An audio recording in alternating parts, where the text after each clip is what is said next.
Crimson skies bathed the empire's palaces and domes as the sun set. Inside the grand halls of the kingdom, the man receives word, very good. The Cladinae has secured the northern border. The king, seated on his gilded throne, praises him with a measured smile. But his praise is only the prelude. His sharp gaze turns to the young commander. "Tell me, how old are you now?" The reply comes with firm respect. 24, Your Majesty." The king leans back, satisfaction glinting in his eyes. "A fine age for marriage. Then, I shall grant you a bride from my royal bloodline." The court stirs in shock. Whispers echo against the tall pillars. A princess? The hidden one? Wasn't she long thought dead? Then, as if to confirm the rumors, the grand doors creak open. A young woman steps forward, barefoot, fragile, clad in a plain white dress. Her golden hair cascades down in waves, and her piercing blue eyes flicker with fear and hesitation. Gasps fill the hall. The courtiers murmur, astonished. "It's Princess Miesa. She lives." Her steps faltered.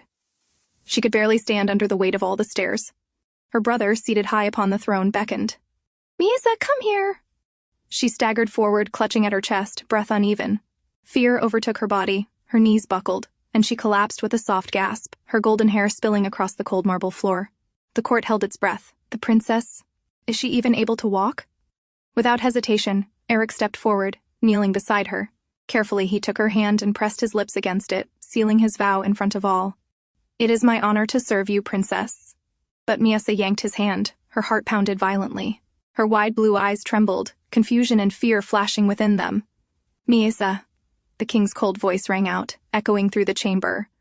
"That is no way to greet your husband. Come here." He drew his sister close, clutching her as though she were both a prized possession and a pawn. "The one I cherish more than anyone, yet she lacks manners. Come now, offer your apologies." The young girl's lips parted, her breath uneven. Her voice broke into fragments, barely a whisper. Aerik's gaze hardened. He said nothing, but his eyes followed every cruel gesture, quietly witnessing the merciless scene unfolding before him. The sun dipped behind the horizon as the carriage wheels rattled steadily over the dirt road. Inside sat stern faces, the Margrave and his wife, their silence sharper than any sword. It had been a long war, but the banners of triumph fluttered, and songs of victory echoed through the land. The Cladinae knights, ironclad and unyielding, had carved their legend into the battlefield, securing the empire's glory. For while the people praised Cladinae's valor, the king, seated high upon his throne, was far from pleased. Power unsettled him. The growing influence of one house made his crown feel heavier. And so, with cold calculation, he devised a binding chain disguised as a gift. A marriage. That very night, at a grand hall, voices rose in anger. Fists struck tables. "Is this all? After everything we sacrificed? A foolish princess is our prize?"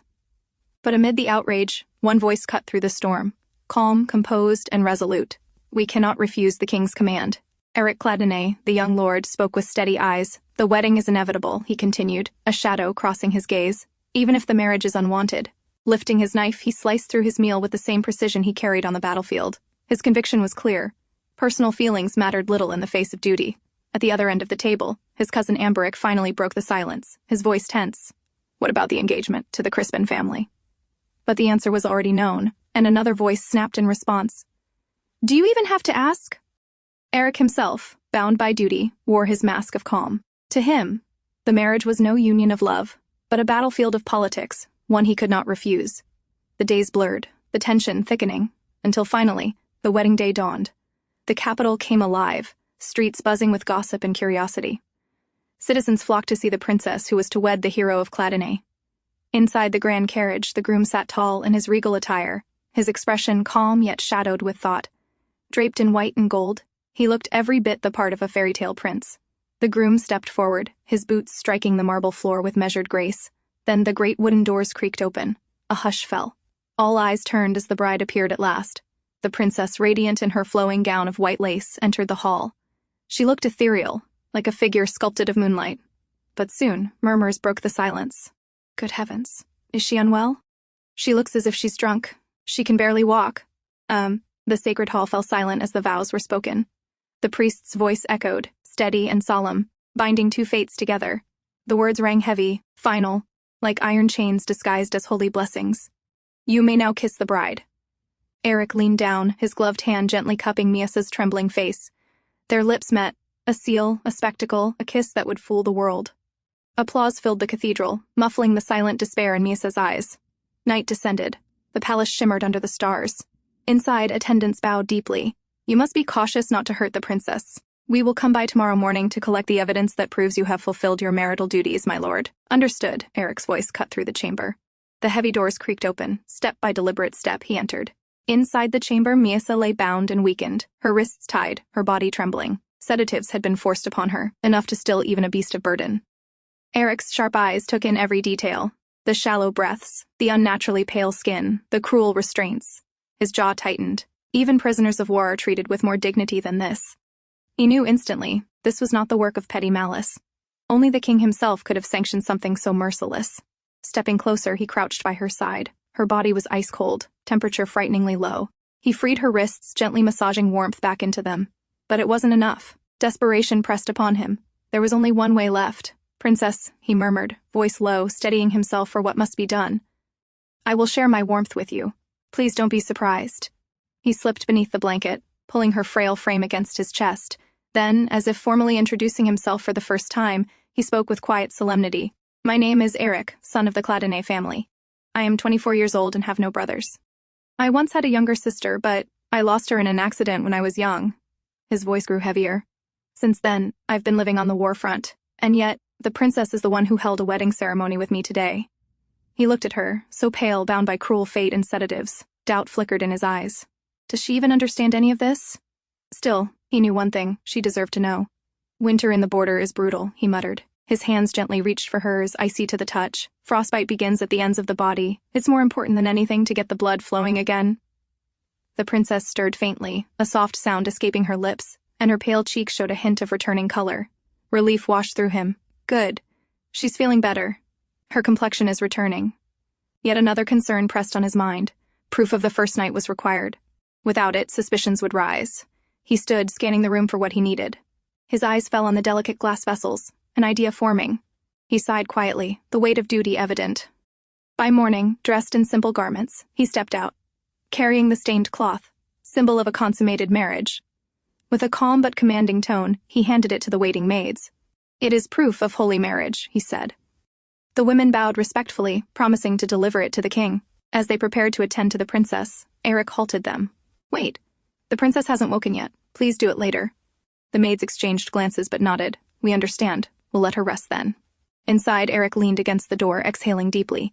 Later, faint sounds caught his attention. He turned and found the princess sitting on the floor, her golden hair spilling over her shoulders, chewing absently on the corner of her blanket. Eric's brows furrowed. Princess, that is not for eating. But she ignored him, continuing her strange nibbling. Amused yet worried, he retrieved bread from the basket. Kneeling before her, he held it out. Seems you're hungry. Please wait a moment. How about this? The princess blinked, then reached hesitantly. As soon as the warm loaf touched her lips, she nibbled eagerly, her eyes softening as though tasting food for the first time. Aerik couldn't help but smile faintly. I'm glad you like it. Later, the palace gates creaked open to welcome them back. Word spread swiftly, Master Aerik has returned. But this time, he was not alone. By his side was the princess. At the sight, the household gathered. Nobles and servants alike exchanged glances, yet beneath the polite acceptance. The master of the house clenched his hands behind his back. Moments later, chaos unfurled. The princess, as though moved by some untamed impulse, climbed onto a great stone statue in the gardens, her attendants panicking below. Princess! That's dangerous! Please, come down! They cried, their voices sharp with fear. Margrave's jaw tightened as Aerik strode forward, lifting her down with firm, steady arms. Please give the princess to me, one of the attendants begged. You should rest, master. I'm fine, he replied firmly. His voice allowed no room for argument.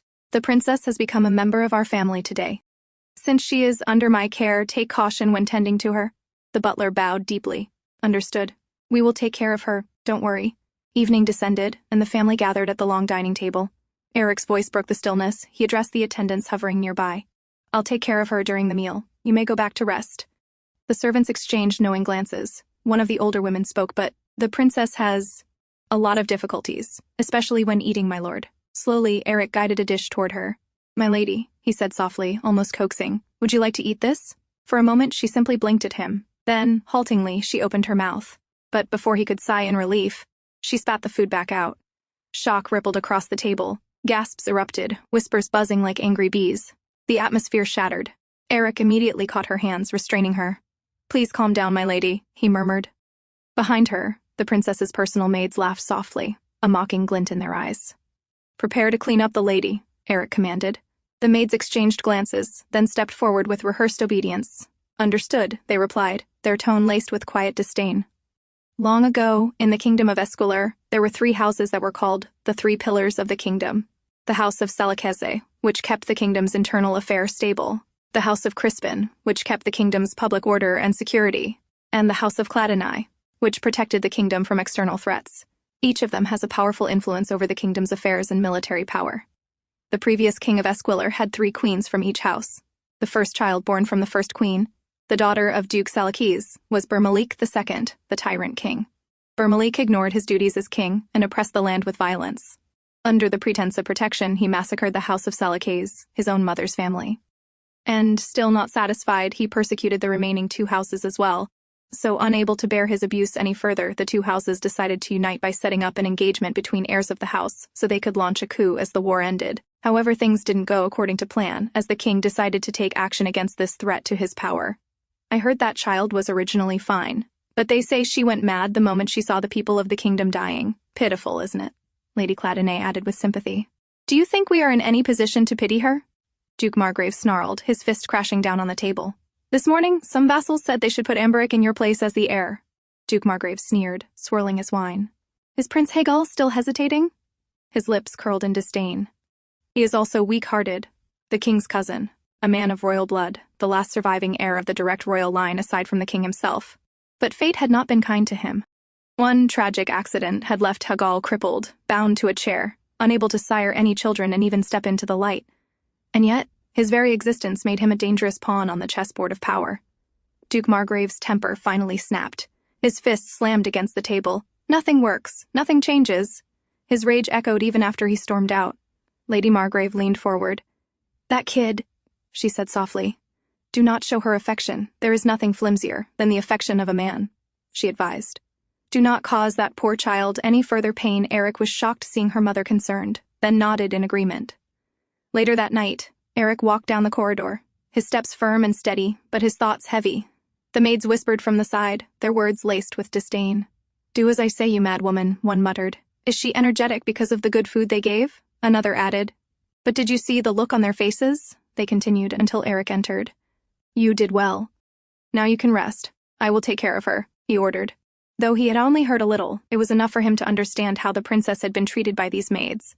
Both maids hesitated, fearing he had overheard them, then quietly left. "It seems like you are in a good mood today, my lady," Aerik said, approaching her. He sat quietly beside her. "I don't know if you can understand me," he said softly, "but I hope you are comfortable here." The princess slowly lifted her head, her wide blue eyes meeting his. For a fleeting moment, clarity sparked in her gaze, and Aerik felt his chest tighten. Was she beginning to understand him?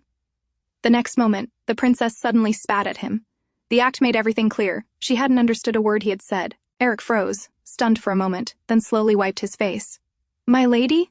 You should not spit on another's face," he said gently, almost as though advising a child. Then he let out a faint sigh. "Rest now," he added, his tone soft but firm, before turning away and leaving for his bath. The princess said nothing, her expression unreadable. As the night deepened, they eventually lay in bed together. Outside, a thunderstorm rumbled across the darkened sky. Lightning split the clouds, followed by the heavy roar of thunder. The princess's eyes shot open wide. Fear flickered in them, though she stayed silent, lying stiffly in the sheets. She did not move, only stared at the man sleeping peacefully beside her, her gaze unblinking as the storm raged on. The following day, they sat for breakfast. Aerik, ever patient, tried to coax her. "Did you sleep well last night?" he asked gently. Her complexion looked pale, worse than before. "You seemed fine before bed, but now—" His words trailed as he studied her expression. Suddenly, she clutched at the food with her bare hands, smashing it messily across the plate.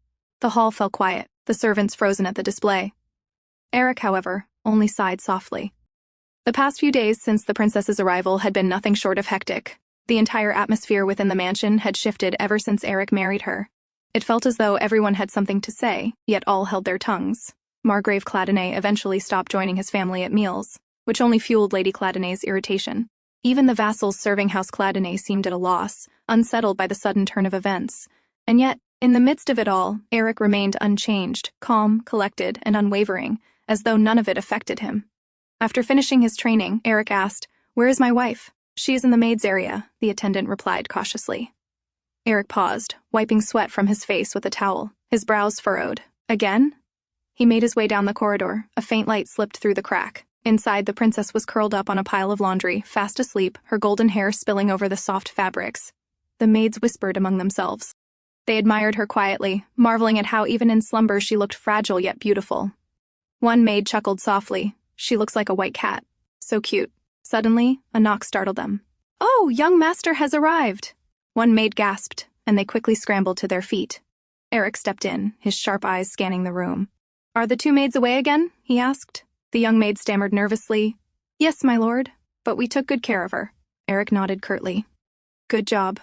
He walked to the princess and lifted her into his arms, her head lolling softly against his chest. "I will now take care of her now," he said. The princess stirred faintly as he descended the grand staircase with her in his arms. But suddenly, her body tensed. Her blue eyes widened, panic flashing within them. She let out a choked sound, thrashing violently against his hold. Aerik grunted, tightening his grip to steady her as she struggled desperately, kicking and clawing. "Please wait until I drop you off," he said firmly. "If you fall, you will get hurt." She groaned, still resisting, but eventually quieted. At last he set her down on the bed. She clutched the blanket tightly, glaring at him with frightened, trembling eyes. Aerik remained silent, watching her carefully. Days had passed since she arrived, and one thing had become painfully clear. The princess did not seem to like him at all. To her, Aerik thought bitterly, "I must be nothing more than a means of transportation, someone to carry her around." Aerik's gaze followed. There, tangled in her golden hair, was a piece of yarn. Aerik leaned forward, carefully brushing her hair aside, but she hides her face clearly startled. "I didn't mean to startle you. I'll quickly remove what's on your head," he murmured softly. "Were you very surprised?" he asked quietly, his eyes watching her closely. The princess's bright blue gaze flickered up at him, tense and guarded. "White. I once saw a cat that looked like her." The memory of the maids chatting stirred faintly in his mind as he smiled to himself at the thought. As night deepened, the princess lay in bed sleeping silently. While in another room lit only by candlelight, Aerik sat at his desk, buried in documents. There was these maids, always, slipping away whenever they got the chance. Aerik's instincts screamed that they were hiding something. He sighed deeply, pressing his hand against his temple. "There's too much to worry about," he muttered, thoughts drifting to the food shortage plaguing the territory's people. One particular sealed letter drawing his focus. The letter carried a report from a spy he had arranged.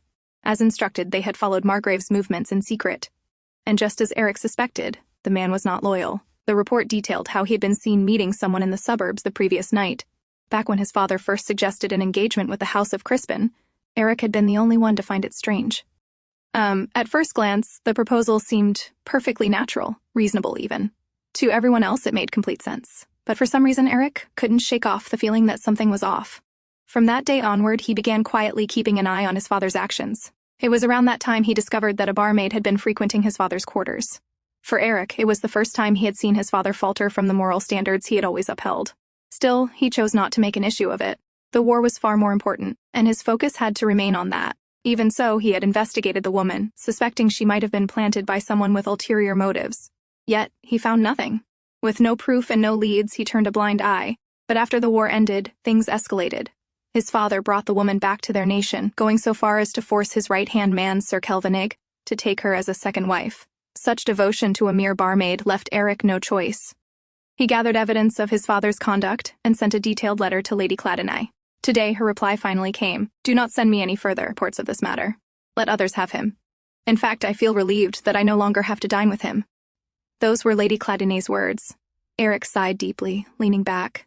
He wasn't surprised by her response. In truth, his parents' marriage had always felt more like a business arrangement than anything resembling affection. Perhaps this outcome was only natural. His thoughts drifted as he tried to sort through the mess in his mind. And then, from the corner of his eye, he noticed movement. The princess had sat up in bed, rubbing her eyes like a child waking from a nap. The princess wandered barefoot through the quiet halls. She walked toward the faint glow of candlelight. She approached slowly, and he looked up, startled. "My lady," he said firmly. "Is there anything you need?" Without warning, she rushed forward, clutching at his chest as if seeking warmth and safety, and sat on his lap. Aerik's eyes widened in surprise, his body stiffening at her sudden closeness. Her gaze dropped to the papers on his desk. Aerik blinked. "Are you curious about that?" he asked. "It probably isn't that interesting." She stared at the papers for a moment, then suddenly began tearing them apart. Aerik didn't stop her. He only watched quietly. His gaze lingered on the woman before him. Everything had happened so fast, their marriage, their lives bound together. And now, as he thought about it, this was the woman he would spend the rest of his life with. The day he had accepted his duty as heir, he had also stopped expecting anything from his marriage. It was never about affection or choice. It was responsibility. Miesa's eyes shifted, landing on a particular letter sealed with an emblem. Slowly, she reached out her hand to take it. Before she could touch it, Aerik's hand shot forward, catching her wrist midair. His deep voice broke the silence. "Stop." Startled, she looked up, realizing just how close he was. "You can't rip this," he said firmly, raising the letter high above her reach. She stretched out, trying to grasp it, but he held it tighter. "I won't give you this," Aerik added, his tone unwavering. "I haven't finished reading it yet." The next morning, Lady Cladinae sat with her attendant, carefully analyzing several reports spread before her. Just then, Miesa came walking towards her, making Lady Cladinae startle slightly. As usual, the princess soon lay down on the floor, falling into a peaceful sleep. "I am not sure how to address her," Lady Cladinae admitted quietly, her eyes lingering on the girl. She turned to Miesa's maid. "How is she greeted at the king's mansion?" The maid, looking slightly annoyed, replied, "Well, I'm not sure." She gave no clear answer. Lady Cladinae's eyes narrowed, suspicion flickering across her face. The attendant leaned in and suggested gently, "Why not call the princess by her name? She has such a beautiful name." Lady Cladinae thought for a moment, then nodded. Turning back to the girl, she called softly, "Miesa." At once the princess jolted upright, her eyes wide as she stared at Lady Cladinae. Then, almost childlike, she grinned at her. "It seems she liked it," the attendant murmured under his breath. Lady Cladinae straightened, regaining her composure. "I can take care of her until dinner. You may leave now," she instructed firmly. The maid bowed and left the room. Lady Cladinae's eyes followed her, thoughtful. Something was off. Of the two maids who had come with the princess from the king's mansion, one tended to the princess with visible laziness, while the other was often nowhere to be found. There must be something behind this blatant lack of effort, Lady Cladinae thought grimly. "I don't know what they're trying to put on us," she murmured. "Go, bring me some headache medicine. It should be in my room." Understood, Adel bowed before leaving swiftly. Moments later, when Edel brought the medicine, she noticed something unusual. Princess Miesa was resting quietly at Lady Cladinae's feet. That was odd. Lady Cladinae was never the kind of woman to let anyone lean against her legs, let alone sleep there. Lady Cladinae's hand gently stroked the princess's hair, her expression softening in a way rarely seen. "The child... You said she was 20, right? I've heard that half of the court was butchered before her eyes when she was only a child. No wonder she went mad," she murmured. Her fingers moved through Miesa's hair like a mother soothing her daughter. "Ever since, everyone has been using her for their own benefit. Such a poor child." Adil stood silently, listening to her mistress's quiet words. Lady Cladinae's eyes lingered on the girl's face. Her features are beautiful, especially the color of her eyes. Edel followed her gaze. Only then did she realize how close Lady Cladinae had grown to the princess. Come to think of it, the princess had the same eye color as Lady Cladinae's late daughter. Perhaps that was why the princess seemed to stir something in her mistress's heart. "Miesa," Lady Cladinae said softly, "let's cut your nails a little, and brush your hair too." Meanwhile, when Aerik was finally free from his training, he, as usual, asked after the princess. "She is with Lady Cladinae," the attendant replied. Without hesitation, Aerik made his way to his mother's quarters. But when he entered and saw the sight before him, he froze in shock. Lady Cladinae herself was seated with the princess's feet in her lap, preparing to cut her nails. "What are you doing?" Aerik's voice was sharp, almost disbelieving. Lady Cladinae looked up calmly. "Oh, I was just about to cut Miesa's toenails so she can walk comfortably." Aerik stared, stunned. His mother, showing affection. Lady Cladinae was a woman who could occasionally pity someone, yes, but never like this, never so tender. She had been cold and relentlessly rational even to him, her own son. Yet now, that gentle look in her eyes. It was the very same look she had once reserved for his sister, Rosier. His chest tightened. "If she is projecting Rosier onto the princess, then I cannot allow it. I will do it. Please, give me the scissors," Aerik said firmly as he stepped forward. For a moment, he wavered inside. He remembered his mother's face on the day Rosier died, an expression etched with something between anguish and obsession. Was it right to stop her now, or was he only denying her a fragile comfort? Still, he took the scissors into his own hands. As his strong hands held her delicate feet, Miesa glanced quickly at him. The touch tickled her slightly, but she didn't flinch or resist. She simply lay there in silence. Some time passed quietly. until Adil noticed a faint frown forming on the princess's face. Unsure of the cause, she thought for a moment, then quickly picked up a small sweet cookie and held it to the princess's lips.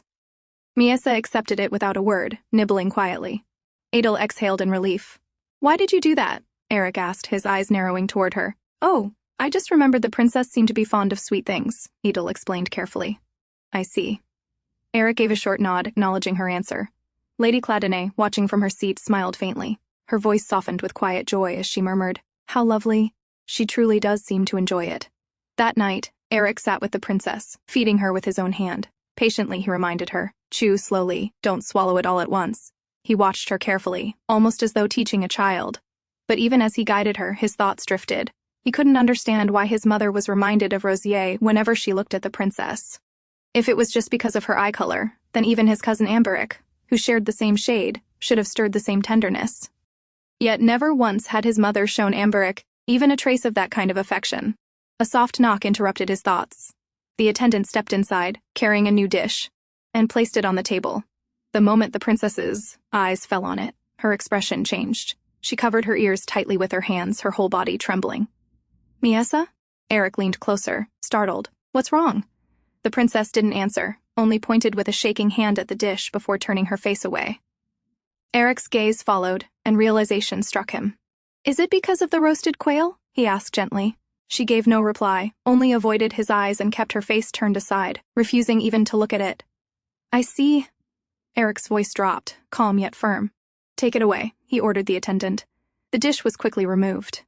Still, Eric's eyes lingered on the princess, unsettled. It was the first time he had seen her react like this. He sat back, his thoughts heavy. Has she fallen sick before from eating quail? Or is there something else behind it? He couldn't help but wonder. The next day, Aerik was out on the training grounds while the other knights practiced. He lifted his gaze to the sky. The sun was already high. His thoughts, however, were far from the drills. Did Miesa eat this morning? Yesterday she hadn't looked well, and the worry gnawed at him until he could no longer ignore it. He left the field to check on her. The attendant bowed and reported, "The mistress. She fell into the stream earlier. It seems she saw some fish, tried to get a closer look, and ended up falling in." Aerik stiffened. "She fell?" "Yes, my lord. But she was with Lady Cladinae at the time, so there was no cause for alarm." Aerik exhaled slowly, relief softening the tension in his chest. The attendant continued, "There's another matter. The mistress doesn't seem to care for chapel service. At first, she followed Lady Cladinae obediently, but once they arrived, she refused to enter. In the end, Lady Cladinae left her with a servant, while she went inside to finish the prayers. Aerik listened in silence, then recalled how easily Miesa could be coaxed with sweets. From now on, he instructed, "Make sure there are always sugary treats placed on my desk." That night, he sat with Miesa again. This time she was in a far better mood, obediently eating as he fed her. Watching her, Aerik felt a quiet sense of relief. He lifted a fork with another piece of food and offered it to her. But before she could take it, the piece slipped and fell against her chest. "Don't eat that," Aerik said quickly. "I'll give you another one." He reached out, intending to set the soiled piece aside, but his hand paused mid-air. The piece had landed squarely on her chest. For a brief moment, he hesitated. Then, after a small breath, he picked it up. Miesa immediately leaned forward, opening her mouth to take the piece from his fingers. Startled, Aerik pulled his hand higher. "No," I said. But she didn't let him finish. She grabbed his hand, tugging it down toward her. Her cheeks flushed red, her expression tinged with frustration. Then, without warning, she bit his finger. Her teeth pressed hard, but the sting wasn't what made Eric's heart race. It was the heat of her mouth enveloping his skin. His breath caught, and he hurriedly pulled his hand back. The princess blinked at him, startled as well. For a moment she just stared, then her eyes flickered past him. The next instant, her face darkened with anger. With a sudden tug, she yanked at the tablecloth. Dishes and cups clattered to the floor with a loud crash. At the doorway, her maid gasped softly. What on earth is going on? She wondered. Finally, she stepped forward and gently led the princess away to prepare her bath. Aerik remained seated, silent. His eyes dropped to his hand, to the faint marks where her teeth had pressed into his skin. Later that night, while the princess slept peacefully as always, Aerik lay awake.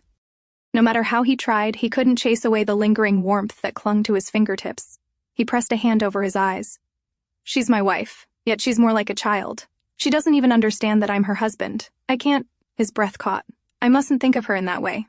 That should never have happened. Never. The next day, Lady Cladinae mentioned, we'll be hosting the poem recitation this Wednesday. Aerik frowned slightly. Is there really any need to go through with it? Of course, Lady Cladinae replied firmly. They'll be circling for juicy gossip like hyenas. That's exactly why we must use this chance to show them how well we're doing. The gathering was no small event. Once a month, noble ladies from 3 houses came together to share recitations, exchange views, and, more importantly, gather information. This time, it was House Cladinae's turn to host. But what weighed most heavily on their minds was the fact that Marchioness Crispin and her daughter would be attending. It would be the first time their families met since the engagement was cancelled. Though it hadn't been House Cladinae's fault, Aerik knew the Crispins would surely still hold a grudge. After their discussion, Lady Cladinae and Aerik took Miesa to the greenhouse. The princess rushed inside with the eagerness of a child, wandering from one corner to another, curiously examining everything with wide eyes. Lady Cladinae busied herself with inquiries, while Aerik stood back quietly, simply watching Miesa as she roamed. "Mistress, why didn't you come to our quarters today?" one of the maids asked as she approached, carrying a small birdcage. The moment Miesa turned her head, her eyes locked on the fluttering bird inside. Her mind faltered, suddenly dragging her back to that awful night, back to words her mother once whispered, words that still haunted her. The memory struck like a blade, her face drained of color. She let out a sharp scream and stumbled backward, collapsing to the ground in fear. Everyone froze, startled. "Miesa!" Aerik shouted, rushing forward. He dropped to his knees beside her. "Miesa, are you all right? What happened?" "We don't know," a maid answered quickly. "She just got startled." Before anyone could say more, Miesa suddenly clutched Aerik, burying her face against him like a frightened child. Tremors ran through her body as she held onto him desperately. Aerik wrapped his arms around her, holding her steady. "As you can see," one maid explained stiffly, "the princess does not like birds very much. Then you should have told us that in advance," Lady Cladinae snapped, her tone sharp with anger. "We look after her every day," the maid retorted carelessly. "Why are you scolding us for missing such a tiny detail?" Lady Cladinae's eyes narrowed, her temper flaring, but she bit back her words. She had been suspicious of these maids from the very start. Still trembling in Aerik's arms, Miesa wouldn't let go. Seeing her in that state, he spoke softly. "I'll take her outside to calm her down." Without waiting for approval, Aerik carried her out of the greenhouse. His thoughts churned. Could this be the reason she recoiled from roasted quail the other night? He walked until they reached the garden and stopped at a wooden swing beneath the trees. Sitting down, he kept Miesa on his lap, holding her securely. "Don't worry," Aerik murmured, his voice gentle. "If any bird comes near, I'll chase it away. You can rest." Miesa tilted her head, studying his face. His profile, calm and steadfast, carried a quiet strength. True to his word, his gaze flicked to every sound, alert to any flutter of wings. At last, reassured, she let her eyes close. Leaning against him, she drifted into sleep, comforted by the man's quiet vigilance. As they sat together, Aerik spoke with a hint of amusement. "I can see you're getting along with your wife." Aerik glanced at him, unimpressed, but Aerik continued. "There have been a lot of rumors about the two of you. Even my household has heard what people are saying." Aerik's brows furrowed. "Who is it this time?" he asked, his tone edged with annoyance. He knew his uncle was trying to push Aerik as the heir. Such rumors could not be ignored. Aerik leaned back, thoughtful. "Well, there's a maid named Vina, she has red hair, and another servant, skinny, with brown hair. That's what I've heard." Aerik exhaled slowly. He knew Aerik enjoyed his freedom and had no real desire to be heir. Their trust had been forged in battle, from saving each other's lives more than once. "Thanks, I guess I owe you one more time," Aerik said with a sigh. "No worries," Aerik replied easily, lowering himself to sit on the ground. His gaze sharpened. "But what's going on with you? Don't tell me you're actually into her, because, seeing you now, it feels like you're overdoing it," he smirked. "People are even saying your wife's feet haven't touched the ground since she arrived, because you carry her everywhere." Aerik frowned. "You know she limps. And not to mention the accidents that could happen if I don't take care." Aerik shook his head. "But I don't get it. At first I thought you were just putting on a show to fool the king, but right now there's no one watching. So why are you being so devoted to her?" His voice carried a trace of frustration. His eyes narrowed. "You're not seriously thinking of marrying her forever, are you?" Aerik's gaze softened as he stroked Miesa's head where she rested. His answer was calm, steady. "It doesn't matter who I marry, as long as they are of help to the House of Cladinae. Now that the princess is part of our family, the king will at least leave us alone for a while. And as for my kindness to her, she knows nothing. She doesn't even know whose lap she's sitting in. I don't want her to be mistreated." Aerik let out a long sigh. "Well, I suppose you're right." A few days later, the poem recitation was held. Ladies of various noble connections gathered inside the greenhouse, their voices mingling as they settled into their seats. Among them were Marchioness Crispin and her daughter. Once everyone was seated, Miesa and Aerik appeared before them. They offered a few words of greeting, polite and restrained. Yet, under the surface, the air was taut. Eyes lingered on them for too long, silent stares pressing down like a weight. The tension between the two houses was palpable, and everyone's attention remained fixed on them. Aerik, however, wasted no time. He lifted Miesa gently into his arms, thanked the guests for attending, and prepared to leave. But before they could depart, the daughter of House Crispin followed. "I need to speak with you," she said, her voice urgent. Aerik turned, his tone sharp. "What is it? Following me here is an unwise decision." "Then I will be brief," she replied, steadying her gaze on him. "No matter what happens, do not have a child." Her words carried firm resolve. Aerik said nothing. He could feel eyes watching them from nearby, and he knew it was best not to respond. The Crispin daughter, who had been clutching a handkerchief tightly the entire time, let it slip from her grasp. "Then, until we meet again," she said before leaving. On their way back, Marchioness Crispin asked, "Did you do what I told you?" "Yes, mother," her daughter replied quietly. All her life, Lacane Crispin had been taught nothing but how to be the perfect lady of a noble house. Yet what she truly wanted, no one had ever cared to ask. That night, Aerik sat in his study as usual. His desk was buried beneath documents and reports, his thoughts weighed down. The war had left heavy damage, and now they lacked enough food to last through summer. If they could manage this season, then by autumn the soldiers returning from war would harvest their fields, and things would finally return to normal. Normally, such a crisis should have been eased by the rewards granted to House Cladinae from the king. But what they received were only trivial trophies, a Harlech iron mine, and a single princess. These were the king's rewards. The mine would take time before it became useful, and it could do nothing to fill their stores with food now. Financially, it was not disastrous, but the real burden came from the eyes of the vassals. In his father's absence, they all looked to Aerik, expecting him to produce the best possible solution.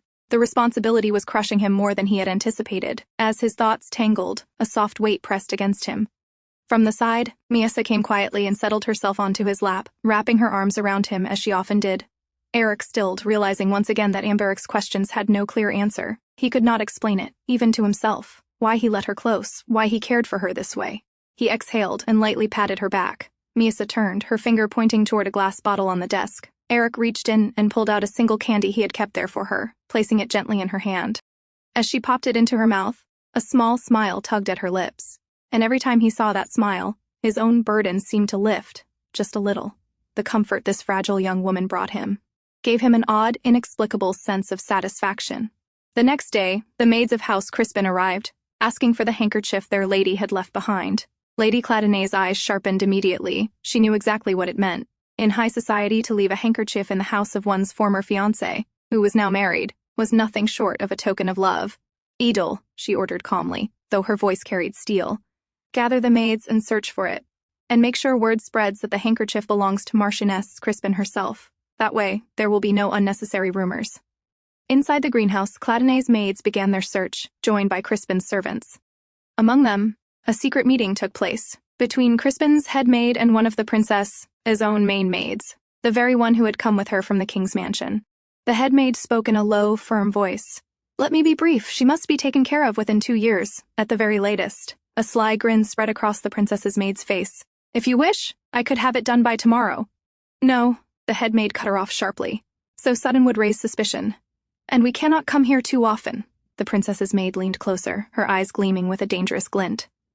"Then just let me know. I can come to you." That night, the family gathered for dinner. Margrave Cladinae, who rarely joined them, was present. But his irritation grew quickly at the sight of the princess. A dog would have better manners than her, he scoffed, his voice dripping with disdain. Lady Cladinae, seated gracefully, answered with a sweet, sarcastic smile. "Darling, if it's that hard for you, why don't you ignore Miesa altogether? After all, I doubt she wants any of your attention in the first place." The Margrave's anger flared. He pushed back his chair and stood, his eyes dark. But before leaving, he threw one last warning over his shoulder. "Just remember, we must visit His Majesty soon. Make sure she doesn't have any bruises." In the kingdom of Esquillre, it was customary for newlyweds to visit the bride's family 50 days after their wedding. And so, when the day came, Aerik entered the royal palace, Miesa by his side. He bowed deeply. "Greetings to your majesty," he said in solemn respect, holding Miesa gently alongside him. "Indeed, it's been long since we last met," the king greeted with a wide grin. As usual, Miesa slumped to the ground, lying there lazily. The king chuckled. "Seeing as how our Miesa seems to be doing well, I expect we'll soon be hearing news of a child." Aerik bowed his head slightly. Ever since their marriage, he had done everything possible to avoid raising the king's suspicion. "We hope the same, your majesty." But I'm afraid my wife's health is not yet fully well, he answered carefully. The king's attendant leaned in, murmuring something in his ear. The king's smile faded. With a sharp flick of his hand, he dismissed the servant. His voice, when he spoke again, was dangerous. I don't want my time wasted. Miesa's ladies-in-waiting told me something rather interesting. They said although the sheets were drenched in blood, not a single drop was found when they bathed the princess afterward. That made me think, perhaps you don't want a royal bloodline. Tell me, Aerik, are you keeping her intact so that you can cancel this marriage? Eric's chest tightened. No, it's not like that, he said firmly. He had believed his efforts enough to silence the maids, but clearly it wasn't. The king's eyes glinted. It seems House Cladinae sought to deceive the crown. Perhaps this could even be seen as an act of treason. Eric's face paled. He had never feared sacrificing himself, but what would become of his people if the king struck them down? Come here, Miesa, the king called. The princess crawled toward him. He stroked her head with a chilling smile. My little sweet Miesa, perhaps you'll tell me the truth. Did your husband take off your clothes that night? Miesa said nothing. The king's hand tightened, cruelly yanking her hair back. Answer me, Miesa. His voice had no warmth now. Her lips quivered. Then, for the first time, broken words escaped her mouth. It hurts. Eric's eyes widened in shock. He had never heard her speak before. Here. It hurts, Miesa repeated, pointing to the spot and clumsily explaining with gestures. Gasps rippled through the hall. Faces turned away, shocked and embarrassed. Stop, the king snapped, rising to his feet. That's enough. I have no desire to hear details of my sister's wedding night. With a swift kick, he shoved Miesa aside. Take this thing with you and leave, he spat at Aerik. Aerik clenched his teeth, fury burning inside him. But there was nothing he could do here. Wordlessly, he lifted Miesa into his arms and left the palace. On the ride home, silence clung to them. He held her in his lap, saying nothing. Miesa, too, remained still, eventually drifting to sleep without a sound. As soon as they returned, Eric's voice cut through the quiet. Make sure no one enters the second floor of the West Wing. The princess's maids exchanged confused looks, unsure of what was happening. Miesa struggled faintly in his hold, but Aerik did not release her. Cullen? He ordered his right-hand man, stand guard at the door. No one enters this room. When they entered, Aerik pushed Miesa down onto the bed. His voice was low, edged with anger. Now, no one will listen to you here. No one will come. Whether you scream or cry, no one will hear. So speak. I know you are capable of it. Miesa swallowed hard, realizing she had no choice but to reveal the truth. Darling, why don't you simply ignore Miesa altogether? She said quietly. Aerik froze, his eyes widening. After all, she repeated, I doubt she wants any of your attention in the first place. They were the exact words Lady Cladinae had spoken at the dinner table. Eric's chest tightened. He could hardly believe what he was hearing. What were those things you said in front of the king? He asked, his voice low but sharp. Miesa smirked faintly. They'll be after juicy gossip like hyenas. We must show them how well we are doing. The words struck him again with a jolt. That too? Those were Lady Cladinae's very words. Though she spoke clearly, Aerik noticed her hand trembling faintly. Beneath her defiance, there was fear. Slowly he stood, releasing her. My apologies. I didn't mean to frighten you, he said quietly, stepping down from the bed. For a long moment, silence lingered. People always said the princess had watched her mother die when she was only 8 years old. After that, she had witnessed her siblings slaughtered by the king's hand. To survive, perhaps she had chosen to act mad. Her madness a shield. Aerik found himself at a loss. He wanted to comfort her, to say something, anything. But no words would come. All he could do was sit in silence. In the morning, Miesa's lady-in-waiting entered with a tray of breakfast. She approached briskly, urging the princess to wake. Then, without hesitation, she tugged back the covers to check. Eric's gaze sharpened on them. He had thought the king might have executed these maids for their lies, yet here they were again, checking, prying, confirming whether he and his wife had fulfilled their marital duties. Why don't you let her sleep a little longer? Aerik said firmly. The maid startled, stiffened under his stare, then nodded quickly, suspicion flickering in her eyes, before bowing and retreating from the room. As the day began, Miesa carried out her usual list of tasks. Her first act was to scatter and wreck the table, leaving it in complete disarray. Then she moved on to the black-haired man's clothes, tearing them with her teeth like some wild creature. Her last task was to grab hold of her lady-in-waiting and yank out strands of her hair until the woman cried out. Only then, with chaos around her, did Miesa consider half her daily duties complete. Today, however, something was different. Her maid lingered far longer while checking her body. Miesa knew why, because of that black-haired man. The thought of him made her freeze. Now that he had discovered her secret, what if he told the others? What if he tried to drive her out of this house? Her chest tightened. No. It was true he had been angry last night, but still, he didn't seem like the kind of man who would purposely harm her. Yet the doubt gnawed at her, and if he did tell them, then what? Panicked, Miesa ran straight into the hall. Lady Cladinae was seated there with her usual composure. "Oh, Miesa, did you sleep well?" Lady Cladinae asked warmly as soon as she noticed her. Miesa said nothing. Instead, she collapsed into Lady Cladinae's lap, burying herself there like a frightened child. The lady stroked her hair tenderly. "You must still be half asleep," she murmured. Miesa let out a slow breath of relief. Lady Cladinae was still the same with her. Nothing had changed. While Miesa rested at her side, Lady Cladinae turned her attention back to her butler. They discussed household matters. "We have purchased mojo wood for the garden decoration," the butler reported.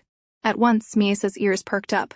"Mojo wood? Isn't that incredibly expensive? Even the royal palace uses it sparingly." The butler then presented a sample of fine butter. "This quality block costs 20 pesos each," he said. Miesa's eyes widened. "That much money? For such a small amount of butter?" Noticing her curiosity, Lady Cladinae smiled faintly and held it out to her. "Would you like to try?" Miesa took a small bite, chewing slowly. She had overheard before from the maids, with the same money, they could easily buy an entire sack of flour. That night, she remembered, the black-haired man had spoken of the food shortage and his worries about their people. Wouldn't flour be more useful than this butter? She wondered anxiously. But Lady Cladinae was delighted at her reaction. "You seem to like it," she said gently. "Order 5 more barrels of this butter," she instructed the butler. Miesa sighed quietly. She couldn't understand it. Why did Lady Cladinae and that black-haired man always look so pleased whenever she ate? Was it because they actually cared about her? That seemed impossible. No one had ever cared for her before. Later, as usual, Aerik arrived after completing his duties, but this time Miesa recoiled, reluctant to go with him. Even Lady Cladinae raised a brow at the sight. Miesa's wide, pleading eyes seemed to beg, "Please don't make me go with him, help me." Before anything could be said, Aerik stepped forward. Without hesitation, he bent and lifted her in his arms as he always did. Miesa clutched frantically at his shoulders, her body stiff with dread. The man leaned close, his voice low against her ear. "Miesa," he whispered, "it would be wise to come with me. You see, I haven't told anyone about last night, yet." Her body flinched instantly. Her breath caught in her throat. To her ears it sounded less like a reassurance, and more like blackmail. At the dinner table, they sat facing one another. "I assume you can dine without my assistance now?" Aerik said calmly. Miesa only stared at him, the same man who had blackmailed her just moments before. Now she was certain she didn't like him. Her eyes fell on the fork and knife in her hands, and her brow furrowed. She hadn't used such utensils in nearly 10 years. Her hands trembled as she tried to cut and lift the food, forcing herself to practice. Aerik, watching her carefully, gave a small nod. "It seems you are quite proficient at this." Miesa frowned deeply at his words, unimpressed. There was nothing proficient about her awkward movements. What a strange man, she thought bitterly. Then, with irritation bubbling up, she dropped the fork altogether and began eating with her hands, munching angrily. Aerik studied her quietly for a while before speaking again. "What upset you this time?" he asked. Miesa glared at him, licking her fingers pointedly. "Wasn't it obvious? If anyone saw the table spotless, wouldn't they grow suspicious? What was the point of raising unnecessary doubts?" Aerik leaned his cheek into his palm, exhaling softly. "I understand," he said at last. "So please, stop." Miesa froze at his tone. Was he angry? Did I upset him? But Aerik stood, dragged his chair beside hers and sat close. She wondered she had eaten like this many times before, so why was he reacting so differently tonight? Before she could puzzle it out, Aerik reached forward, tilted her chin upward, and gently wiped her mouth clean. His voice was quiet but steady. "Do you wish me to keep feeding you as before?" Miesa blinked, then slowly nodded. Perhaps this man wasn't as oblivious as she thought, so, as she wished, Aerik fed her once again. Their dinner ended in silence. After dinner, Miesa went with her maid for a bath while Aerik waited outside. Inside, the head maid harshly poured a bucket of cold water over her, making Miesa flinch. She lifted her gaze, her eyes narrowing. The maid's anger was sharper tonight. Miesa knew why. It was because of the man standing outside. So, refusing to back down, Miesa clenched a fistful of the maid's hair, pulling hard. If they called her mad, then she would act mad. The maid shoved her to the floor, and the struggle turned into a petty fight. "What are you doing?" Aerik demanded as he entered suddenly, having heard the commotion. The maid straightened at once, forcing a smile. "Oh, my lord. As you see, the princess suddenly caused a commotion, so I was trying to restrain her. She often does this, so we have no choice but to handle her." Aerik's gaze darkened. "Then allow me to do it." He stepped forward. The maid faltered, her smile stiff. "But my lord, it's too troublesome for you to take on personally." "There is no need for you to trouble yourself with such exhausting tasks." Aerik's voice was low, firm. "It is my duty as her husband to take care of her, isn't it?" The maid hesitated, then reluctantly explained the so-called process of bathing the princess, how they were supposed to use shampoo, oil, and cream on her body. Miesa, listening silently, clenched her fists. She knew it was a lie. They had never treated her that way. To them, she was no better than an animal, doused with cold water and left to shiver. Finally, the maid gave her instructions and left, the door closing behind her with a heavy slam. Aerik let out a quiet sigh. He had spoken on impulse, but now reality sank in. What have I done? How am I supposed to manage this? He glanced at Miesa, then cleared his throat awkwardly. Are you capable of washing yourself? He asked, his voice low. The thought of the mad princess tending to herself was absurd. Miesa shook her head firmly. I see, Aerik muttered, his face warmed, ears turning red with embarrassment. Aerik began rattling through the items prepared for her bath, arranging them one by one with unusual seriousness. Miesa sat there quietly, glancing at him.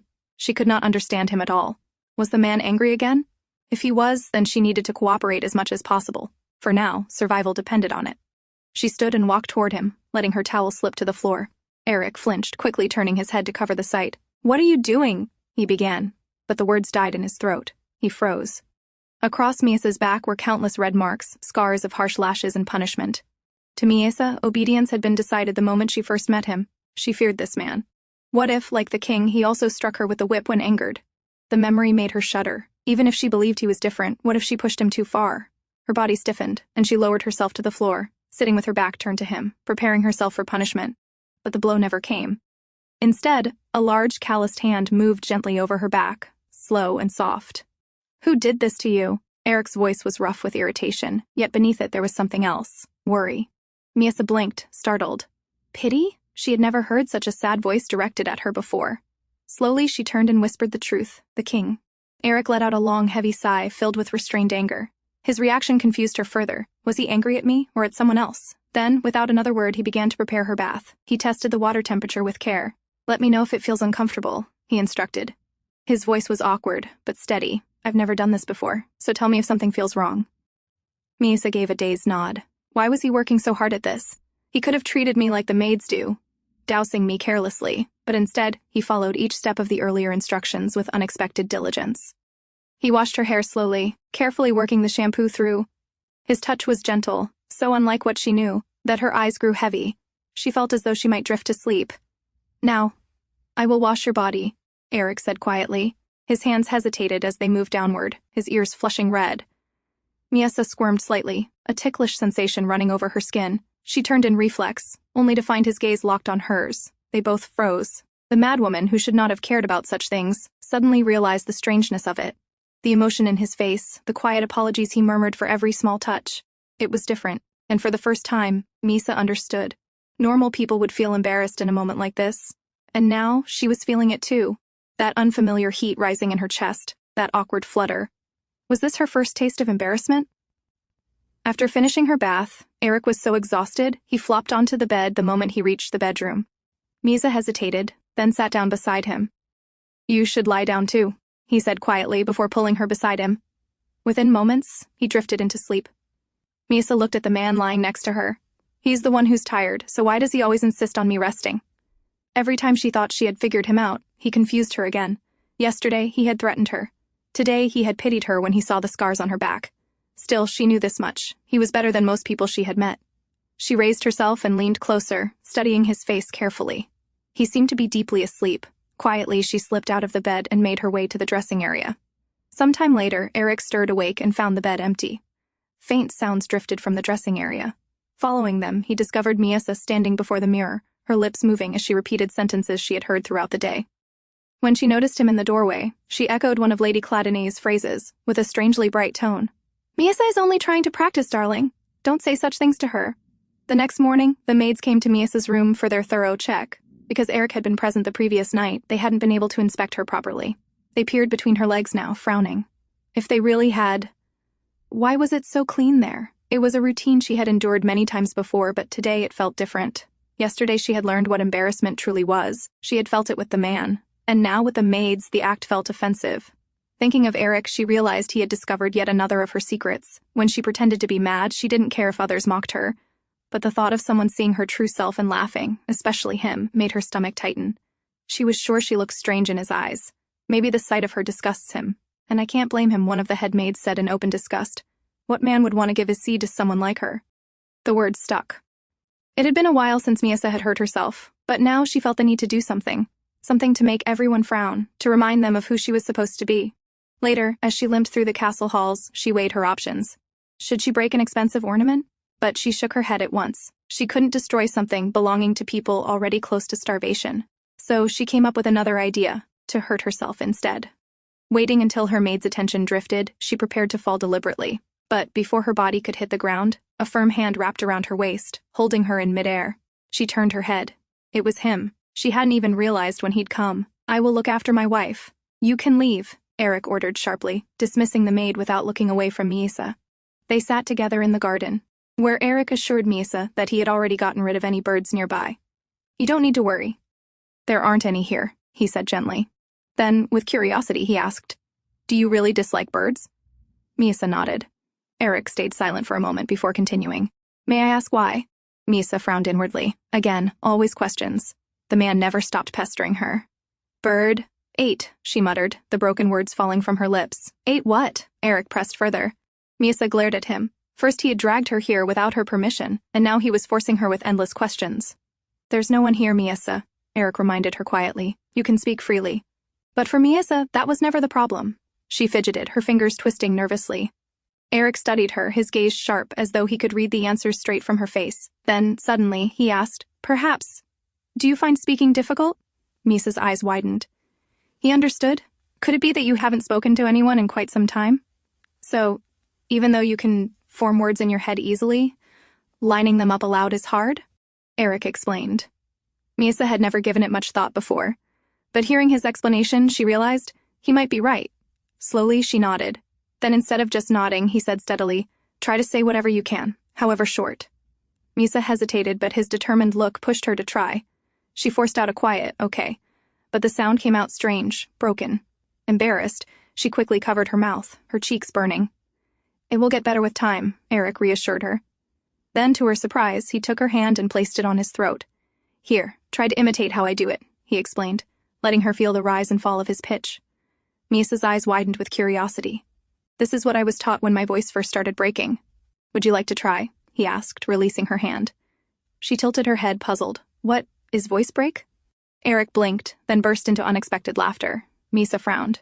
It wasn't funny. Why was he laughing? "I'm sorry," he said quickly, calming himself. "I didn't expect that to be your first question." Then, more gently, he explained, "Voices change with age. That's what I meant by voice breaking." "Do you have anything else you want to ask me?" he prompted. Miesa thought for a moment, then remembered her maid's constant warnings. With a deep breath, she spoke plainly. He hasn't touched her, even though he sent everyone away. Aerik blinked in confusion. "Excuse me?" Miesa sighed inside. Why doesn't he understand? Having no choice, she showed him the exact spot her maid always talked about. Aerik's eyes widened in shock, then his face flushed crimson. Quickly, he grabbed her legs and closed them shut. "Please, don't do something like that again," he said firmly, his voice strained. Miesa glared at him as if demanding silently, "Now you understand?" "When we do it?" she asked bluntly. Aerik froze. Her words caught him off guard. But for Miesa, it was simple. If they didn't fulfill their duties, there was no telling when she might be dragged back to the king. I'm not sure," Aerik admitted at last. "I need more time. I think we should try to get to know each other first. Then perhaps I can ease your discomfort a little sooner." He stood abruptly, perhaps to change the subject. Then, "Allow me to show you the greenhouse." He held out his hand to her. Miesa hesitated. They didn't have time for such things. And yet, she took his hand. It wasn't going to happen today anyway, so perhaps, for a while, she could enjoy this man's company. As he guided her through the grounds, Aerik asked gently, "Are your legs completely well now?" Miesa turned to him, then grinned proudly. "You completely caught me," Aerik muttered with a faint shock. Her grin widened, taking it as a compliment. But then she remembered. She shouldn't walk normally for too long. So after a while, she raised both arms toward him. Aerik was startled at first, then understood her meaning. He scooped her up into his arms. "I suppose you walked more than usual?" he said with quiet amusement. Miesa fidgeted with her hair, secretly flustered. "This man, he's kinder than I thought. If only his kindness could last a little while longer," she wished silently. Miesa remembered how a priestess once recited the process of a wedding night to her. The woman had spoken in a flat, monotonous tone, as if it were no more than a formality. To Miesa, the strange words had sounded bizarre, almost absurd. When the priestess mentioned that it could be painful, Miesa had assumed it must simply be another tiresome duty, and thought nothing more of it. But now she realized it had become her best chance to keep this marriage intact. If it were up to her, she would have gotten it over with as soon as possible. Yet it involved him, this man. And since their last conversation about it, several days had passed, with Aerik giving her excuse after excuse. The king might execute him if this matter was left undone. Why then was she the only one who seemed to care? Or perhaps he was putting it off because he wanted to end the marriage altogether. Miesa, Aerik's voice called, noticing her dazed expression. But she was lost in thought, hearing again the maid's cutting words.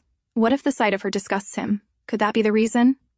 Miesa, Aerik called again, louder this time. She bit her lip. She needed to secure this marriage, because life with the Cladinae family felt safe, almost like the days when she had lived with her mother. Miesa! Aerik finally shook her shoulder, forcing her back to the present. Are you all right? I called you several times. Lowering her gaze, Miesa repeated the maid's words softly. I suppose. I can't blame him. What man would want to give his seed to someone like me? Aerik stiffened, startled. What? Who said that? His jaw tightened as realization struck. Was it the head maid? Now he understood her restlessness. Sitting beside her, his tone softened. So that's why you're in such a hurry, but as I've said before, we hardly know anything about each other. Miesa looked at him bitterly. This again. Why don't we get to know each other first? Miesa repeated his words. Then perhaps I could take care of your discomfort a little sooner. Her lips pursed into a pout. Aerik chuckled, amused. So you were listening to me that attentively? And now you're saying I should go to bed with you just because you listened to me talk for a few minutes? Don't you think that's a rather overwhelming request? He leaned closer, his tone teasing. Before she could reply, he suddenly turned away. I'm afraid I still need more time to prepare for our union. It's not something that can be done in a flash, he declared, almost casually. Miesa frowned. The maids had told her even strangers could do it without hesitation, so what was this man talking about? That night, they sat together on the bed, the tension between them lingering. Miesa wanted to consummate the marriage, but Aerik wished to take things slowly. Why don't you tell me about yourself each night, he suggested, and in return, I promise I'll cooperate with your wish. For a start, something easy. What is your favorite food? Meat, Miesa answered without hesitation. Aerik chuckled. Simple enough. He continued with more questions, and she gave short replies. But after a while, her head began to throb. Enough, Aerik, she blurted suddenly in frustration. He froze. Then his eyes widened. Was that my mother? He asked, shocked. Yes. He realized she had been mimicking Lady Cladinae's tone. And then he laughed, loud and free, surprising Miesa. So this man can laugh at anything? She wondered. Oh, pardon me, Aerik said at last, still smiling. But it was nice to hear my name from your mouth. Can you say it again? It wasn't as difficult for her now, so she quietly said, Aerik. He looked at her with an unfamiliar expression, one she couldn't read. Then, smiling softly, he cupped her cheeks in his hands. It was pleasant to hear, he said warmly. And since you were gracious enough to grant my request, I'll have to return the favor. Leaning down, he kissed her gently on the forehead. Miesa blinked, raising her hand to the spot where an unfamiliar heat lingered. It was the first time anyone had shown such interest in truly knowing her. And she was right. Aerik was curious about this princess who had worn a mask of madness for so long. Curious about what went on inside her small, guarded head. In truth, he wanted to know not just a little, he wanted to know everything about her. The next morning, Miesa's maids carried out their usual inspection. Once again, they found no proof of any intimacy between her and Aerik. The head maid leaned closer, studying Miesa's blank expression. For a brief moment, she wondered if she had seen the girl make eye contact, something unusual for this mad princess. But just as quickly, she dismissed it as her own overthinking. The maids then turned to their own conversation. They spoke in low voices about visiting a certain family tomorrow, and about the advantage they might gain from it. A chill ran down Miesa's spine. One of the maids forced her to sit as the discussion continued. But the unease grew stronger. Her instincts screamed danger. Something was wrong. If they continued, they might uncover her secret. She had to act before it was too late. Without warning, Miesa burst into loud, manic laughter. She twisted her face into strange expressions, cackling like a madwoman. The maids exchanged startled glances, taken aback by her sudden outburst. Then, before they could stop her, Miesa bolted from the room. Her plan was clear: cause a scene, cause chaos. Hesitation was no longer an option. She ran until she reached a balcony. Checking quickly, she saw enough people nearby to witness what she was about to do. Climbing onto the railing, she leapt. In her mind, the bed of flowers below would cushion her fall. Later, in her room, Miesa lay on the bed after being retrieved. Lady Cladinae stood before her maids, her voice sharp as she scolded them. Moments later, Aerik entered, having heard the news. "What happened?" he demanded. The maids flinched under his gaze, but none dared to answer. Ignoring them, Aerik went straight to Miesa's side.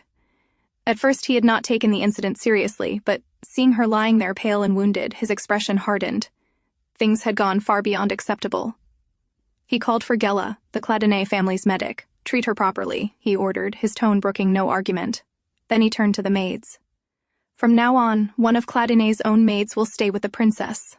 The maids stiffened, their eyes flickering with unease. They hesitated, but under his command they could not refuse. Aerik's gaze shifted to his mother.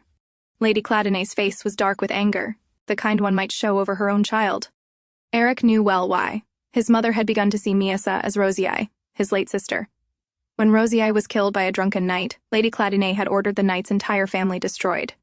That decision had driven a bitter wedge between his parents, one that never healed. "Mother," Aerik said carefully, "this accident concerns my wife. I believe I should take responsibility for her care." Before Lady Cladinae could answer, Gela entered with her report. "The wounds are not severe, my lord. They will heal quickly. Her mobility is unaffected." Lady Cladinae exhaled, visibly relieved. That was what she had wanted to hear. "You are right," she said at last, her voice calmer. "You are perfectly capable of handling this matter." She leaned down and pressed a kiss to Miesa's forehead before leaving the room. Aerik then turned back to Gela. "From tomorrow, you will serve as the princess's personal maid." The sudden order stunned Gela. She blinked, but then bowed her head and nodded. "Yes, my lord." With that, she quietly departed, leaving Aerik alone with Miesa. As the door closed, Aerik stepped to the bedside. "I know you're awake," he said firmly, standing over her. "And I also know you must have your reasons, so would you mind explaining?" Miesa trembled slightly but kept her eyes shut, pretending to sleep.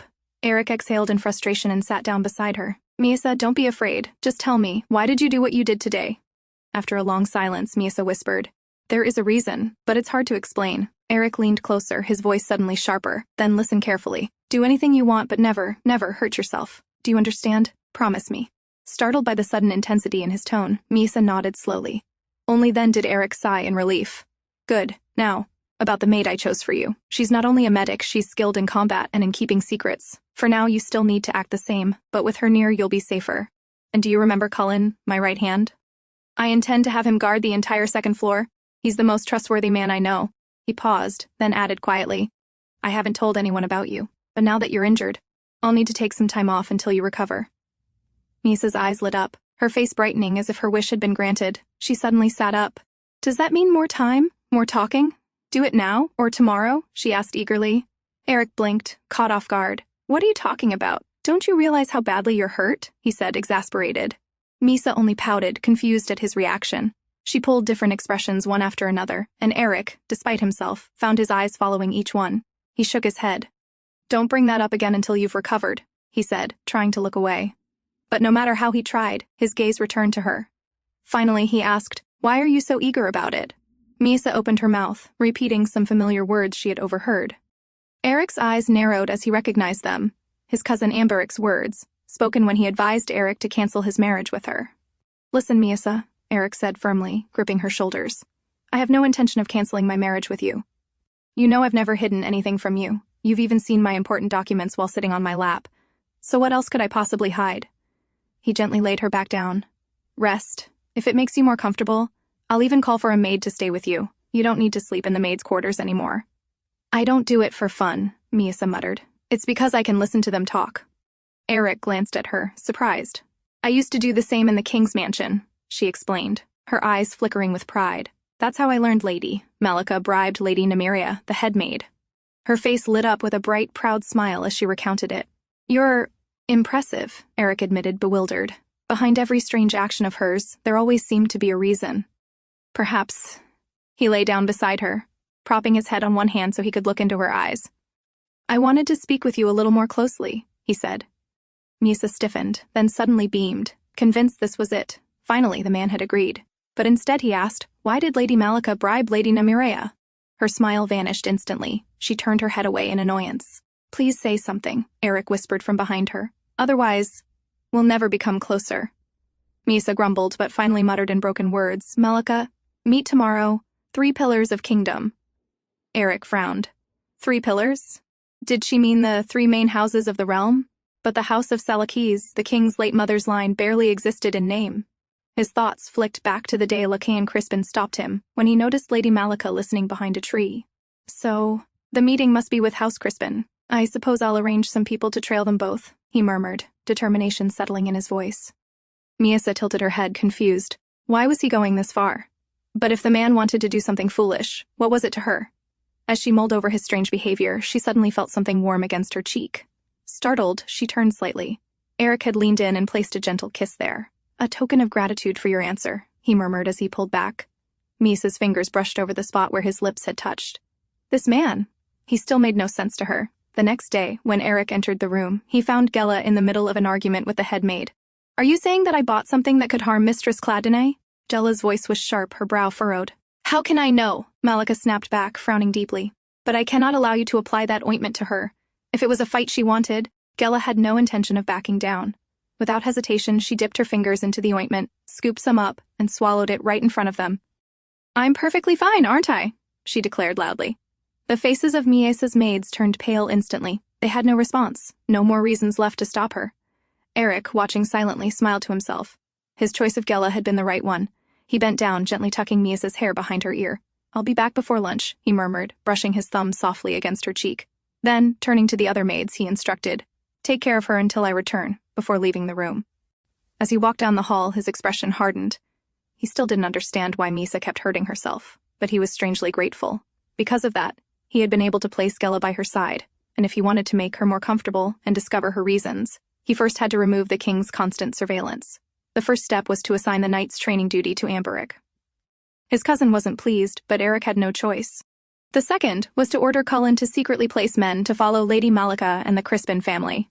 Finally, he summoned Edel, Lady Cladinae's personal maid. Edel had been by his mother's side since he was a child, skilled, trusted, and sharp. Yesterday, she had accompanied Lady Malika to the palace and returned with a detailed report of the incident. Because of your efforts, we will soon be rid of those 2 ladies-in-waiting, Aerik told her sincerely. Edel bowed, but Eric's tone turned serious.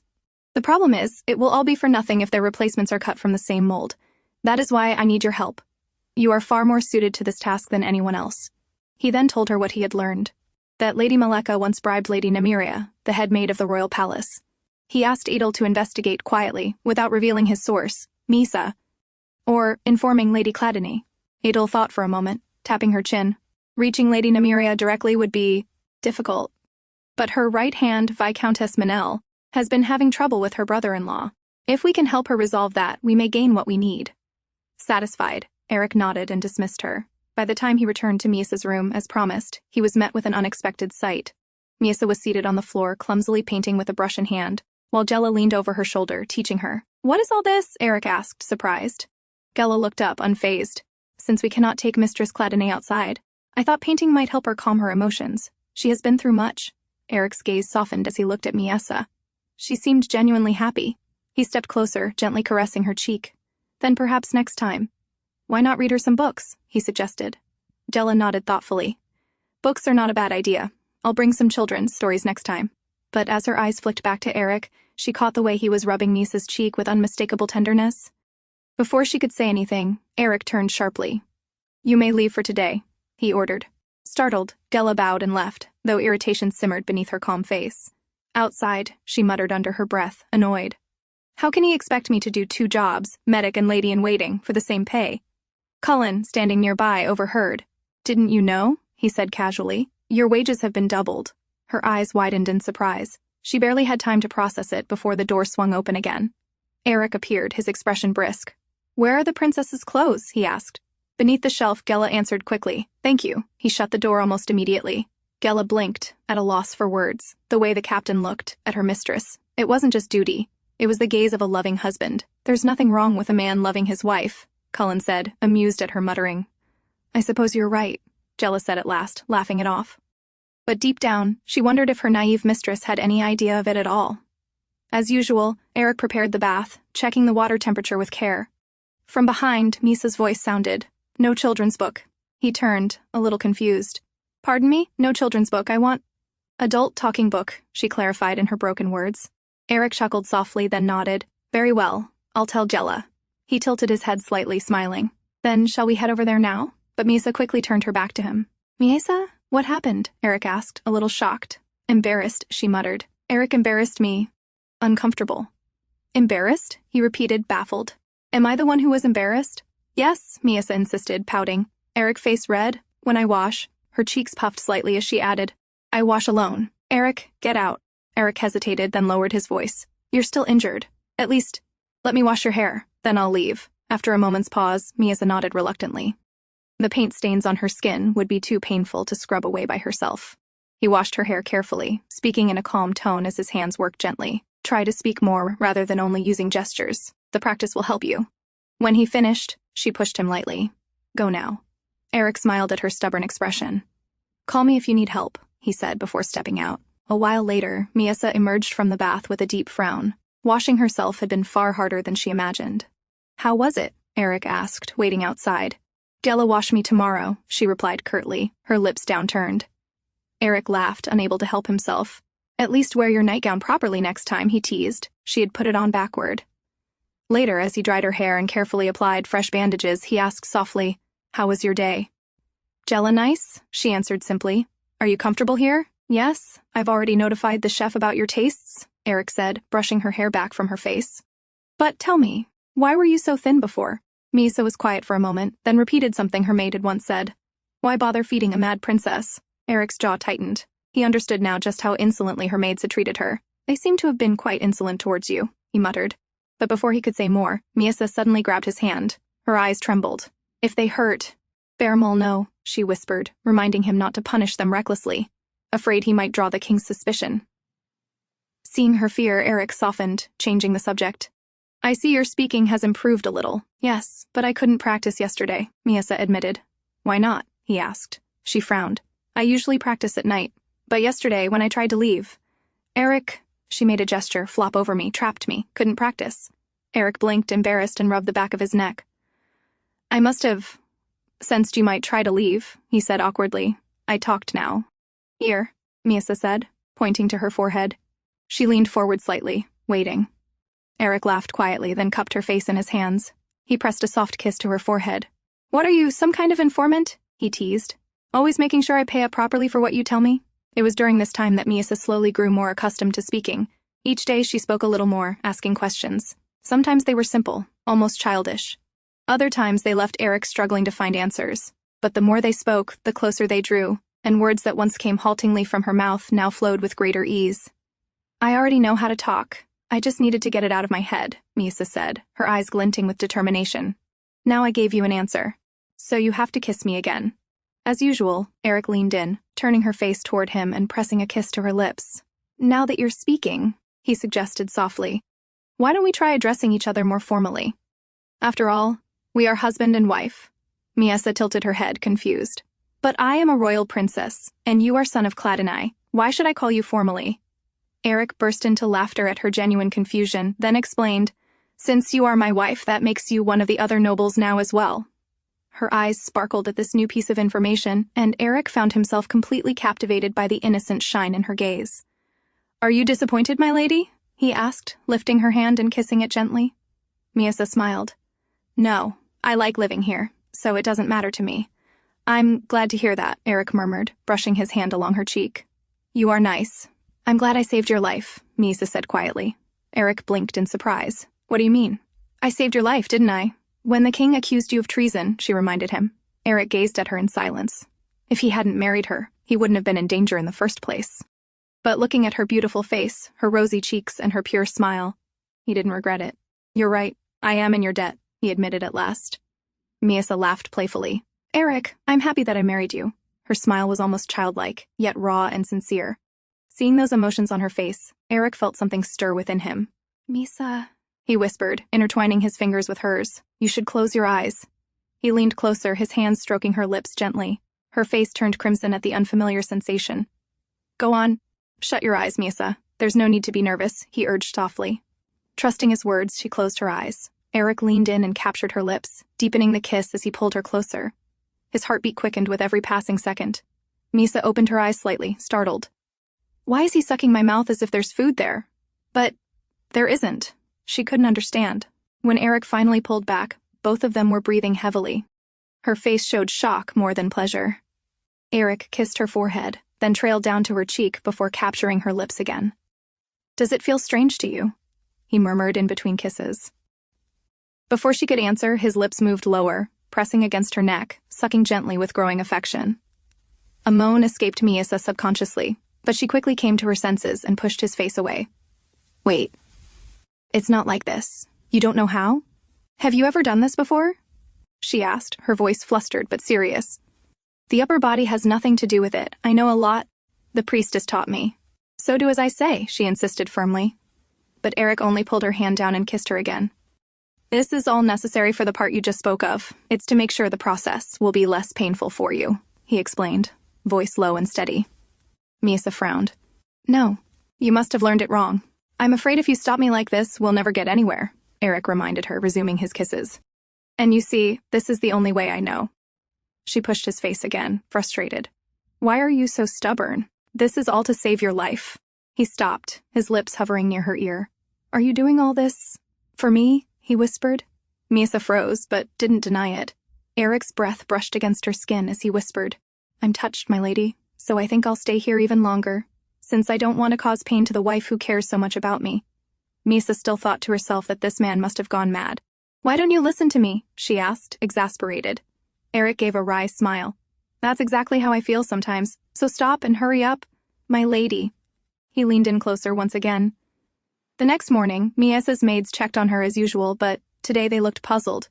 "It's hard to say," one murmured. "Right," the other agreed, frowning. Meanwhile, Miesa only yawned, playing her part as the mad princess.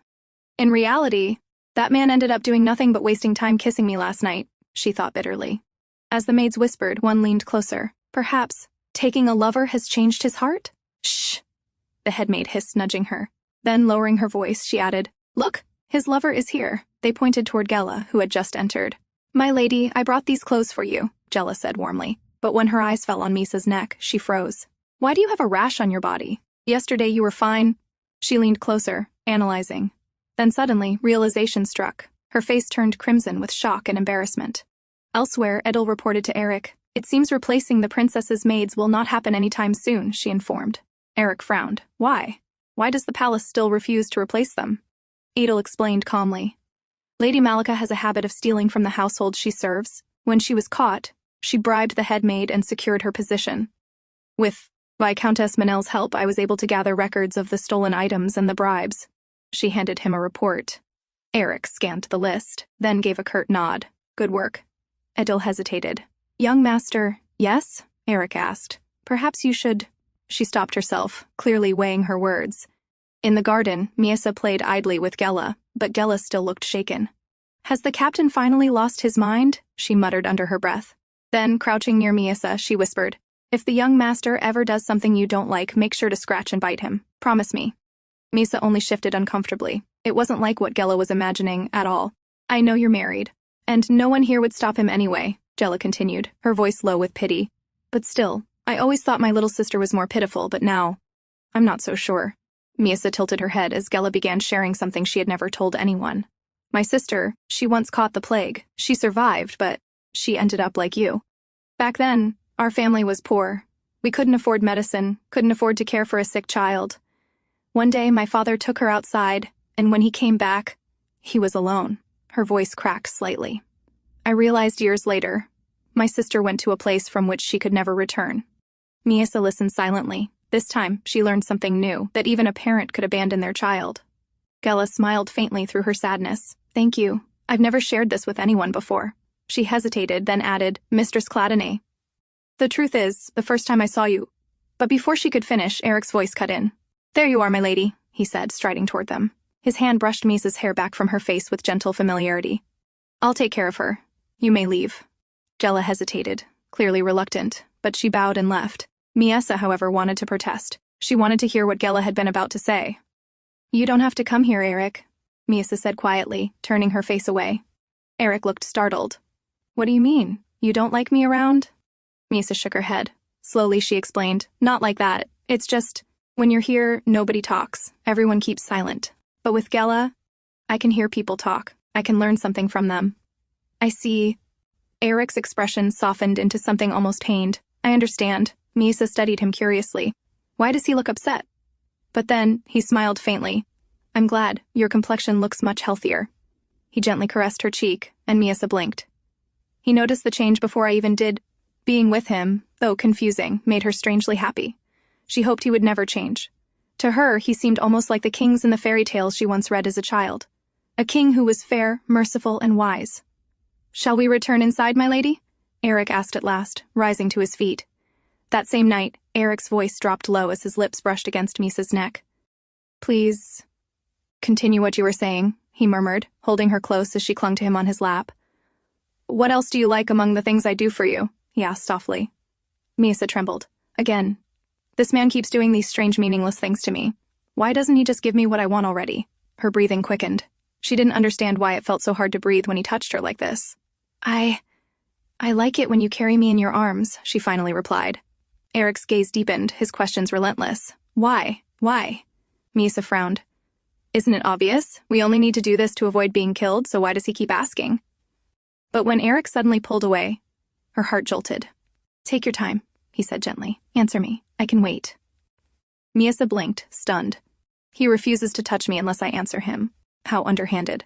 I've never met anyone as stubborn, or as scheming, as this man. Gritting her teeth, she gave him the truth. When I walk, I limp.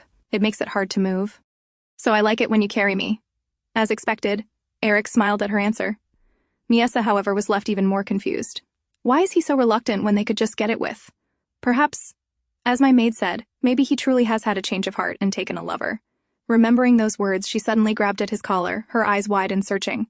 We are lovers, right? Lovers are when a man and woman are special to each other. We are that, aren't we? She asked desperately, repeating herself. Aerik stilled, then his gaze softened. We are not lovers, he said, his voice steady. We are a married couple. Her heart lurched. Then, could it be that you're married to me? But lovers with someone else? She asked, her face tight with tension. Eric's eyes hardened. What did your maid say to you this time? Miesa avoided his gaze, but her silence was answer enough.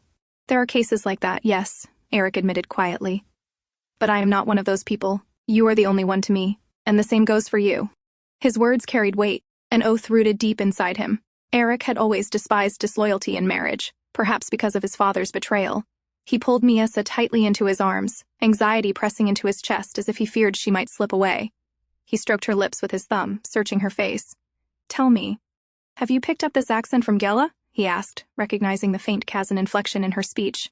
Miesa nodded nervously. Why? Is it strange? A soft smile broke across Aerik's face. No, it's cute. Then he leaned in, kissing her tenderly, affectionately. Miesa's mind whirled. All we need to do is fulfill our marital duties. That's it. None of this, the kisses, the tenderness, none of this was ever part of the process the priestess recited to me. And yet, for some reason, these unnecessary, meaningless things stirred emotions within her. Strange, unfamiliar feelings that confused her and left her trembling. The next day, the maids presented a new dress they had made for Miesa, a soft cream gown with lace ribbons and a matching bib. The princess looked adorably elegant, and the maids couldn't hide their delight. You look so pretty, Your Highness, one of them beamed, clapping her hands in excitement. Miesa blinked at them, uncertain how to react, while in the corner of the room stood Edel, her expression tight, her eyes clouded with irritation.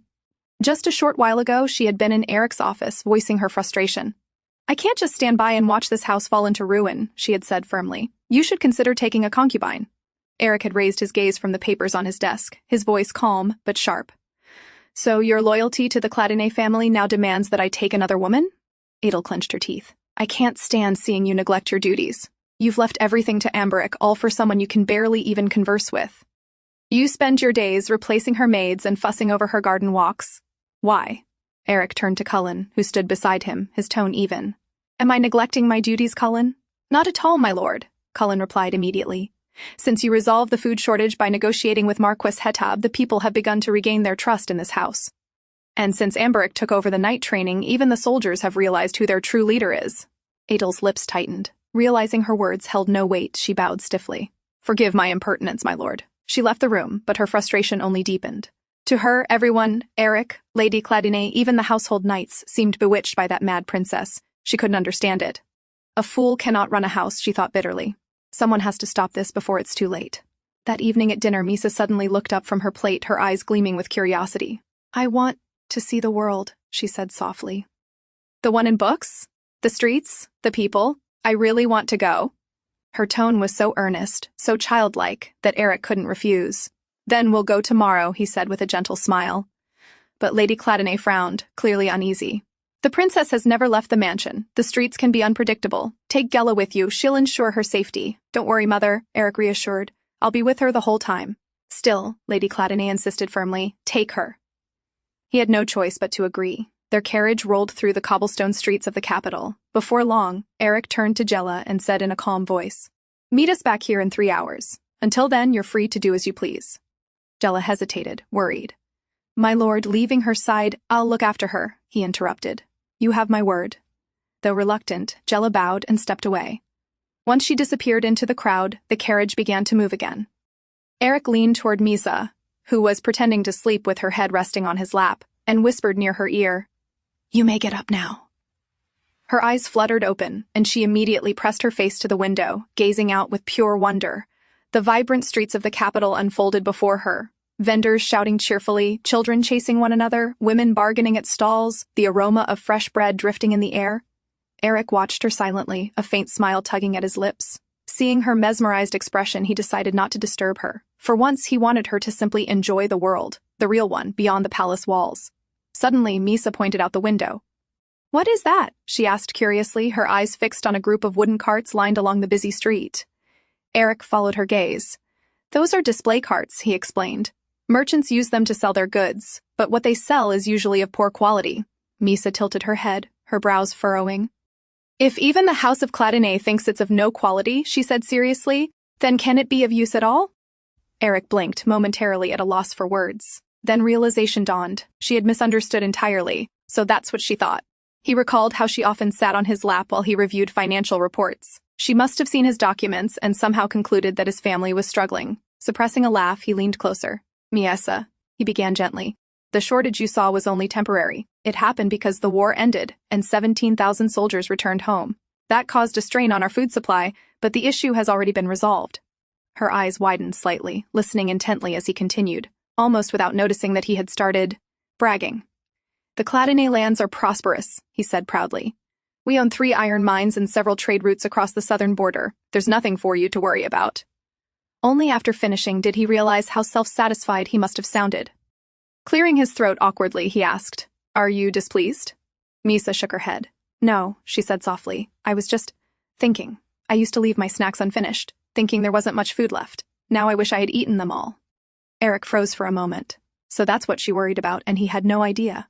As the carriage rolled past a confectionery, he suddenly tapped the wall for the driver to stop. Stay here, he said, opening the door. Don't unlock it until I return. Without waiting for her reply, he stepped out. Inside, Miesa sat quietly. A faint sense of embarrassment crept up her face as she thought about her misunderstanding. She had once lived in the Celia Palace, small, isolated, yet the only home she had known, before being dragged to the royal palace against her will. There she had worn her title like armor, proud of being royal, because it was all she had left. But only after leaving that palace did she realize what peace felt like. She had never imagined that marriage, the one she had thought would end in misery, would bring her any measure of calm. As she gazed out the window, a group of women caught her attention. They were whispering among themselves, their fans half covering their mouths as they giggled. Look, it's Lord Cladinae, one murmured. The hero of the Western Front. Such a handsome man. Yes, another sighed. It's a pity he's trapped in that marriage. With the mad princess. The words struck Miesa like a slap. Through the glass she saw Aerik exiting the shop, a box of sweets in hand. Every woman's gaze followed him, some admiring, others pitying. She recognized those looks. They were the same looks she'd seen before, from Aerik, from the servants, from everyone in the house who pitied Aerik for being tied to her. As Aerik approached, the murmurs died down. He climbed into the carriage, as if nothing had happened, his expression composed. I apologize for keeping you waiting, he said simply, settling the box on his lap. Miesa looked down, her hands clutching her gown tightly. For the first time, she realized that the marriage that brought her peace had only brought him pity. People saw him as a victim, and she was the reason why. And then another thought crept in, a cruel, lonely one. If everyone feels sorry for him, then who will ever feel sorry for me? I bought the most popular sweets in the South, Aerik said cheerfully, opening the lid. The shopkeeper said they're his finest. Maybe Hallett tarts? Miesa turned her face away. No, she said abruptly. Don't open it. I don't like sweets. Her voice came out sharper than intended. She didn't even know why she was upset. At herself, at those whispers, or at the kindness that made her feel even smaller. Aerik blinked, pausing mid-motion. What happened while I was gone? He asked calmly. Miesa turned away, her tone cold. I told you I don't like sweets. Aerik sighed softly, then reached out, gently taking her chin to turn her face toward him. Miesa, he said quietly. I don't care if you like sweets or not. What concerns me is your mood. Something changed while I was away. We haven't been married long, but I can tell when something's wrong. His voice wasn't demanding. It was calm, almost patient. Miesa stared at him in silence, surprised. He should have ignored her, dismissed her. But instead, he was trying to understand her. And somehow, that only made her chest ache even more. She ended up falling into his lap. Aerik didn't say anything. He simply held her there, silent and still. But as time passed, Miesa grew more and more embarrassed. Why did I do that? The question lingered in her mind, tightening in her chest. Even if they now held each other's lives in their hands, the man clearly had the advantage. He knew her secret, and she needed his cooperation to survive. And yet she had acted like a child. Maybe I've gotten too used to being treated like a human, she thought bitterly. So much that it's starting to affect me. Still, she reminded herself, no matter what, she needed to stay on good terms with him. When they arrived at the meeting point, Jella rejoined them. But as she climbed into the carriage, the air felt strangely heavy. She glanced between the two and felt a chill. Neither spoke a word. As they neared the palace, Aerik noticed another carriage leaving the gates. His father's. From the direction, he could tell exactly where the man was headed, again, to visit his mistress. Edel's words from earlier echoed in his mind. You've neglected your duty. Maybe she wasn't entirely wrong. He had ignored his father's affair for far too long. And one man's corruption could tarnish the entire house if left unchecked. Young master, Jella called out as the carriage stopped. There's a box inside. Would you like me to bring it in? Aerik turned to her, grabbing Miesa in his arms. No, you can keep it, he said, his tone distant. Then he paused. Also, Gella, you're familiar with daggers, aren't you? Gella blinked, startled by the question. For a moment she thought of denying it, but lying to Aerik never seemed wise. She nodded hesitantly. Good, he replied simply, then turned away, carrying Miesa toward the mansion. Gella stood there, completely puzzled. She shrugged after a moment, picked up the box of sweets from the carriage, and left. From the balcony above, Miesa's maids watched the entire scene unfold. He's spending so much time with his lover, one whispered. Strange taste for a man of his rank, another replied coldly. But as long as she keeps him satisfied, what does it matter? Inside the bedroom, Aerik laid Miesa carefully on the bed. Sitting beside her, he waited for her to say something, but she remained silent, her eyes turned away. Finally, he sighed and reached out, patting her head gently. Sleep well. I'll let you know when dinner is ready, he said softly, beginning to stand. But before he could leave, she grabbed his hand. Aerik, are you angry with me? He looked back at her, puzzled. Miesa knew the man likes it when she talks about herself, so she hesitated, then spoke in a low voice, choosing her words carefully. The sweet you bought, it's from Halieti. That's my mother's homeland. I don't like it. Aerik froze. He hadn't known that. I see, he said quietly. The third and last queen of the former king, Miesa's mother, had come from an insignificant noble family. When the king died, she gave birth to her first child, Miesa, and was cast aside, banished to the small Celia palace, forgotten. Later, when Barmel ascended the throne, he destroyed her mother's family completely. From then on, the queen's name vanished from records, and few even remembered she had existed. I'm sorry, Aerik said finally. Do you hate everything from there? Yes, Miesa replied softly, her voice calm but firm. He sighed. That's why I keep asking about you, he explained gently. If I know you better, I won't make mistakes like today. She still held on to his hand. I understand, she murmured. He studied her face, then asked quietly. But there's something else, isn't there? Something that made you upset, earlier. Miesa turned her head away. I already told you, she said quickly. That's all. Aerik frowned slightly. Miesa! But before he could finish, she shut her eyes and pretended to sleep. He sighed, recognizing the act instantly. You're pretending again, he muttered under his breath. Reaching down, he pinched her nose gently, but she didn't react. Sitting there, he exhaled deeply. He hadn't expected her to open up overnight, but still, it weighed on his heart. Her way of avoiding confrontation, the way she buried her pain as if it didn't exist, it frightened him. He had seen soldiers lose their minds on the battlefield after tragedy, men who smiled one day and broke down the next. Lately, Miesa had been so calm and nonchalant that Aerik almost forgot how tragic her past truly was, and he feared that one day, all that buried pain might erupt into an irreversible tragedy. A few days had passed since that incident. That night, Aerik gently pulled the covers over Miesa, tucking her in as she casually told him what she liked at dinner. I like the soup today, she said softly. And the bread, it wasn't too hard. Aerik nodded, smiling faintly. I'll let the kitchen know. But when he looked down, he froze. Miesa was staring at him intently, her eyes wide, waiting. With a sigh of amusement, he leaned in and gave her a small peck on the forehead. As he pulled away, she spoke again, and today the sun was too strong, so I couldn't play outside. But I like it when the weather's good, and I can play outside. Aerik chuckled under his breath and leaned in once more. I see, he said, pressing another gentle kiss to her cheek. Yet, even as he did, a strange heaviness settled in his chest, a feeling he couldn't quite name. Is that all? Miesa asked, watching him expectantly, as though waiting for something more. That depends, Aerik replied, meeting her gaze. Is there anything else you can tell me? What you said, that's something you could say to a stranger too. Miesa frowned, clearly irritated by his demand. Aerik quickly looked away, avoiding her gaze. The emotions stirring in him, affection, guilt, longing, felt unfamiliar and uncontrollable, and he found himself retreating without meaning to. After a moment, Miesa turned to him quietly. I don't know what I can say to strangers or what to say to people close to me, she admitted. I never really had anyone to talk to. Until now. Aerik exhaled heavily, covering his face with one hand. I see, he murmured, ashamed of his earlier coldness. There she was, trembling slightly beside him, filled with so much quiet anxiety, and all he could do was lay there, holding himself back, forcing his own emotions into silence. Feeling remorseful, he turned to her again. Then perhaps we can talk about that day, he said gently. There was something else, wasn't there? When she stayed silent, he added softly, I know it's hard to share, and you try to hide it from everyone, but it's a good sign, Miesa, that you can't hide it from me. Miesa looked at him for a long time before whispering, Why are you good to me? Her tone was quiet, but her confusion was clear. I don't understand why you're being so nice to me. Aerik was taken aback by the question. After a moment, he turned his gaze away. Because you're a member of Cladinae now, he said. We're family. Miesa's eyes widened slightly. Family. The word sounded foreign to her, distant, something she had long forgotten the meaning of. And because we're family, Aerik continued softly, you can be yourself with me. You can talk to me about anything. Just promise me 2 things. Stay faithful to me and remember that we'll always be on the same side.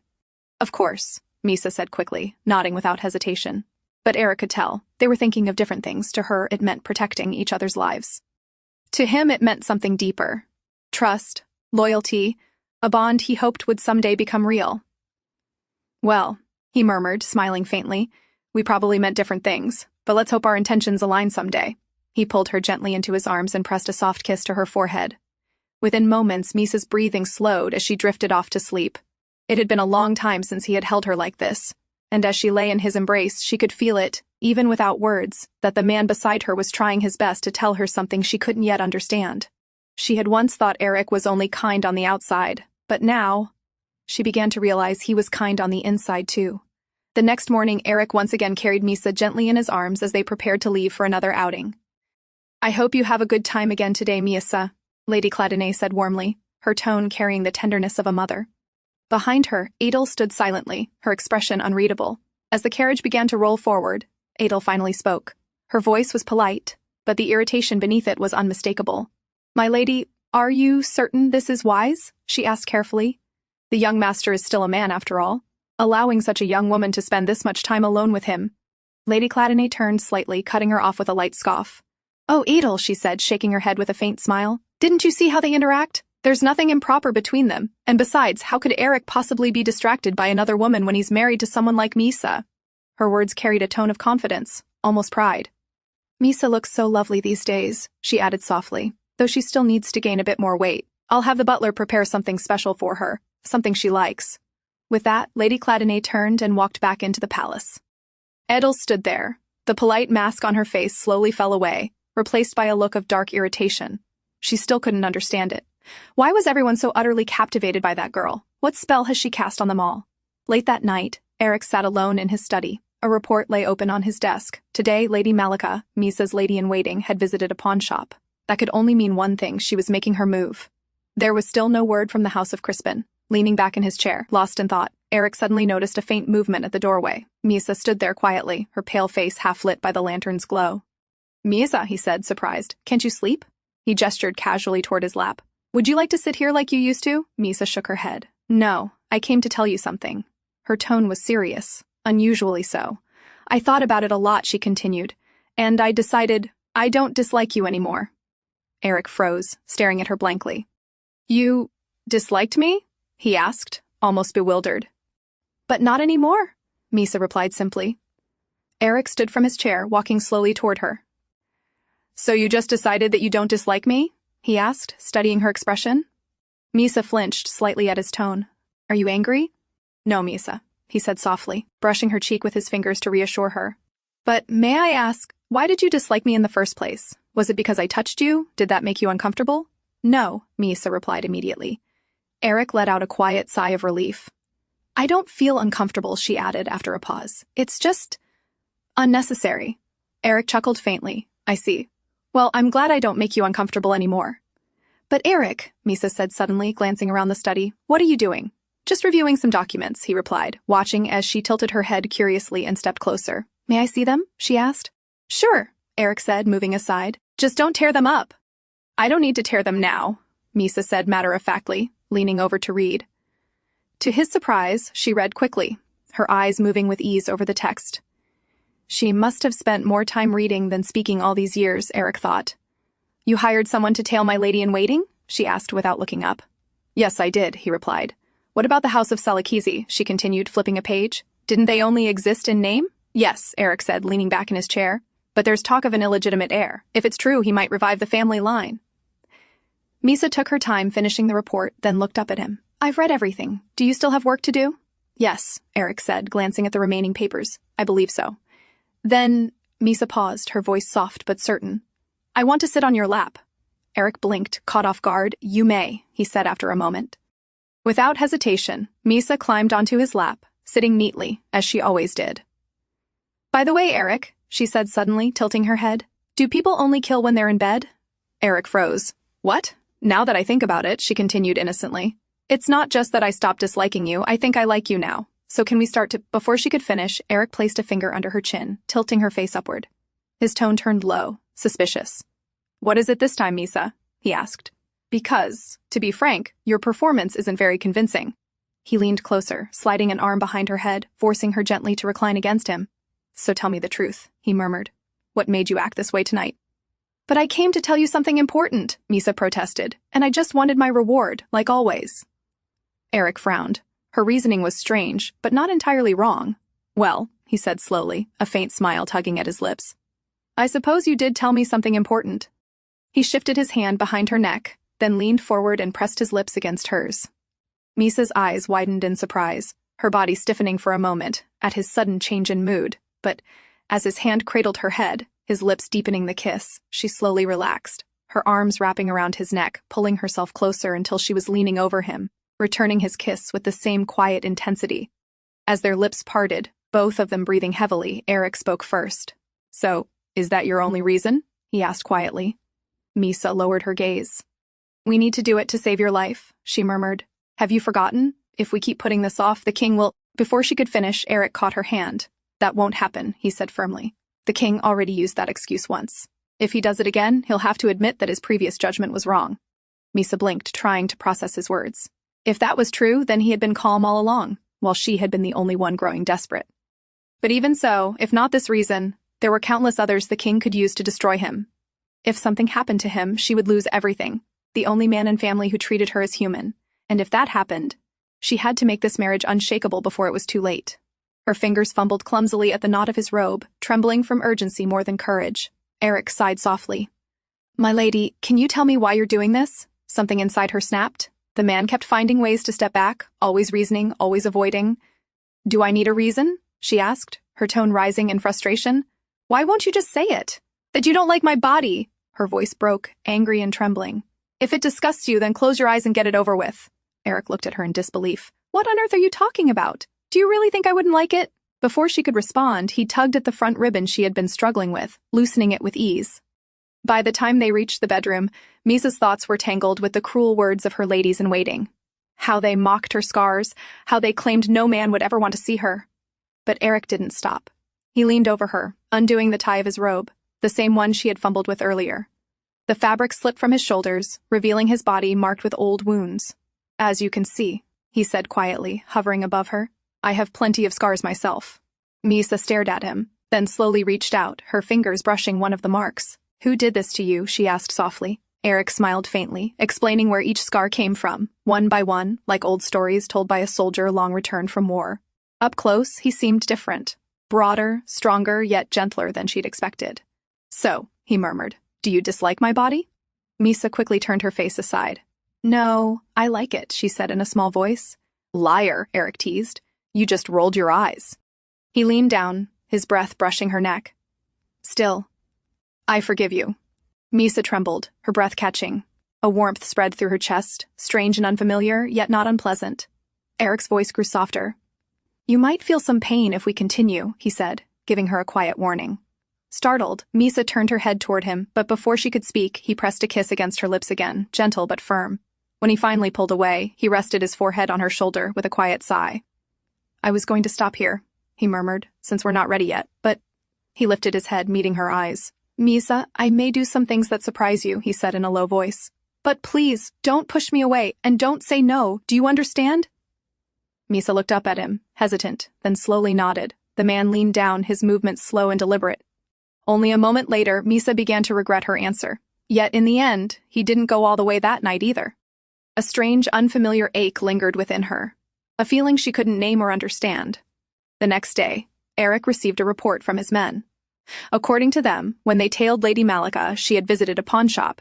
As she left, she quickly shoved something into her pocket, but it was so small that they couldn't make out what it was. One of his men followed her back to the palace, while another stayed behind at the shop.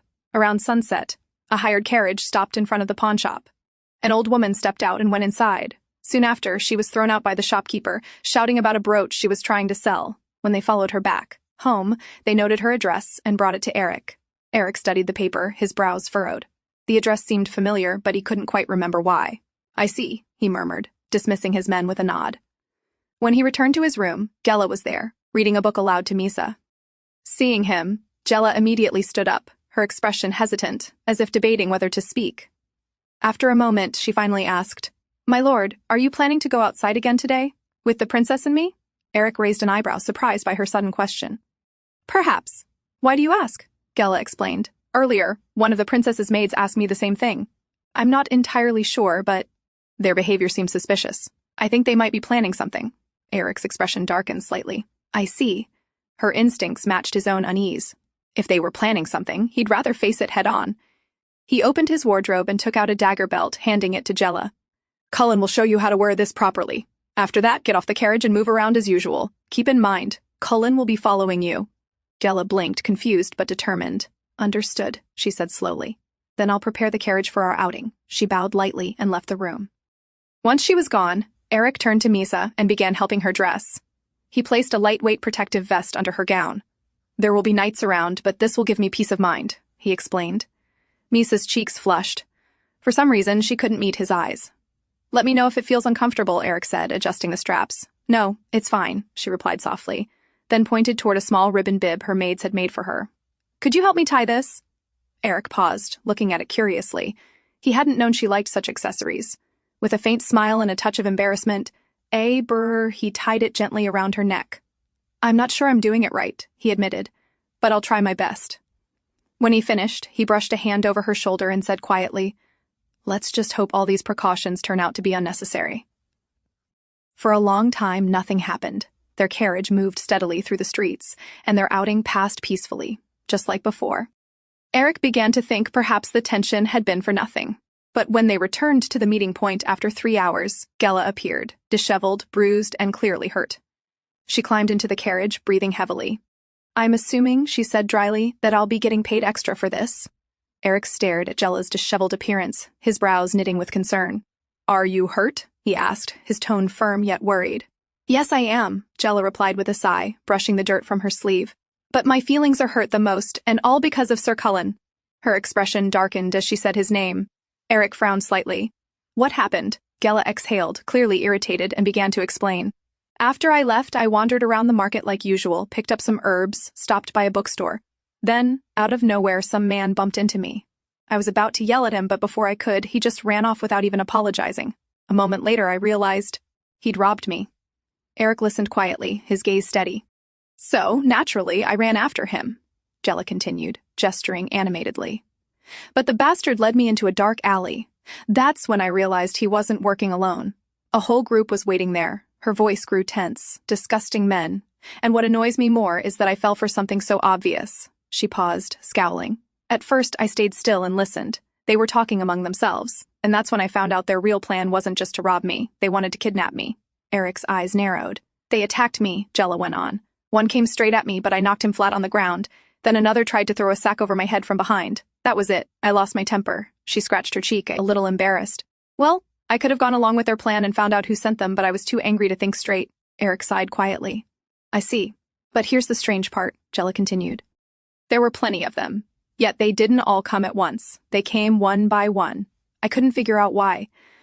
Until I looked around and saw who was behind it. She took a deep breath.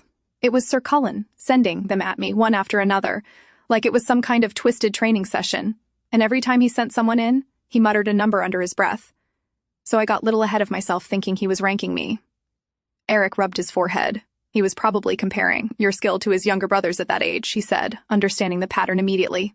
Yes, Gella burst out. And he had the audacity to explain that to me afterward. She threw her hands up. When I finally knocked them all down, he asked me, what's the point of having a dagger if I'm just going to use brute strength? So, you know what I did? I showed him the point of a dagger, by interrogating those men myself.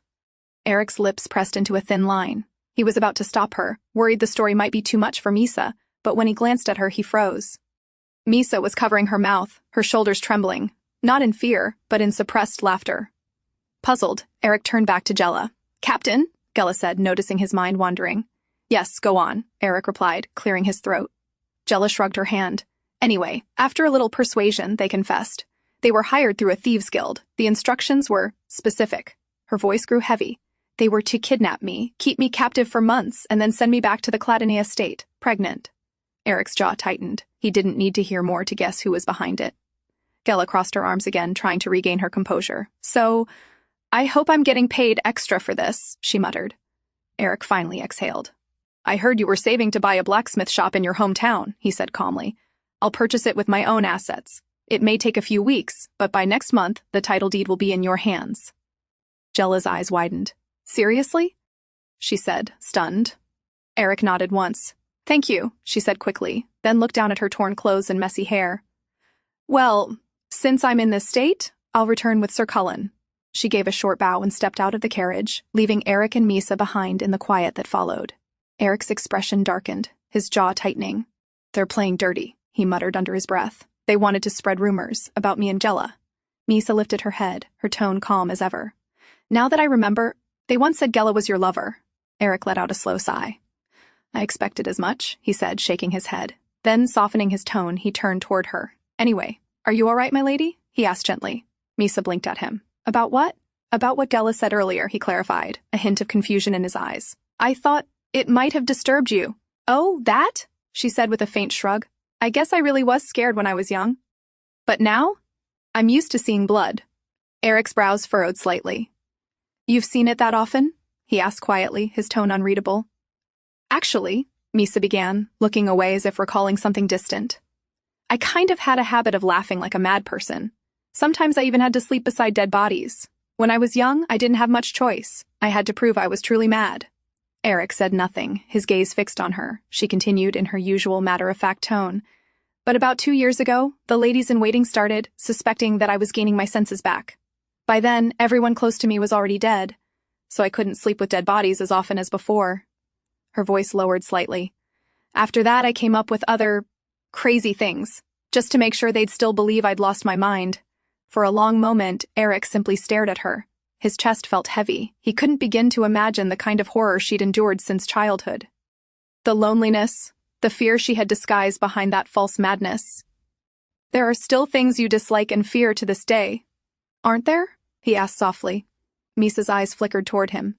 I don't want to remember my childhood, she said quietly. And I don't want to talk about it. She leaned forward suddenly, her fingers brushing his cheek. May I ask why you're asking me that? Aerik didn't flinch. Because I'd like to understand you better, he replied calmly. Miesa tilted her head, her expression unreadable. That depends, she said slowly. This is a very big secret, one that requires an equally big reward in return. Thinking back to her childhood, Miesa realized those were the happiest days of her life. Miesa, I told you. No more candies, her mother scolded gently. Little Miesa turned around, pouting, clutching a handful of sweets she wasn't supposed to have. The nearby maids laughed softly, one of them scooping her up in her arms to shield her from her mother's pretend anger. Her days in the small Celia palace were peaceful and warm. It wasn't a luxurious life, but everyone there smiled at her with affection. Don't hide, Miesa, her mother said. Didn't I tell you what happens to bad girls who don't listen to their mothers on rainy days, her mother said playfully, grabbing her. The goddess comes down to take them away. Her mother's laughter filled the garden. Those moments, her laughter, the scent of sweet herbs, were the only memories of warmth that stayed with Miesa forever. But then came the day when everything changed. A royal informant arrived, whispering something into her mother's ear. After that, her mother's smile faded. She looked worried the whole day. One day when the storm came, with thunder shaking the walls of Celia Palace, Miesa remembered her mother's warning about the goddess coming down on rainy days. That was the day King Barmal barged into the palace. Her mother's voice trembled as she hurriedly pushed Miesa under the bed. I'm afraid, Miesa. Mommy has done something very bad. Even mothers must be punished if they do wrong. Do you understand? But let's hide together, mother. I don't want you to be punished, little Miesa cried, clutching her mother's dress. Her mother's eyes softened. There's nothing we can do, Miesa. I'm sorry. And just like that, one by one, everyone in Celia Palace died. Before her end, her mother had whispered one last command. Hide here and pretend you've gone mad from seeing blood. Those were her final words, the key to Miesa's survival. Perhaps her mother believed King Barmal's reign wouldn't last, that help would come soon. But no one came. 8-year-old Miesa lived confined within the palace, surviving only by obeying her mother's final words. She had truly believed the goddess had come to punish her for not listening to her mother. Her life turned into nothing but pain. Following her mother's advice, she did whatever it took to stay alive. She hid among corpses. The first months, sleeping in that hall filled with dead bodies, were unbearable. But she endured. She forced herself to laugh like a madwoman, to speak nonsense, to stop feeling. Eventually, King Barmal believed it. He was convinced she had gone insane. At first, she would still think of her mother and cry quietly in the dark. But after a while, she realized the tears no longer came. Her heart had gone numb. Now, lying under Aerik, Miesa told him everything. Every word, every scar of her past. And in return, he gave her the reward she'd wanted most. Miesa, Aerik murmured softly, his voice strained as he hovered above her. Your mother? She said she named you herself? Yes, Miesa replied, her voice trembling. She said she had to beg for permission to name me. Does your name have a special meaning? He asked, his voice low and husky, still heavy with the lingering warmth of their union. Her lips parted as she whispered. Mother said, if someone says my name, their mouth must form a smile. That's why she chose Miesa, so that I could bring happiness to everyone around me. Aerik's breath hitched. Miesa, he whispered again, holding her tightly, his voice breaking. Miesa. He pressed her against his chest, his lips tracing soft kisses along her cheek, down her neck, repeating her name like a prayer, like a vow. And for the first time in years, as his voice trembled around her name, Miesa's own eyes filled with tears. She finally understood. He wasn't just saying her name, he was proving to her that she had indeed brought happiness into someone's life. As Aerik held her close, the tears that had long been frozen finally slipped down the corners of her eyes. At dawn, Aerik was the first to wake. He gazed quietly at Miesa, sleeping peacefully in his arms. The sight filled his heart with a calm joy. There were still so many questions he wanted to ask her, but he decided to save them for later. He didn't want to reopen her wounds by reminding her of the past. Leaning closer, he pressed a gentle kiss to her forehead. Just then, a sharp knock echoed at the door. My lord, an urgent letter has arrived, the butler's voice called from outside, hurried and tense. I urge you to read it immediately. After dressing up, Aerik stepped out of his chamber. He walked along the corridor with his men trailing behind. One of them stepped forward, bowing slightly before reporting, As per your instructions, my lord, we investigated the old woman who visited the pawn shop. Our findings confirmed that she is the mother of the vice-commander of the Crispin Knights. Aerik narrowed his eyes slightly. The vice-commander? I've heard of him, he murmured. The soldier continued. Yes, my lord. He's known for his skill, but because of his commoner blood and his brutality, he was never promoted to commander. Furthermore, the family has been involved in questionable activities for years, dirty work done on behalf of the House of Crispin. His father was once executed on charges of assaulting a noblewoman, but witnesses claim he only took the blame for the head of the Crispin house, who was the true culprit. Aerik's gaze hardened. So the same bloodline continues its loyalty through corruption. We also discovered that the old woman maintains connections with a certain thieves' guild. The men who attacked Lady Gela were members of that very guild. It's led by her own younger brother, the soldier added grimly. Aerik's steps slowed as the pieces came together. "So the House of Crispin is behind it all," he said, his voice low and controlled, but still, the logic didn't settle right with him. "Even so, why go to such lengths? To taint my father's name with rumors of a mistress? To try and dishonor my household by targeting Gela? Are they simply after the position of the next Lady of Cladinae? Or do they mean to destroy our house entirely?" He stopped in the middle of the hall, his tone firm. "Cullen," he called out. "Yes, my lord." "Bring me all records of the House of Crispin's past activities, their trades, alliances, and connections. Everything," Aerik ordered. As Aerik resumed walking, his thoughts tightened into unease. The Crispin family scheme had been sloppy, too easily uncovered, their network collapsing in mere days. But the mystery surrounding his father's secret lover, despite his best efforts, remained completely hidden. The contrast unsettled him. Their methods, their timing, it all felt too mismatched. Was the House of Crispin truly the mastermind, or merely a pawn? Just then, one of the attendants hurried toward him. "Young master, Mistress Cladinae is awake now," he reported. Aerik paused. "I see," he said softly. "I'll go to her now." As he turned down the corridor toward Miesa's chambers, one thought echoed in his mind with chilling clarity.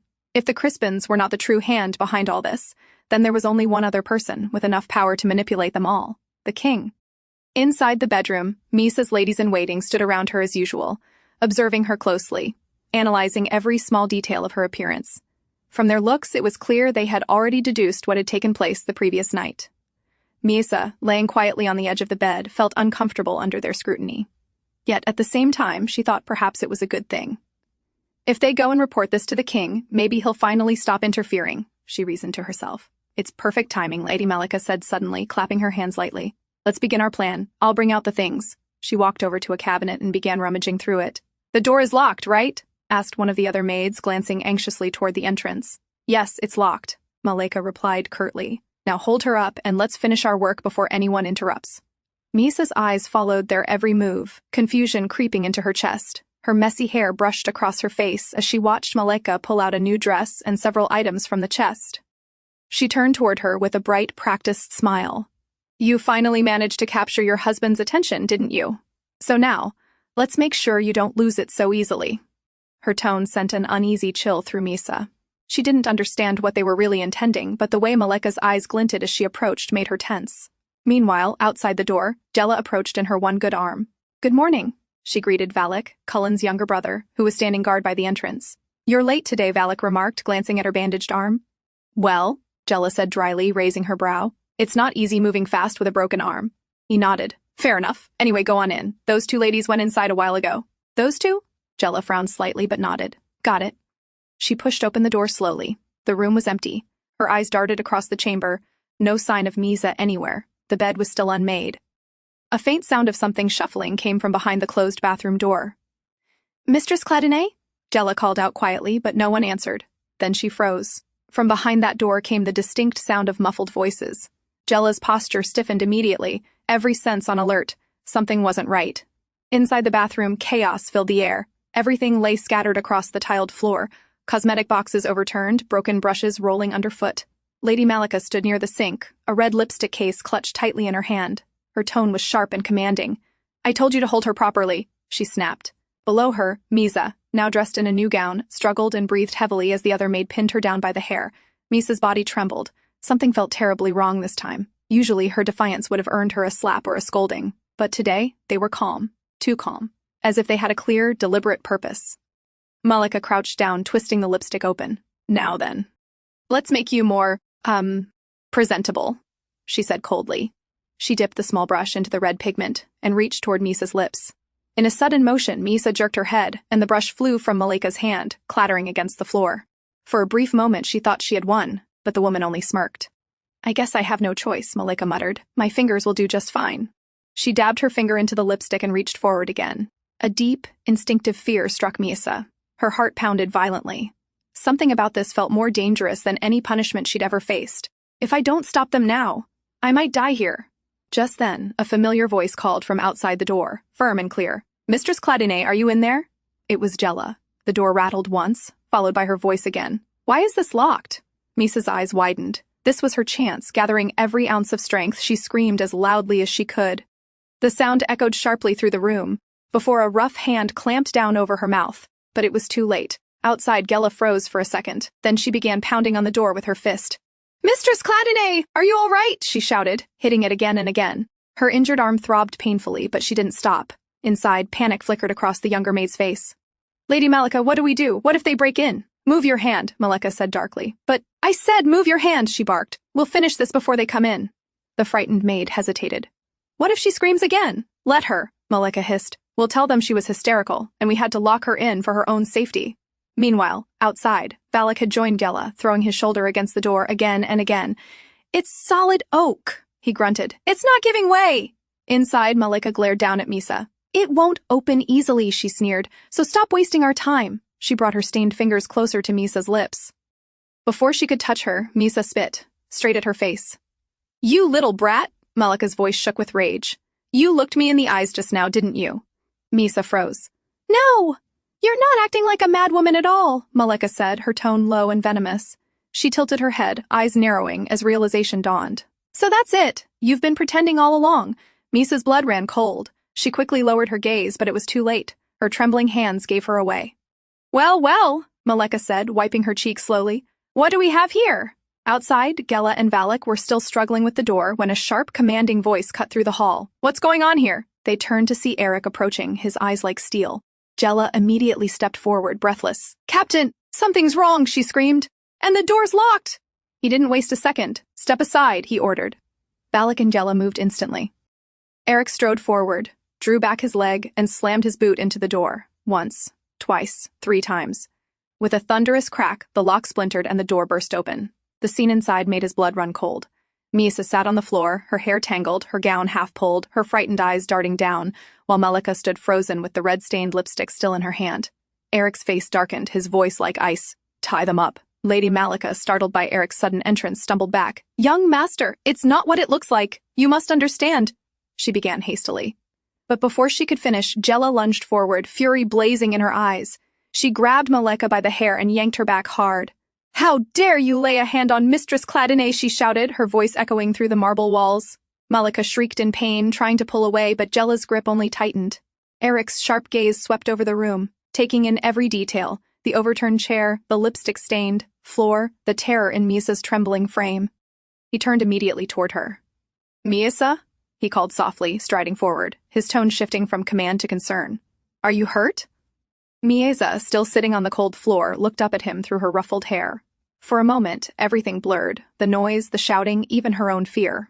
All she could see was the man walking toward her, steady and protective. When he knelt beside her, the world seemed to still. Aerik reached out gently, brushing aside the strands of hair sticking to her face. "It's all right," he murmured, his voice low but firm. "It's over now." He pulled her into his arms, holding her tightly against his chest. The familiar warmth and scent of him, steady and grounding, wrapped around her like a shield. Her body trembled, but slowly her grip on his coat tightened, clutching him as if afraid he might disappear. "It's okay," he whispered again, his hand cradling the back of her head. "No one will touch you now." Without looking back, Aerik rose to his feet, still carrying her in his arms.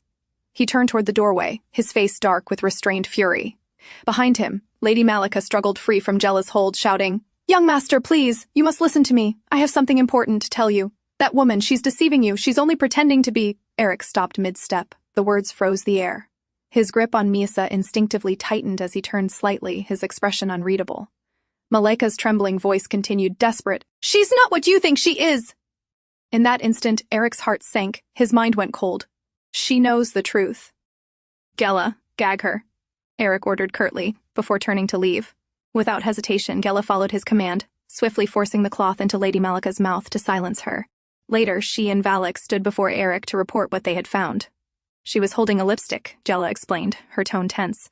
"She tried to put it on Mistress Cladinae. It looked ordinary, but—" She hesitated, glancing at Aerik. Miesa wouldn't have resisted that strongly, without a reason, Aerik thought. He took the lipstick from her hand, smelling the content. The color looked harmless, but something about it felt wrong. "It's suspicious," Gela added cautiously. "Give me 2 days, I'll analyze it properly." Aerik's expression hardened. "Why bother taking that long?" he said coldly. He walked back into the room where Malika was restrained, standing before her trembling form. Without a word, he opened the lipstick, scooped out some of its contents, and forced it into her mouth. Malika struggled violently, muffled screams echoing through the room, but her hands were tied too tightly. Within seconds, her body convulsed, her throat tightening as she choked violently. Foam gathered at her lips, and her face began to swell grotesquely, so distorted that it was no longer recognizable. Beside her, Lady Deal's eyes widened in horror, her whole body shaking as she watched her companion die. Aerik stood still, his cold gaze fixed on the lifeless body at his feet. So it was poison, and judging by how Miesa had reacted, they likely intended to poison her slowly, just enough each day for it to look like illness. No immediate suspicion, no direct evidence. A quiet death, perfectly staged. It was a calculated move, one designed to pit House Cladinae against House Crispin, driving the two powerful families apart. Aerik clenched his jaw. It all reeked of the king's handiwork. But the question remained, how far did the king intend to go? Did he plan to punish them for failing to protect the princess? Or simply watch both houses destroy each other for his amusement? Aerik turned to the trembling maid beside the corpse. "Lady Deal," he said calmly, his voice sending a chill through the air. "Care to explain?" As expected, she immediately broke down.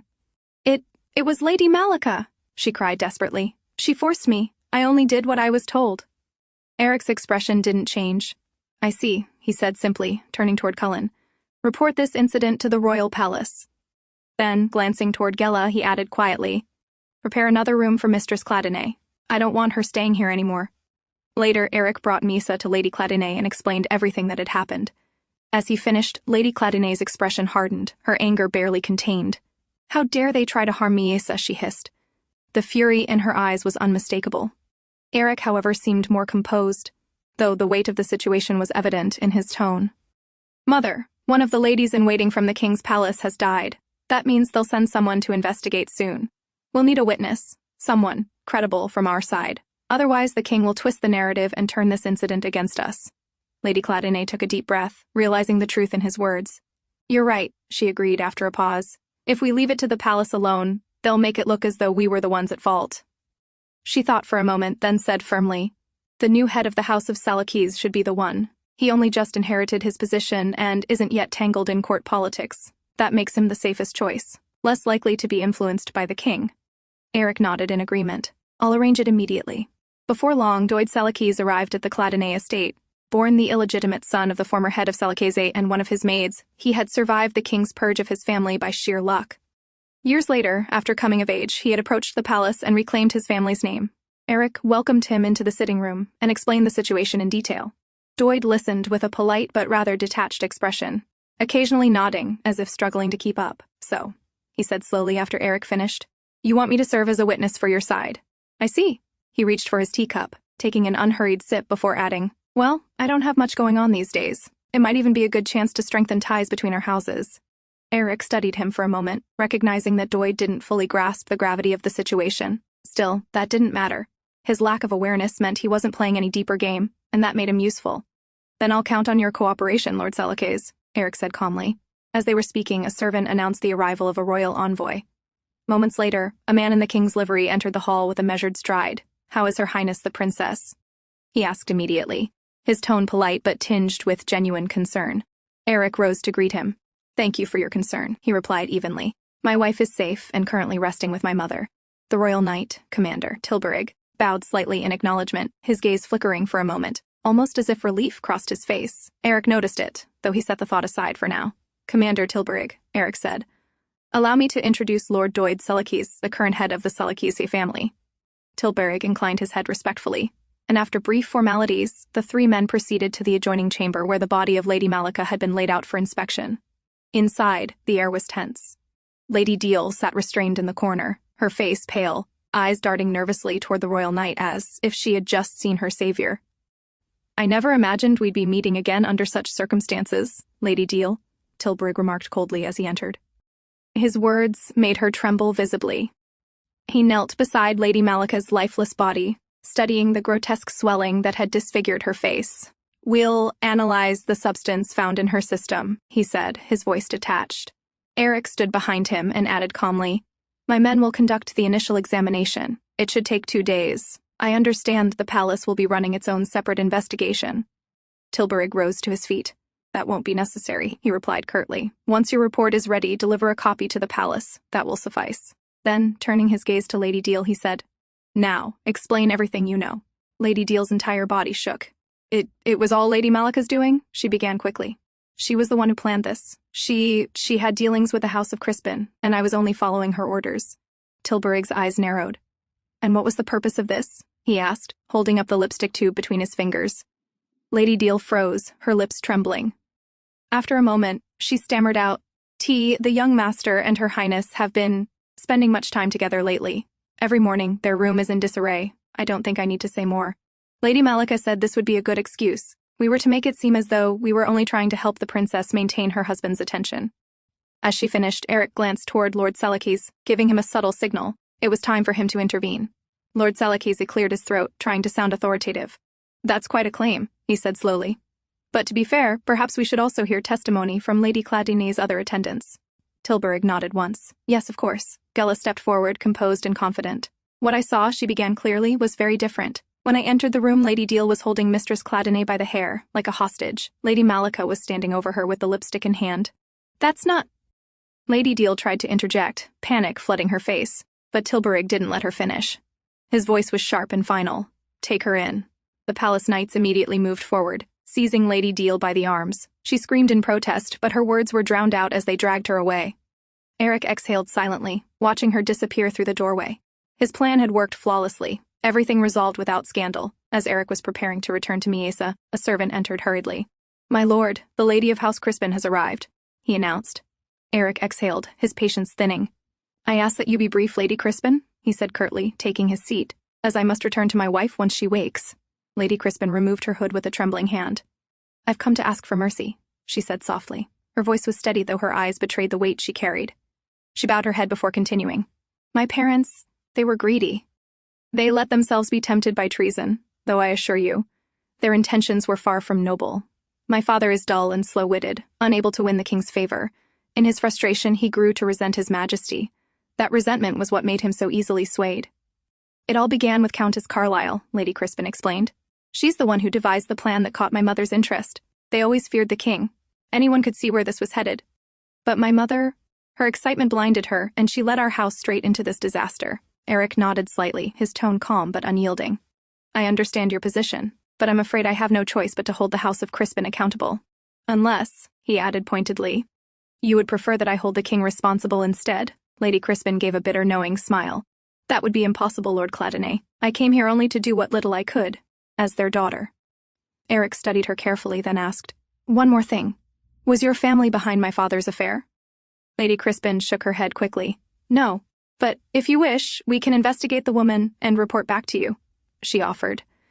Aerik stood up, his voice cool but decisive. Very well, I can treat this incident as a trivial political misstep, but I'll require compensation. You'll send it along with your report. And, he added firmly, we also expect restitution for the attempt your family made to harm one of my people. Lady Crispin bowed her head. I understand. I offer my deepest apologies. Just then, the doors opened again. Margrave Cladinae strode in, his voice sharp with disapproval. You didn't even glance at each other when I arranged the marriage, and now you're meeting in secret? Lady Crispin immediately rose and bowed. My lord, she murmured before taking her leave with her knight, leaving father and son alone. Aerik turned to his father with a cold stare. What took you so long? He asked flatly. I heard, the Margrave said, his tone rising with anger, that for that mad woman you killed one of the king's attendants. And now you're favoring the knights. Do you intend to hand the commander's position to Aerik next? Aerik let out a mirthless laugh. You're one to talk. Tell me, father, how much do you really know? For instance, were you aware that the king was behind this entire incident, that all of it was orchestrated by him? The Margrave's expression faltered, but Aerik didn't stop. His voice grew louder, sharper. Or perhaps you didn't know that the barmaid you've been meeting at this late hour came with a proposal from the king himself to bind our two houses in marriage. The older man's face turned pale. His silence was answer enough. Did you at least apologize to mother? Aerik asked quietly, almost weary. For putting this family in danger? The Margrave's jaw tightened. You wouldn't understand, he hissed. I've lived my whole life with a woman who scorned every decision I made. She was so competent that she mocked me simply by existing. Aerik said bitterly, stepping closer. Being deceived by a barmaid was the best you could do to escape her ridicule? The Margrave flinched but said nothing. Aerik scoffed, moving past him toward the door. I should thank you, father, he said coldly, pausing for only a moment. Thanks to you, I now know exactly how to avoid such disgrace. With that, he left the room, slamming the door shut behind him. Later, Aerik brought Miesa to their new room. She moved quietly, still dazed from everything that had happened earlier. He watched her sit on the dining table, her gaze distant and unfocused. For 12 years, no one in the royal palace had ever doubted her, not even once. Yet in the short span of a few weeks since arriving at the house of Cladinae, her secret had been exposed, twice. "Miesa, are you all right?" Aerik asked softly, his tone filled with concern. She rubbed her temple lightly. "My head just feels a little clouded," she murmured. Aerik brushed his hand gently over her hair, his touch comforting as he hugged her. "Then you should rest," he said. But as she leaned slightly against his arm, the tension in her body eased. The moment his hand touched her, all her tangled thoughts began to blur away. To help her clear her mind, Aerik led her to the balcony. The night breeze brushed gently against their faces, and for a moment, everything seemed still. "Do you know Commander Tilburg?" Aerik asked suddenly. "I do," Miesa answered without hesitation. "What is he like?" Aerik pressed, curious. "Tilburg?" she repeated, her tone suddenly flat. "He's a fraud. And a traitor." Aerik blinked, taken aback. "A fraud?" he echoed. He had just met Tilburg earlier that day. The man had seemed disciplined, confident, and loyal. Hardly the kind of person one would call a fraud. "Miesa," Aerik asked carefully, "you know what a fraud is, right?" "Yes," she replied simply. "Someone who deceives others to get what they desire." "Then why are you calling Tilburg one?" Aerik asked, his brow furrowing slightly. Miesa tilted her head. "Why are you asking about him?" "He was here earlier," Aerik said. "He came to conduct a palace investigation." The moment he said that, Miesa's expression changed completely. The dull emptiness in her eyes was replaced by sudden brightness. "Tilburg was here, in this house?" she asked, her voice full of excitement. Aerik blinked again, taken off guard by her reaction. "You said he's a traitor," he reminded her. "Why are you happy to hear about him?" "He is a traitor," she replied honestly. "But he's also my friend. We're close." "Your friend?" Aerik repeated slowly. "You know what a friend is, right?" "Yes," she said with a faint smile. "He used to play with me." Aerik hesitated, trying to make sense of her words. "Then what did he do?" "No. First, tell me this. Why do you say he's a fraud? What did he desire, and who did he deceive?" Miesa looked at him quietly for a moment, then turned her gaze away. "Will he be back?" she asked instead, ignoring his question. "Miesa," Aerik said gently but firmly, "answer me first." But she didn't. Her expression softened, as though she'd withdrawn back into her own thoughts. Then, as if to change the subject, she murmured in a small, almost teasing voice, "But we already did it together, didn't we?" Aerik blinked, taken aback again. "Wait, are you refusing to tell me because of that?" he asked. "Just because we spent the night together?" He sighed and added, "You know, we can always talk again another time. It's not—" Before he could finish, Miesa looked up at him, blushing furiously. "Is that something you can do more than once?" she asked in a quiet, almost innocent tone. Then, realizing what she said, she quickly covered her mouth, embarrassed. "But I didn't talk that much. I still haven't told you about Tilburg." Aerik exhaled deeply, rubbing the bridge of his nose. "I have no intention of doing anything tonight," he said at last. "You're tired. You should rest." Miesa nodded and leaned against his chest. "You're right," she murmured softly. "I'm tired. Let's go to sleep." "All right," Aerik replied quietly. "Let's get back inside," his gaze lingering on her calm face. What on earth was she hiding this time, he wonders. That night, Miesa saw a terrifying dream. Aerik sat at the edge of their bed, his body drenched in blood, his eyes distant and lifeless. Startled, she jolted awake, her heart pounding violently in her chest. For a brief, horrifying moment, she couldn't tell if it was real. Her trembling hand reached out toward him. He was there, lying beside her, breathing softly, peaceful in sleep. She exhaled shakily, her chest tightening with relief. It had only been a dream. Carefully, she lay back down, inching closer until she could feel his warmth. Pressing her forehead against his shoulder, she whispered softly, "Don't die. Please don't leave me." He had saved her, comforted her when she was scared, and not long ago she had only wished for him to stay alive, to not do anything reckless. But now she realized that wasn't enough anymore. She wanted to live longer with him, to stay by his side, no matter what. For the next few days, Miesa spent all her time wandering through the mansion. She didn't rest, always moving from one corridor to another, as if afraid something terrible might happen if she stopped. Aerik watched her quietly, realizing her sudden cheerfulness was only a fragile mask, something she wore to hide the lingering fear in her heart. One evening, while Miesa and Gela were resting in the changing area, tired from their endless walking, they suddenly heard raised voices echoing from inside. It was Lady Cladinae and Margrave Cladinae. Gela froze. They weren't supposed to overhear that conversation, but when she saw Miesa curiously tilting her head toward the sound, she panicked and handed her a clean cloth. "Bite this, mistress," she whispered urgently, "and don't make a sound." Through the half-open window, the argument grew clearer. Margrave Cladinae had finally brought up the matter of his affair, his voice trembling between guilt and anger. Lady Cladinae, however, remained calm, cold even. "I don't care," she said plainly. "I've never expected anything from this marriage. You played your role as husband, and for that, I'm grateful. But it's time you hand your position to Aerik now," Margrave stammered, trying to justify himself, but she cut him off sharply. "We'll begin the preparations tomorrow. And don't worry, your lover will be safe." With that, Lady Cladinae turned and left, leaving her husband standing there, pale and defeated. Gella's hands trembled slightly. She knew they'd heard something they shouldn't have. Without another word, she quickly lifted Miesa onto her back and hurried down the hall before anyone noticed. As they passed a group of maids, one of them stopped them suddenly. "Ah, Gella," she called. "Do you know what kind of product Mistress Cladinae uses during her monthly period? Her ladies-in-waiting used to handle it, so we never intervened. But now that they're gone, we'll need to take care of it." Gella froze in her tracks. Her eyes widened. She hadn't even thought about that before. That evening, Gella went to Aerik's room, where he and Miesa were sitting together on the bed, Aerik playing with Miesa. "What did you want to talk to me about?" Aerik asked without looking up, still indulging Miesa's game. Gella hesitated for a moment, then said carefully, "I think Mistress Cladinae hasn't had her periods in quite a while." Aerik froze mid-movement, his hands stopping in mid-air. His gaze shot toward her sharply. Gella quickly waved her good hand, flustered. "No, that's not what I mean. I'm not saying she's pregnant," she clarified in panic. "What I mean is, her cycles seem irregular. Or maybe—" They stopped. Aerik's expression shifted from surprise to concern. "Explain," he said simply. Gella took a breath. "I've been attending to her for almost 2 months now," she began. "And I've never seen any sign of her monthly cycle." The laundry maid said the same. None of her linens ever showed traces either. When they tried asking her old ladies-in-waiting, they said they'd handle it and warned us not to interfere. So no one followed up after that. Aerik frowned slightly, trying to make sense of it. "I don't have much knowledge in that area," he admitted calmly. "You'll need to be more specific. Are you saying something's wrong with her body?" Gella sighed and rubbed her temple.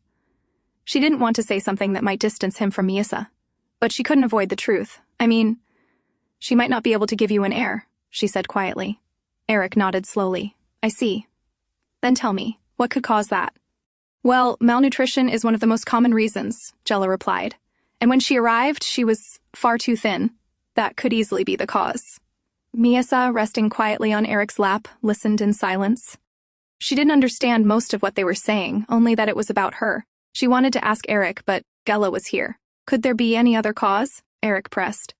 Gella nodded grimly. There could. Judging by how her previous maids behaved, it's possible they were poisoning her slowly over time. Aerik's expression darkened. "If that's true, can we find out what they gave her?" Gella scratched her head, thinking. "Normally, we'd ask the person directly, but that's not an option here. We'll have to identify it ourselves. And depending on the kind of poison used, some foods could be catastrophic for her." At that, Miesa suddenly raised her head. "Catastrophic?" she echoed softly. "Is it dangerous?" Both turned toward her in surprise. Gella's eyes widened so much that she stumbled backward, nearly falling over. You spoke," she stammered. "You really spoke." Aerik turned to Miesa. "Are you sure about this, my lady?" he asked gently. Miesa nodded. "We can trust Gella," she said firmly. But Aerik wasn't entirely convinced. Now that her secret was out, he had to take precautions. "Then I have no choice," he murmured. "I'll take her family as hostages." Before he could finish, Miesa quickly grabbed his hand, eyes wide. "Don't do that, Aerik. Her sister is getting married soon, to someone she loves. Don't ruin their wedding," she pleaded. "Besides, I feel much more comfortable when Gella is around." Aerik let out a slow sigh. Who could say no to that face? "All right," he conceded quietly.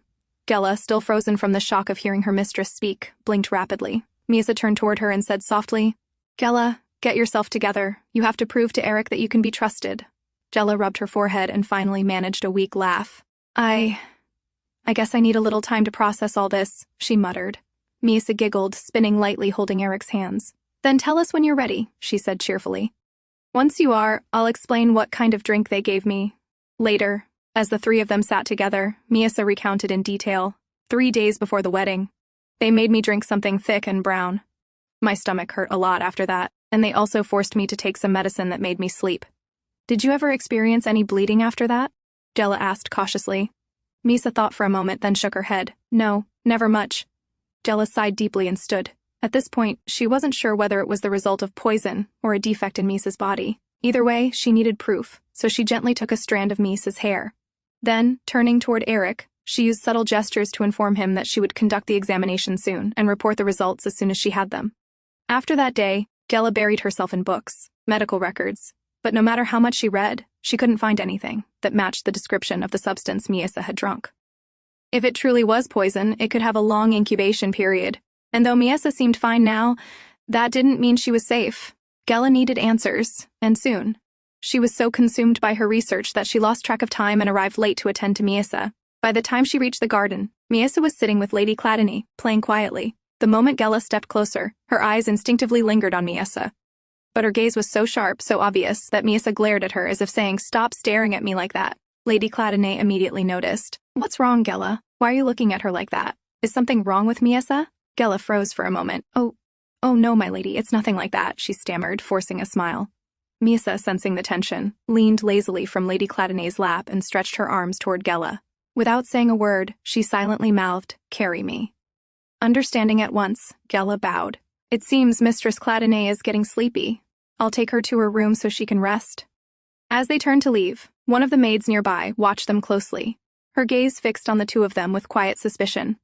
Once they reached Miesa's room and the door shut behind them, Miesa immediately pouted. "Gela, I'm starting to regret telling you my secret." Gela sighed. "Was I too obvious?" Miesa didn't answer. Instead, she hopped down from Gela's back, walked across the room, and climbed onto her bed with a small huff. Gela froze. "Wait, your legs, are they fine?" she asked in shock. "I was wondering the same thing," Gela continued, rubbing her chin. "I never saw any actual injury, so I couldn't understand why you walked that way."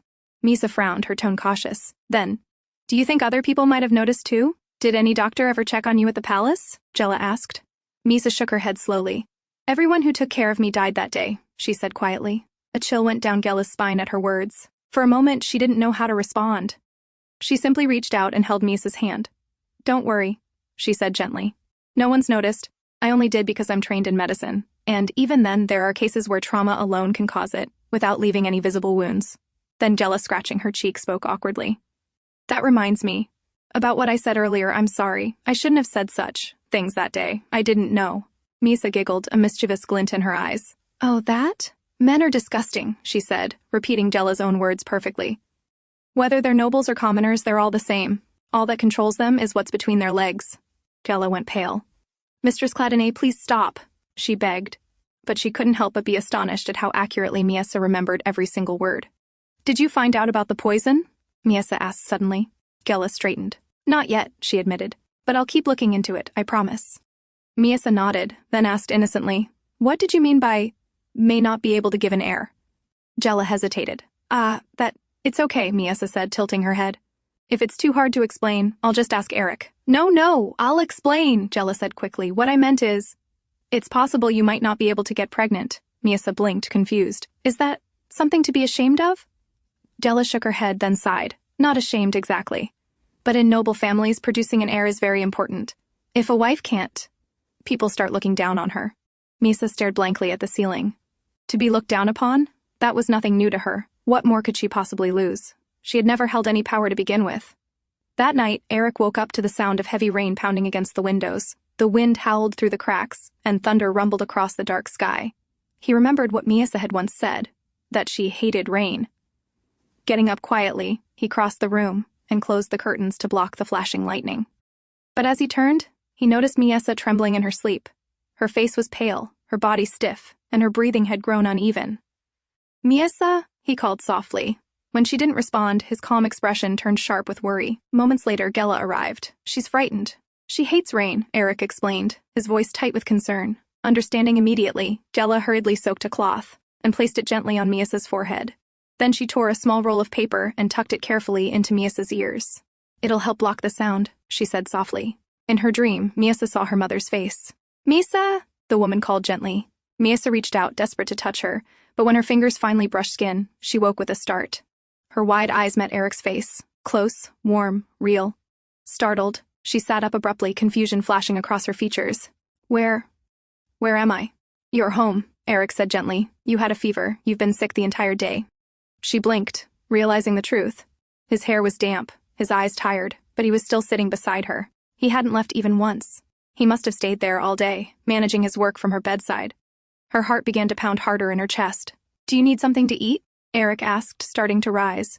Before he could stand, Miesa reached out and grabbed the hem of his shirt, holding it tightly in her small hand. Her heart raced. That warmth she felt, it reminded her of something she hadn't known in years. Once, she had been surrounded by love, by people who smiled at her just because she existed. But after that dreadful day, she'd forced herself to forget that kind of warmth. Since then, she had only lived as if she were on stage, pretending to be the mad girl in a cruel play. But now, this man looked at her differently, with kindness, with warmth that reached places inside her she'd thought were long dead. "Aerik," she said quietly, lifting her gaze. "Thank you." He blinked, surprised. "Thank you for always staying by my side," she whispered. Aerik didn't answer. He simply drew her closer and held her quietly in his arms. Outside, the rain kept falling, but for the first time it didn't sound as frightening. The rainy season passed quickly after that. Aerik stayed with her for 2 full weeks, rarely leaving her side. Thanks to his patience, Miesa no longer needed to block her ears every time it rained. She could even sit by the window and watch it, so long as there was no thunder. But now, as she sat beside him, she found herself unable to meet his gaze. Something stirred inside her whenever she looked at him. Something strange, new, and uncontrollable. "Miesa, what's wrong?" Aerik asked softly, noticing her avoiding him. "It's nothing," she murmured, closing her eyes. Still unconvinced, he reached forward and brushed her forehead with his hand. "You don't have a fever again, do you?" When he couldn't tell, he placed his hand on his own forehead for comparison, leaning closer in the process. Their faces were only inches apart. Miesa's heart thumped violently. Her stomach fluttered with a sensation she didn't understand, and before she could stop herself, her fist flew. A light but sharp punch landed right on Aerik's cheek. He froze, utterly still, the corner of his mouth twitching slightly, as if deciding whether to laugh or sigh. And Miesa's heart nearly stopped as she realized what she'd just done. The next morning, Gela entered Miesa's room carrying several newly delivered dresses, the ones Aerik had ordered for her. "Mistress Cladinae," she said cheerfully, setting the boxes down, "the clothes have arrived. Would you like to try them on?" But Miesa stood quietly, her eyes distant. The guilt from last night still weighed on her. The memory of accidentally striking Aerik's cheek wouldn't leave her mind. Aerik was admired by everyone. People always praised how handsome and graceful he was. Even Gela and the maids sometimes whispered about him with admiration. And yet, he was the one who had seen her at her worst. The thought of that disgusted her. Why did she care so much about what he thought? She didn't understand it herself. He had said he was only kind to her because she was part of his family now. And though they had shared their wedding night, that too had only happened after she'd begged him, pleaded with him. So what exactly did she want from him? Her heart ached when she realized she wanted him to want her, not out of duty, not out of pity, but because he truly desired her, and lately, he hadn't even kissed her. "Gela," she said suddenly, lying on the grass in the garden, her hair spread beneath her. "I read that noble women put colors on their faces. Makeup, they call it?" "Yes," Gela replied, adjusting the hem of Miesa's new dress. "Why are you suddenly curious about that?" Miesa's heart jumped at the question. Why indeed? Why did she want to know something like that? Embarrassed, she quickly diverted the topic. "Have you ever tried it?" Gela laughed. "Oh no, not for people like us commoners. We have to spend our coins on more important things before paint and powder." Miesa tilted her head, thinking. Then she began murmuring numbers to herself, calculating how much the Cladinae household might be spending on supplies, food, and salaries each year. Gela blinked, stunned. "You're really amazing, Mistress Cladinae," she said, genuinely impressed. "You remember every figure so easily." "Amazing? Me?" Miesa asked, surprised. "Yes, of course," Gela said with a smile. "Not everyone can do what you just did." Miesa leaned forward eagerly, her eyes shining. "Am I really that amazing, Gela?" Gela nodded with certainty. "You are." Realizing how happy she was to hear that, Miesa quickly leaned back, face flushed. Why did she enjoy the praise so much? Trying to hide her embarrassment, she changed the subject again. "Gela, could you teach me those signs you used to talk with Aerik sometimes?" "Sign language?" Gela asked. "Wouldn't it be better to ask the young master to teach you himself?" Miesa shook her head quickly, smiling shyly. "No, let it be our secret. I want to surprise him." Gela chuckled. "As you wish, Mistress Cladinae." Meanwhile, Aerik sat in his study, resting his chin on one hand, his fingers brushing the faint red mark still lingering on his cheek. The memory of Miesa's startled punch kept returning to him. That night, as he tucked Miesa into bed, he asked gently, "What did you do today?" Relieved that he didn't seem angry, Miesa avoided his gaze. "I tried on the dresses with Gela. Then we walked in the garden." Aerik leaned in a little, closer, his voice low. "And?" She turned her face away quickly, tugging the blanket higher. "I'm really tired, so let's go to sleep." But Aerik didn't move back. "Why are you avoiding my eyes?" "I'm not," she said too quickly. "You're not?" "No. Why would I?" she said, her tone stiff. Aerik studied her quietly for a moment before asking, "Then why won't you look at my face? Does my touch make you uncomfortable?" Her heart skipped. "No, of course not," she said, flustered. "Then turn toward me," he said softly. "I'd rather not look at your back all night." Slowly, she turned to face him. Her heart began to pound again. Aerik simply pulled her close, holding her tight without realizing what storm of emotion she was carrying. The next morning, a letter arrived from the palace. Aerik opened it, scanning the neat handwriting. Commander Tilburg would be visiting in 2 days. He turned to Edel, who stood waiting for orders. "Did you find anything on Tilburg?" "Yes, my lord," she replied. "According to my sources, he's utterly loyal to the crown." She hesitated, lowering her voice. She had also discovered something strange. A few years ago, Tilburg had proposed marriage to the princess. But she didn't understand why. A loyal knight wouldn't make such a request unless he was truly in love with the princess. But if he married her, she'd lose her royal status. So either it was love or the king's scheme. And apart from that, she had also overheard the maids whispering. Before Lady Malika died, she shouted that the princess was deceiving you. No one believed her, of course, but it made her wonder. She decided to keep digging quietly and refrained from telling members of Cladinae for now. The Cladinae family, she thought, was too blind where the princess was concerned, and if there was any danger ahead, she'd uncover it herself. Later that day, a new lady-in-waiting from the palace arrived. She greeted everyone politely before bowing before Miesa. She was the same woman who had once helped the Cladinae family expose the corrupt headmaid, and in return, Aerik had helped her brother-in-law secure a post. After she left, Miesa whispered to Aerik, "I know her. She served under the headmaid before.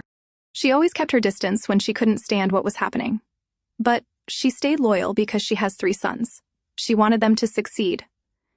Aerik listened quietly as she spoke, surprised by how freely she was sharing her thoughts today. Miesa glanced up at him afterward, smiling softly to herself. She had talked so much, told him so many things. Maybe tonight, he would finally kiss her. 2 days passed. Yet the kiss Miesa had been quietly waiting for never came. Instead, Commander Tilburg arrived at the Cladinae estate. He presented a small gift. Aerik accepted it, a delicate statue of the goddess. "It's for the princess?" Tilburg added, his tone formal yet faintly hesitant. "It's said to ward off nightmares. I thought it might help her sleep better. Is she still having difficulty resting?" Aerik looked up, his eyes cold but polite. "No," he said evenly. "She's fine now. Thank you for your concern." Tilburg nodded, his expression softening with visible relief. Afterward, they moved to discuss official matters. The substance was a deadly extract, derived from a rare spider, Tilburg explained. Lady Deal has already been punished. However, since the princess is no longer a royal member, the palace cannot interfere with House Crispin's involvement. The matter must be settled between your 2 houses. Aerik nodded calmly. "I understand. We've already received proper compensation. The issue is closed." Tilburg seemed slightly relieved by the response. As they concluded their meeting and stepped out of the study, the knight turned to Aerik once more. "There's something else," he said, reaching into the satchel he carried. "This belongs to Her Highness. She left it behind at the palace." He unfolded a piece of cloth, Miesa's old protective garment. Aerik froze for a moment, recognizing the material immediately. Tilburg's next words confirmed it. "I prepared it myself," the knight said quietly. Aerik's gaze darkened. His eyes drifted, not to the garment but to the faint scar above Tilburg's forehead, a small but deep mark, old enough to tell its story. It didn't take much imagination to understand how it had been made, an injury earned while protecting the princess. The idea that another man had risked himself for her, that another had once stood at her side, it filled him with an emotion he didn't want to name. Because deep down he realized how much he resembled this knight, both of them trying to protect the same woman in their own ways. When Tilburg entered Miesa's room later, she looked up at him and instantly smiled, her eyes lighting up. Her expression was full of genuine warmth, even as she maintained her usual airy act of the mad princess. Tilburg returned her smile, bowing his head slightly before mirroring her playful gestures, speaking in the same strange rhythm that once passed as their private language. For a moment, they looked as if they belonged to another world entirely, 2 people who understood something unspoken. Behind them, Aerik stood in silence, watching. When had it started? When had these deplorable emotions begun to consume his heart? Jealousy, possessiveness, the quiet ache that came with seeing her smile at another man. Soon after, Commander Tilburg took his leave, but before departing, he turned to Aerik with a grave expression. "The palace is in disarray," he said quietly.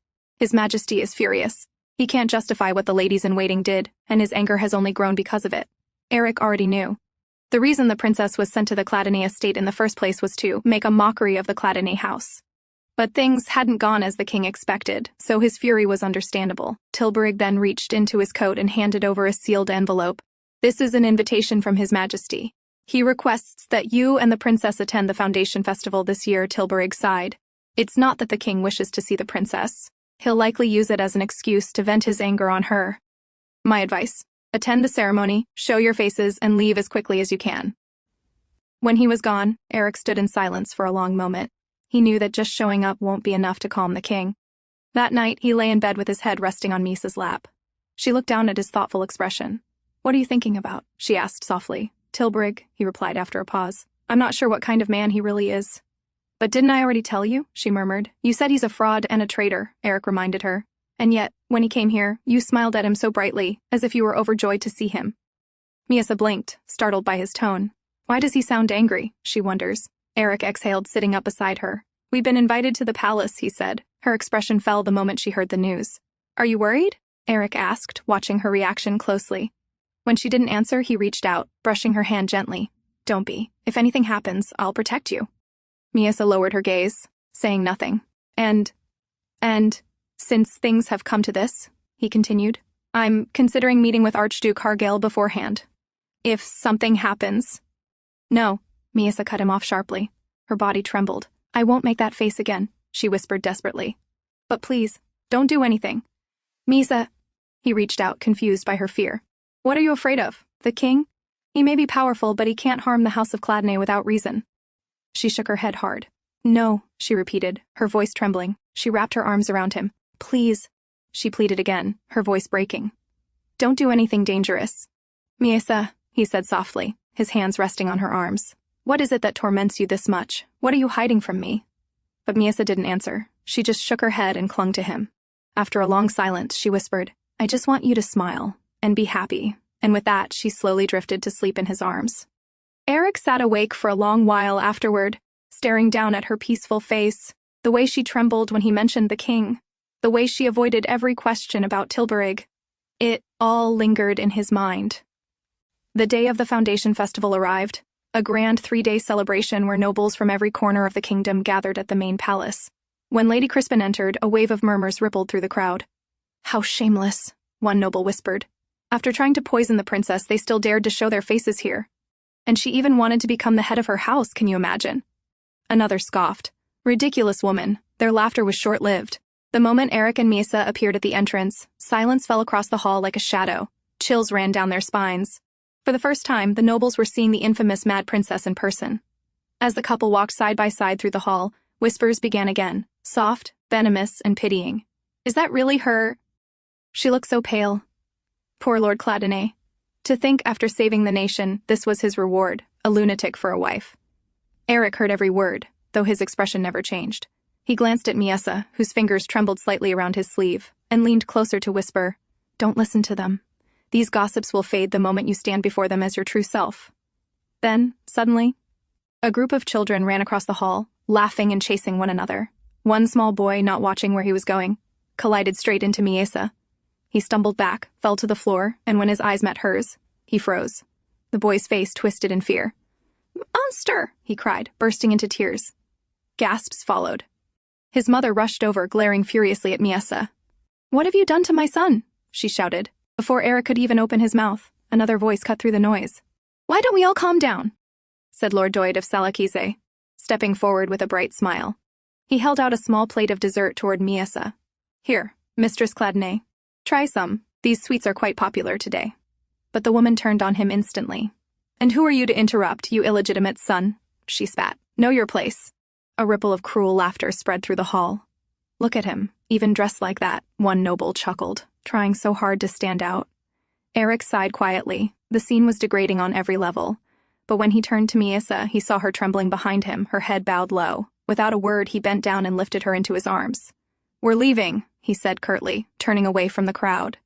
As he began to walk toward the exit, Lady Crispin suddenly stepped into his path. "Lord Cladinae," she said, bowing slightly, "I hope you've been well. I wanted to apologize again for my earlier discourtesy." Aerik's voice was calm but clipped. "I'm afraid this isn't the right time, Lady Crispin. As you can see, my wife isn't feeling well." "I understand," she replied softly. "Then, I shall seek you later." Miesa peeked at her as they walked by, the woman everyone in the Cladinae estate had spoken about, the one who was once meant to marry Aerik. If Aerik had married her, he would have been praised, admired, a perfect union. And knowing him, he would have been kind to her too.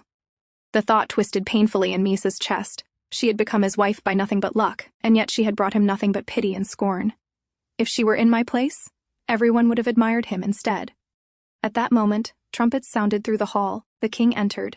His royal robe trailed behind him as he strode toward the throne, his expression unreadable until his gaze fell upon the couple standing quietly in the corner. A slow, dangerous smile curved his lips. "Well," he murmured, loud enough for those near him to hear. Everyone showed up. Even that brainless monkey. His gaze fixed on Miesa, then shifted to Aerik. That calm, composed face, that serenity, that infuriating steadiness that the king could never shake. It burned him. Because no matter how hard he tried, Aerik Cladinae always looked untouchable. The woman sitting on the ground beside the king's throne slowly looked up.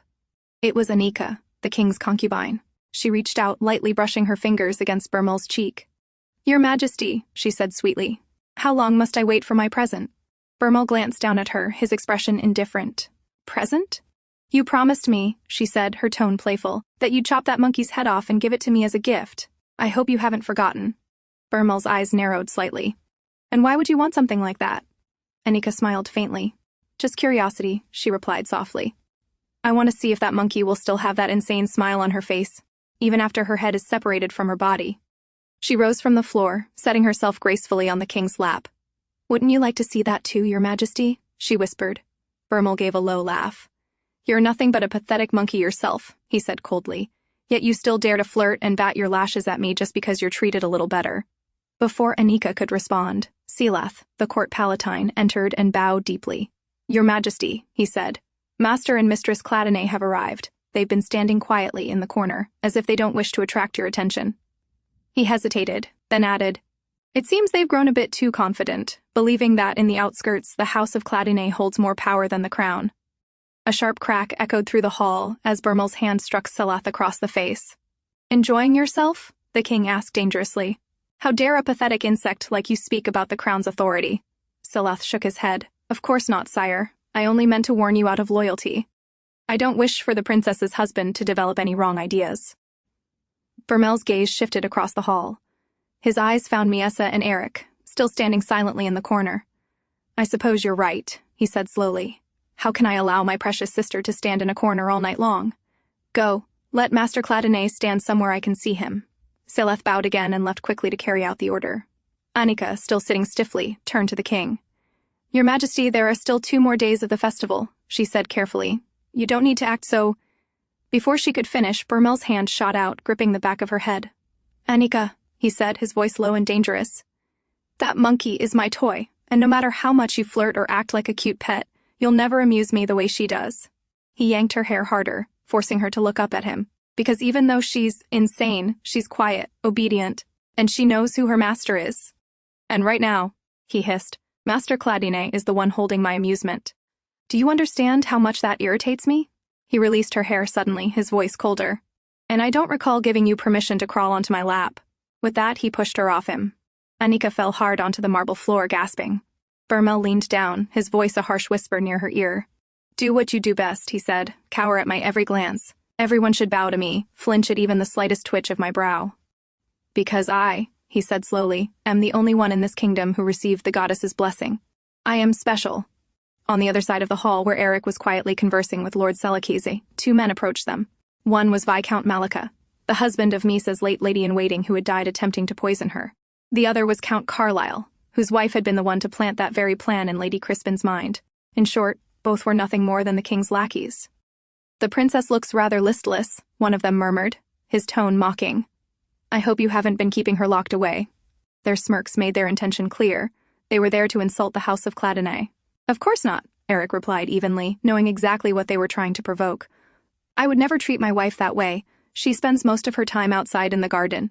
"I see how things are going for the House of Cladinae these days," Count Carlyle said with false sympathy. "I heard you're to inherit your father's position soon.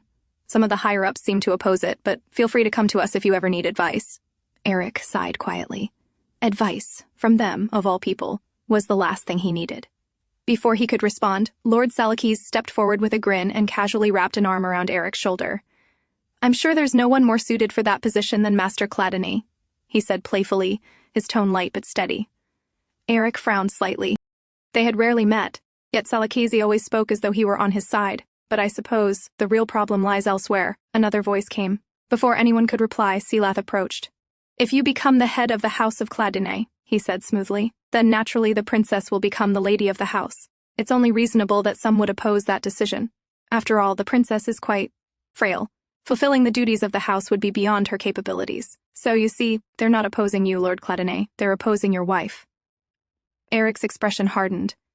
As an outsider, you have no right to decide whether my wife is suitable or not, he said, his voice calm but edged with warning. And as you can see, she's unwell, so please excuse me. He turned to leave, but Silath wasn't finished. It seems the son of Cladinae is deeply affectionate toward his wife, he said with a mocking smile. Or perhaps it's her condition that pleases you in the bedroom? Aerik froze mid-step. A few chuckles followed from the king's lackeys, echoing crudely in the hall. But I suppose it's understandable, Silath continued, stepping closer. The princess is beautiful, after all. To tell you the truth, I was quite surprised when I saw her today. I hadn't noticed it when she was young, but now that she's grown. He leaned forward, lowering his voice. I realized just how much she resembles her mother. His hand landed on Aerik's shoulder as his gaze slid toward Miesa, still resting quietly in Aerik's arms. Looking at her, Silath murmured, his tone dripping with insolence. Brings back memories of those days. The late queen was truly a beautiful woman. So I can completely understand your attraction to her. The words barely left his mouth before Aerik's anger flared. His hand shot up, gripping Silath's shoulder tightly, and with a sharp motion he shoved him back. The one who had contributed the most to making Bermel the king was none other than Palatine Silath. From childhood, Bermel had shown violent and unstable tendencies, and because of that, the late king had originally intended to pass the crown to one of his other sons. But Silath, who was the first to catch on to this, quietly incited Bermel's mother and her family, the House of Salakazi, to act. Following his suggestion, they murdered all the other princes, ensuring that Bermel became the sole heir to the throne. But before the crown could be formally passed to Bermel, a daughter was born between the late king and his third queen, and soon after that child's birth, the late king suddenly met a mysterious demise.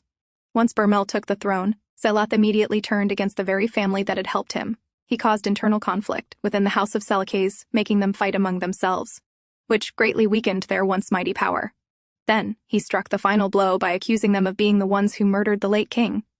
To Bermel, he had said that in order to protect the authority of the crown, his mother's family had to be wiped out completely, and so the House of Salakazi was destroyed, while Silath rose to become the king's most trusted confidant, second only to the crown itself. He was, in every sense, the most powerful man in the palace after the king. What do you think you're doing? Aerik's voice was cold and dangerous. In his arms, Miesa's heart trembled. She prayed silently that he wouldn't do anything reckless to anger this man. Master Cladinae, Silath said, his sharp eyes narrowing. Your demeanor is a little disappointing. I only wish to be on good terms with the House of Cladinae. After all, you're the hero who saved the kingdom of Esquillre. If that's what you wanted, Aerik replied through clenched teeth. You should have refrained from being disrespectful to my wife. Silath gave a short, dry laugh. To be honest, your marriage surprised me, he said casually. I always wondered who His Majesty would send the princess off to. Who would have thought that you'd be the lucky man? Aerik's gaze hardened, but Silath continued, his tone deliberately provoking. Especially since His Majesty even refused a suitor. Sir Tilburig, wasn't it? The man who saved him during that assassination attempt. Aerik's expression faltered for a brief moment. The mention of Tilburig was a blow. He knew the man had shown concern for Miesa, but he had never imagined that he had once proposed marriage to her. Seeing his reaction, Silath smirked. What, you didn't know? He asked mockingly. But it was unrequited love, of course. I doubt the feelings were mutual, considering the princess's condition. That was enough. Aerik's hand shot out, grabbing Silath by the collar. His eyes burned with fury as he hissed, enough, from the corner of the hall. The king had been watching the scene unfold all along. Master Cladinae, Bermel said at last, amusement curling his lips. For a man who always seemed carved from stone, you have a surprisingly expressive face. His tone was light, but everyone in the hall understood the warning hidden beneath his words. However, Bermel continued lazily, it would be a pity if such a joyful occasion were interrupted like this. It was an indirect command to back off. Then, rising from his throne, he turned his sharp gaze toward Miesa. Miesa, why don't you come here and say hello to your brother? He said, his voice mockingly gentle. It's been such a long time since I've seen your face. I've missed my dear sister. Miesa flinched at his call. Her body stiffened in Aerik's arms, and she knew she needed to act quickly. In one motion, she pushed Aerik away and limped toward the king. Miesa! Aerik called after her, but she didn't look back. Her heart pounded as she walked forward, silently praying, "Please, don't take the house of Cladinae away from me." As she neared the throne, her eyes caught the goddess statue standing tall behind Bermel. It was the same goddess she had always believed was punishing her. Her knees weakened. Trembling, she finally gave up and fell at Bermel's feet. Bermel smirked, leaning down and patting her head as though she were his pet. "Good, Miesa," he murmured. "You're still as obedient as ever." "Just as you should be." Miesa stayed there, her forehead pressed to the floor, her hair spilling across the marble. Her back was exposed. Bermel's eyes drifted to it. Just then, Aerik stepped forward. "My apologies, Your Majesty," he said evenly. "But as you can see, she's not feeling well. I ask that you grant us permission to retire so she can rest and recover." Bermel didn't answer. His gaze was still fixed on Miesa's back. Slowly, he reached down, his finger tracing the line of her scar. "This is the dress I sent for the banquet," he said, his voice sharp with mock interest. "If I recall, it was a backless gown. But now, there seems to be an unusual pattern embroidered on it." Aerik clenched his jaw. "Of course it was backless before, to make her scar visible. It was my suggestion, Your Majesty," he said calmly. "I thought the translucent fabric revealed too much of her skin, so..." Before he could finish, Bermel burst into laughter. The sound was loud, harsh, and mocking. When he finally stopped, he stepped closer to Aerik.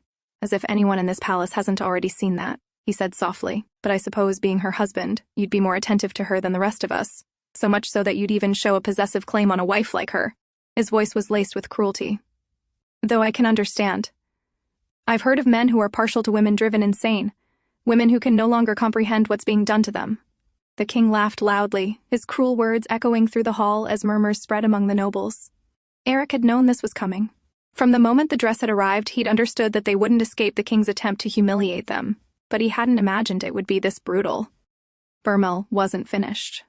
"Who would have thought," he said with a smirk, "that the young master of Cladinae would have such perverse tastes in women?"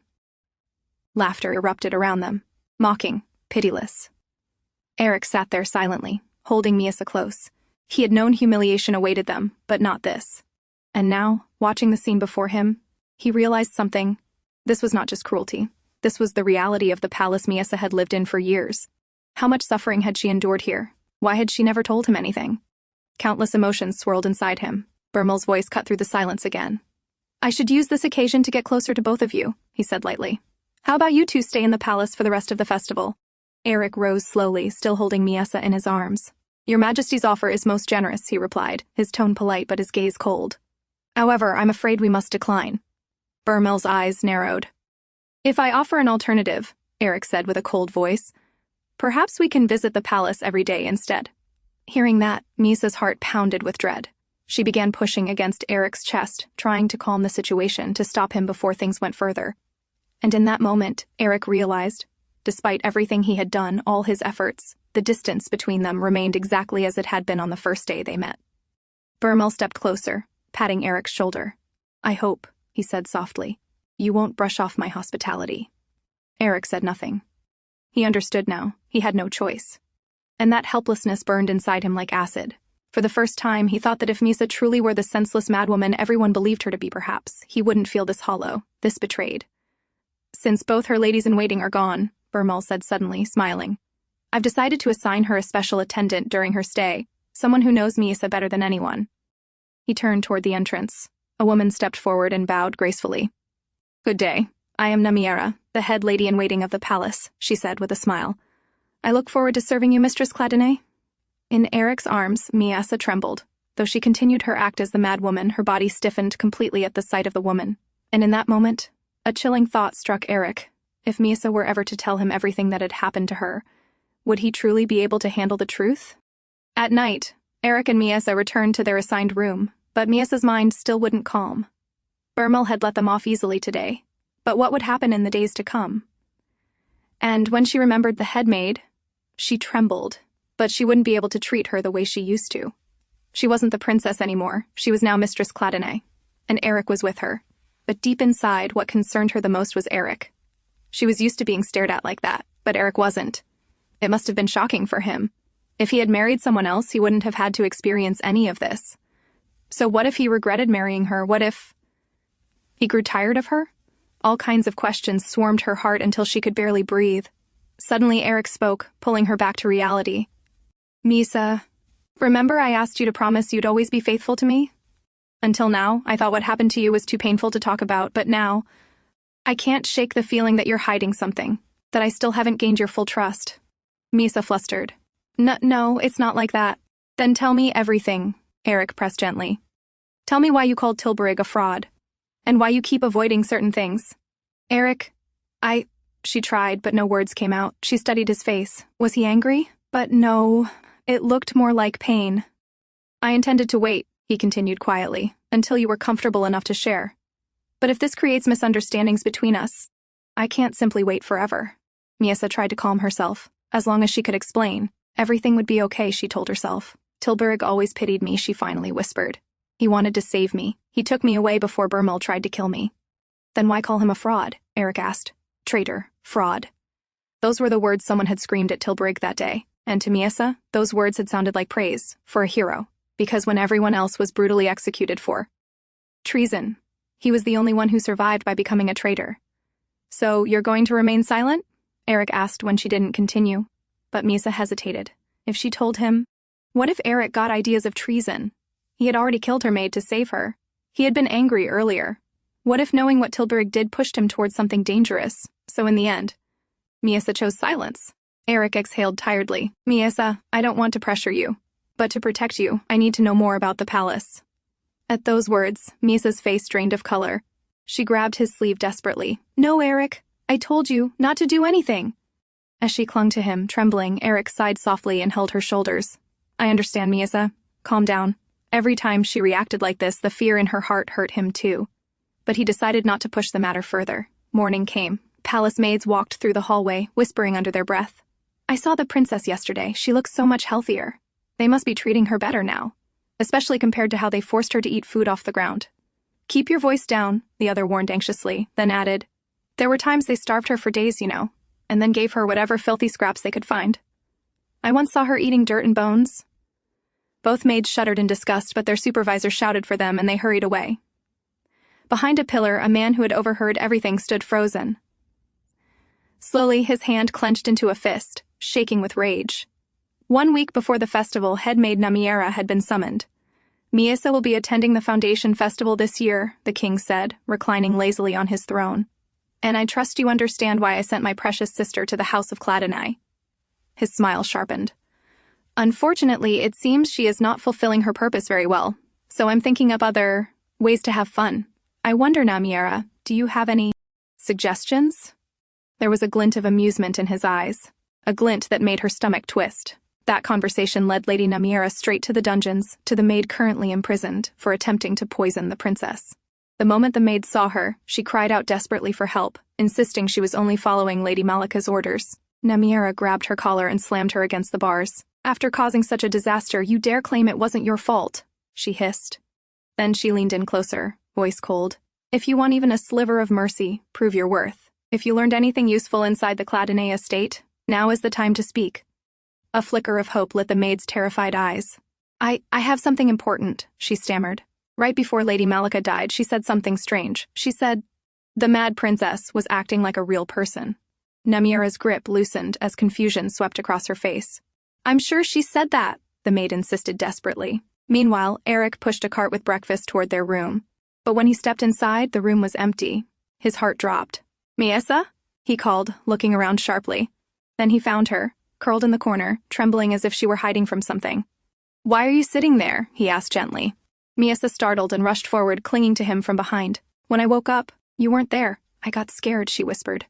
My apologies, Aerik murmured. I only went to the kitchen to bring your breakfast. You did that yourself? Miesa asked, puzzled. Aerik exhaled. Yes. They won't allow Cladinae servants inside, so I thought this would be safer than risking someone tampering with it. He gently removed her hands from around him. You should eat before the headmaid arrives. Miesa's heart sank. She grabbed the back of his shirt, stopping him from stepping away. The things you asked about, Tilburg? I want to talk about it, she said quietly. Only then did. Aerik turned fully toward her. Miesa looked up at him, still unsure how much to say, but knowing one thing clearly. She was terrified he might leave her. I was just happy to see Tilburg because he was kind to me, she began, voice small. But I never wanted to go with him. His kindness actually made me uncomfortable, and I never liked him that way. She swallowed, sweating from nerves. And I didn't tell you because Because he once asked for my hand in marriage, so I thought it wouldn't be polite to speak of him to you. But you don't have to worry about him, Aerik. He's not important to me. Aerik listened in silence. Feeling him quiet, Miesa panicked and continued, desperate for him to understand. You are the one important to me. Aerik finally spoke, voice steady but heavy. I understand. If that is the answer you wish to give me, then I accept it. He turned back to the cart, ready to move it. But then he added, without looking back, while I'm glad you're trying to be considerate, you don't need to force yourself to say things just to please me. Miesa froze. That won't do any good. For me, or for you, or for this relationship, he continued. And more than anything, if you were to be hurt because I remained unaware of something I should have known. He finally turned, eyes shadowed with frustration and worry. How do you think I would feel then? His words pressed heavy onto her heart, mirroring the weight she felt in her own chest. Later, Miesa sat at the dinner table. With Lady Namiera standing nearby, she kept her mad princess facade firmly in place. Namiera watched her sharply, her jaw clenched. If Aerik weren't glued to her side, she thought bitterly, I would have uncovered the truth by now. Malika had been cunning to her very last breath. If she had said something was strange about the princess, then it meant something. Namiera couldn't dismiss it. Miesa, who had been quietly eating, suddenly felt Lady Namiera's stare boring into her. Panic surged. She immediately began flinging food, knocking dishes, and scattering everything across the table like a frightened animal. Namiera's eyes narrowed. She still doubted whether the princess could truly be sane. Because if she was, then it meant she had endured all that torture with her mind completely intact. If so, what kind of darkness must she be carrying inside her? Namiera thought with a chill. After breakfast, Lady Namiera instructed them to prepare for the day's luncheon. But Miesa sat frozen in her chair, mind drifting. The moment she had felt Namiera's gaze earlier, something cold had passed through her. Something wrong. Did I make another mistake, she wondered? Did I do something again like last time? Fear squeezed her lungs. Her hands trembled. Aerik, noticing, placed his hand over hers, steady, warm, silently telling her to breathe. Lady Namiera continued coolly. The servants will be here shortly. You, my lord, will prepare in this room. I will take Mistress Cladinae to another chamber and escort her to the luncheon myself. Her smile sharpened with calculation. Aerik's brow furrowed. I cannot accept that. Namiera bowed slightly, though her eyes glinted. My apologies, but I'm afraid it is His Majesty's order. He decreed that lords and ladies shall hold this luncheon separately. Both Aerik and Miesa froze. They were trying to separate them, by force if needed. Namiera smiled wider. Do not worry, my lord. The luncheon is being held for the princess. She will be the guest of highest honor. We will devote ourselves to serving her well. Her reassurance felt more like a threat. Elsewhere, Bermel lay drenched in sweat upon his bed, chest rising and falling unevenly as if trapped in a nightmare. A voice echoed in his dream. How did you get hurt? I treated you a little, but you must see a doctor. From now on, I hope you stay safe and unharmed. Your Highness. A young Bermel stared up silently at the woman before him, her face blurred but her gentle tone pierced through the darkness of his memories. About 20 years ago, soldiers lined up in perfect rhythm, boots striking the ground as one. Is this the best you can do? The leader barked. A young Bermel walked past the rows of soldiers, the first Prince of Esquillre, small and expressionless. Inside the mansion, a woman cried out, Please stop! A maid tugged harder at the woman's corset strings. Just a bit more, Your Highness. We're almost done. Please hold still. As Bermel passed the doorway, the woman's desperate cries followed him. I think I'm going to die. You're suffocating me. He did not stop. He did not look back. He simply walked on until her voice faded into silence. In the palace, the king sat atop the throne while the archbishop declared loudly, Only one blessed by the goddess may sit upon this throne. His Majesty is that chosen one. Therefore, his will is the will of Esquillre. His will is the will of the goddess. At dinner, the princes sat in a row. A strict tutor paced behind them. Prince Bermel, she sighed as his knife slipped from his fingers yet again. You cannot continue like this. As the first prince, you must be flawless, so the others may learn from you. The younger princes snickered, while Bermel lowered his head. I have no choice, the woman said sharply. I will report this to His Majesty. Later, in frustration, a woman hurled a glass toward Bermel. It shattered near his feet. His Majesty has abolished the rule of the firstborn's right to the throne. Do you understand what that means? She shouted, voice trembling with rage. Young Bermel knelt on the floor, clutching his bruised knee, eyes lowered. I warned you not to lose His Majesty's favor, his mother spat. You are the eldest son. You could have become king without effort, and now you've ruined everything. Do you think my family will pity you just because you are my son? Her voice dropped cold and sharp. Remember this, Bermel. If you do not become king, you are worth nothing. Outside in the garden, Bermel picked up a stone and threw it at a small bird. The impact made his mother's words echo relentlessly in his skull. He took a shovel and dug a hole. When he placed the bird inside, a soft voice sounded behind him. "Oh dear. Is it dead?" Poor thing. He turned. It was a woman, gentle-faced, concerned. Did she see him kill it? Should he bury her too?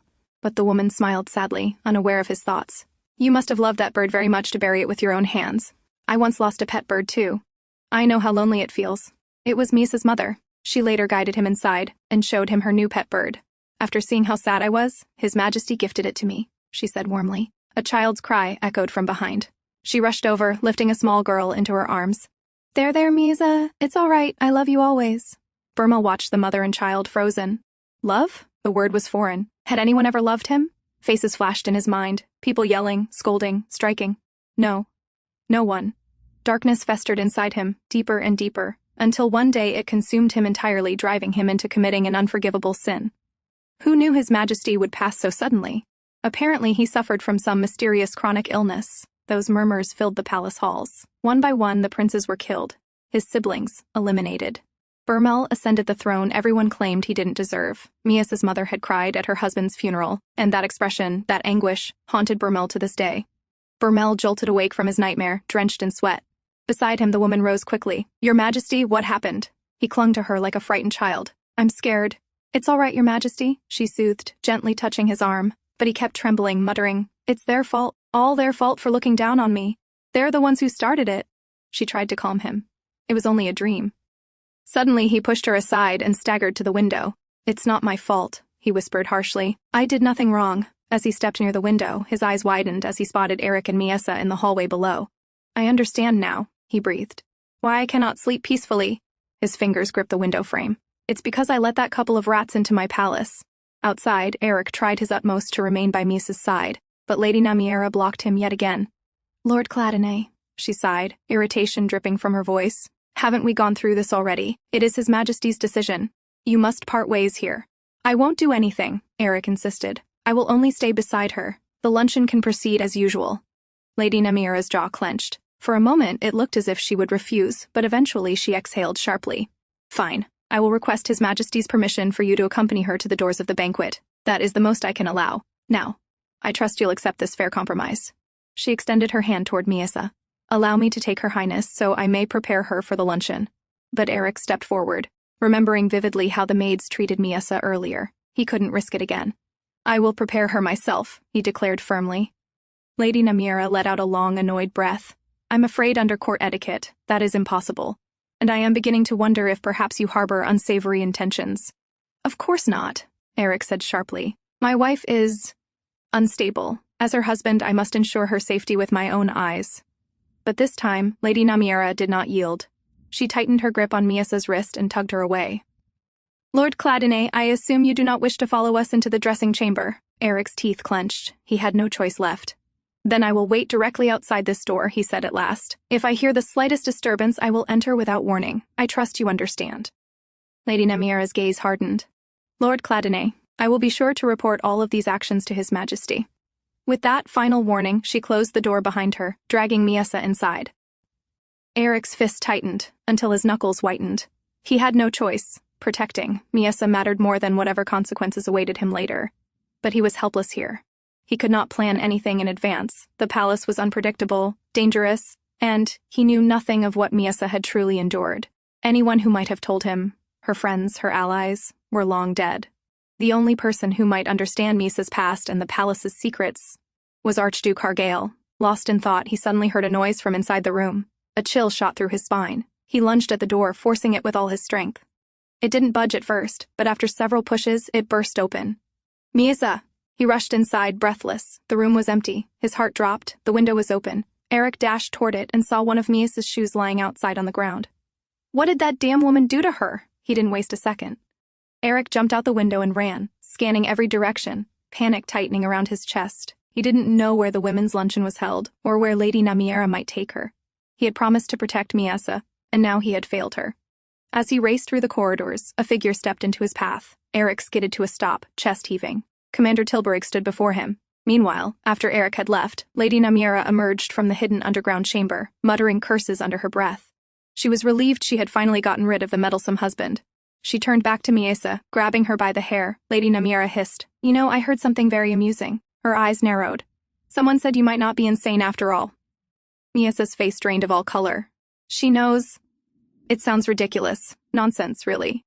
Nymeria continued, lips curling.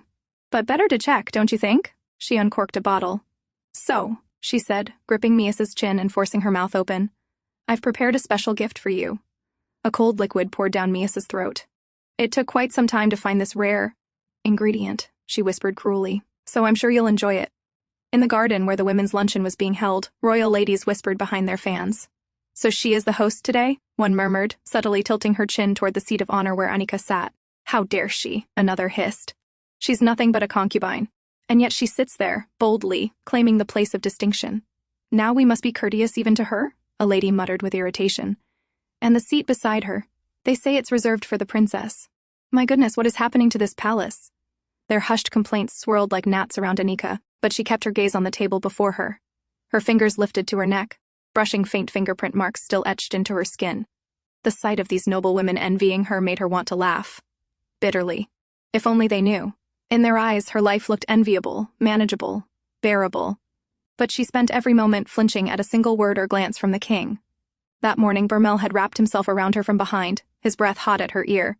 "You will host the women's luncheon today," he murmured.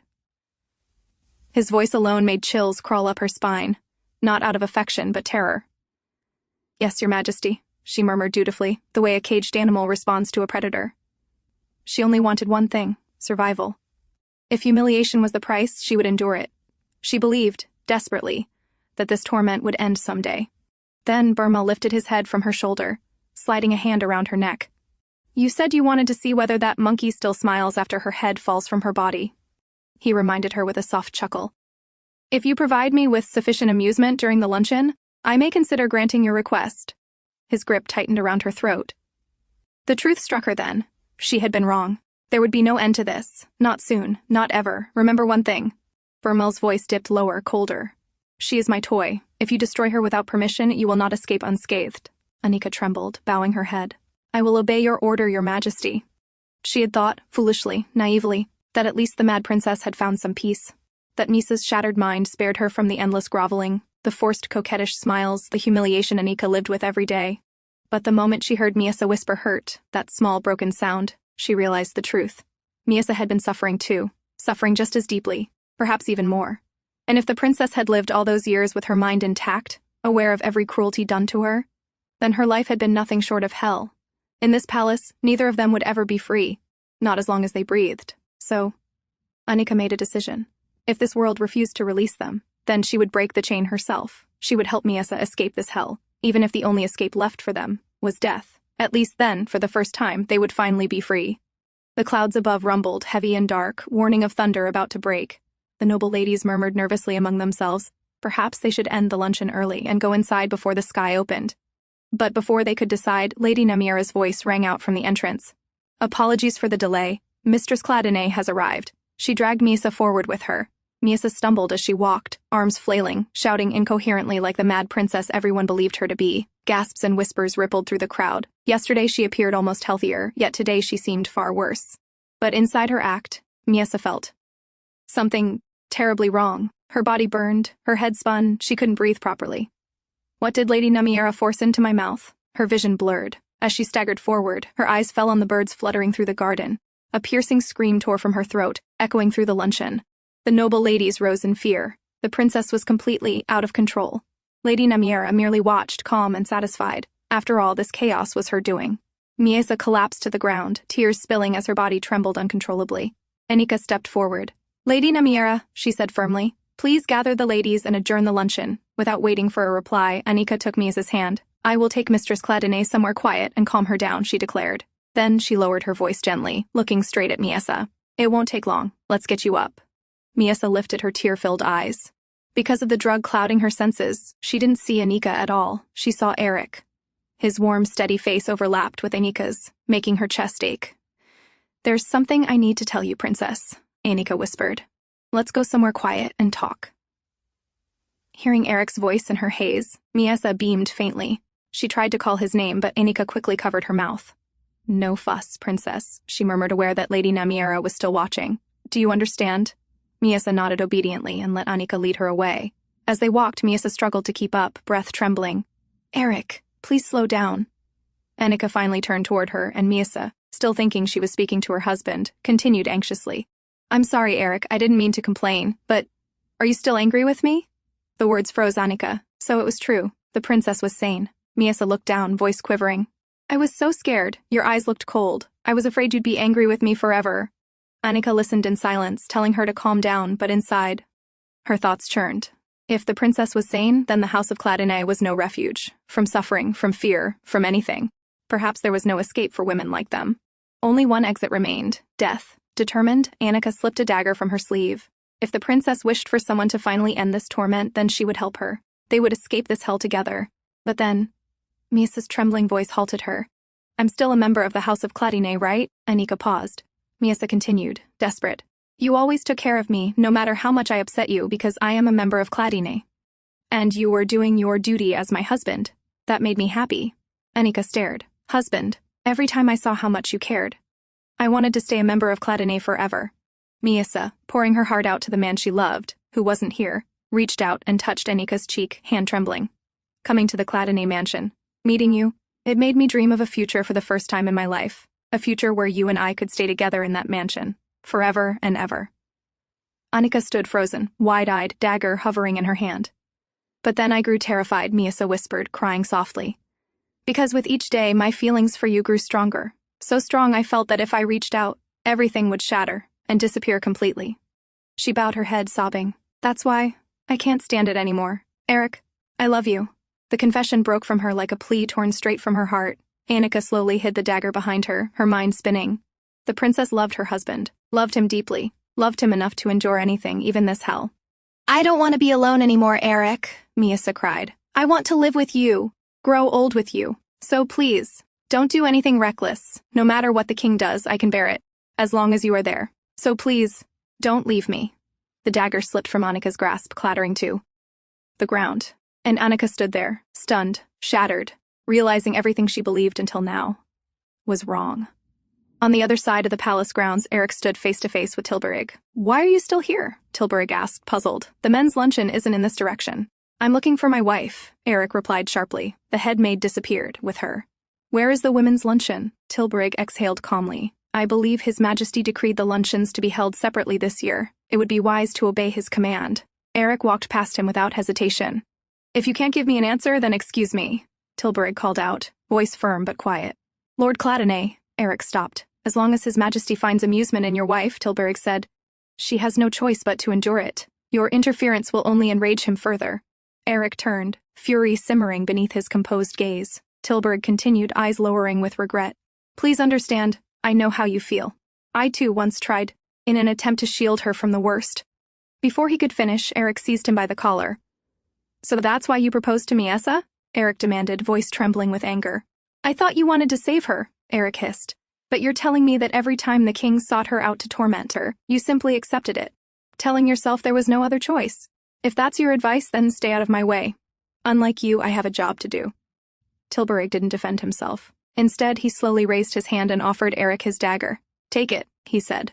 The garden behind the main palace. That is the best I can do, to help her. Meanwhile, in the garden, Anika collapsed onto the greenhouse floor, still reeling from the truth she had just heard, when Lady Namiera appeared behind Miesa. What are you doing? Lady Namiera asked coldly. I thought you were with the ladies, Anika replied, startled. I was. I sent them back, Lady Namiera said. Her eyes slid toward the princess. But weren't you planning to provide His Majesty with something amusing? Anika's heart pounded. She quickly snatched the fallen dagger. I was only trying to frighten her a little, she said weakly. But since the drug you gave her is affecting her, perhaps we should adjourn and leave the rest for another day? Inside, Anika's thoughts turned wildly. Her plan had been to kill Miesa and then herself, an escape for both of them from this endless suffering. But the princess's desperate desire to live had shattered all of Anika's assumptions. Lady Namiera, however, watched her closely. How strange, she murmured. You headed toward the greenhouse with such determination. Yet now you want to end the proceedings? Very unlike you. It's because of the drug, Anika argued. She used to have seizures at just the sight of birds. If His Majesty is disappointed, you will be held responsible. Lady Namiera picked up a bag of birdseed and tossed it toward her. Then how about this? Scatter them. If she isn't reacting, we'll simply force it out. Thunder rumbled overhead. Miesa's breathing worsened. Her mother's distant voice echoed in her memory. Miesa, thunder means the goddess is coming down to punish the wicked. Terrified, Miesa lunged toward Anika and clung to her tightly, still seeing Aerik through the haze of the drug. Lady Namiera's brows drew together. Come to think of it, I heard something odd before I came. Could it be, her eyes narrowed, that you actually speak properly? Anika froze, her fear spiked. Lady Namiera suspects the princess is sane. Miesa, drugged and trembling, turned her head as if to speak. Anika's heart jolted. If she talks now, she'll be exposed. In one swift, desperate motion, she grabbed the birdseed and scattered it across the ground. Birds flew in from every direction. Lady Namiera's lips curled with amusement as she pushed Miesa forward by her hair, shoving her into the flock. Miesa screamed, terrified, birds swarming around her from all sides. Anika's eyes widened in horror. She hadn't wanted this.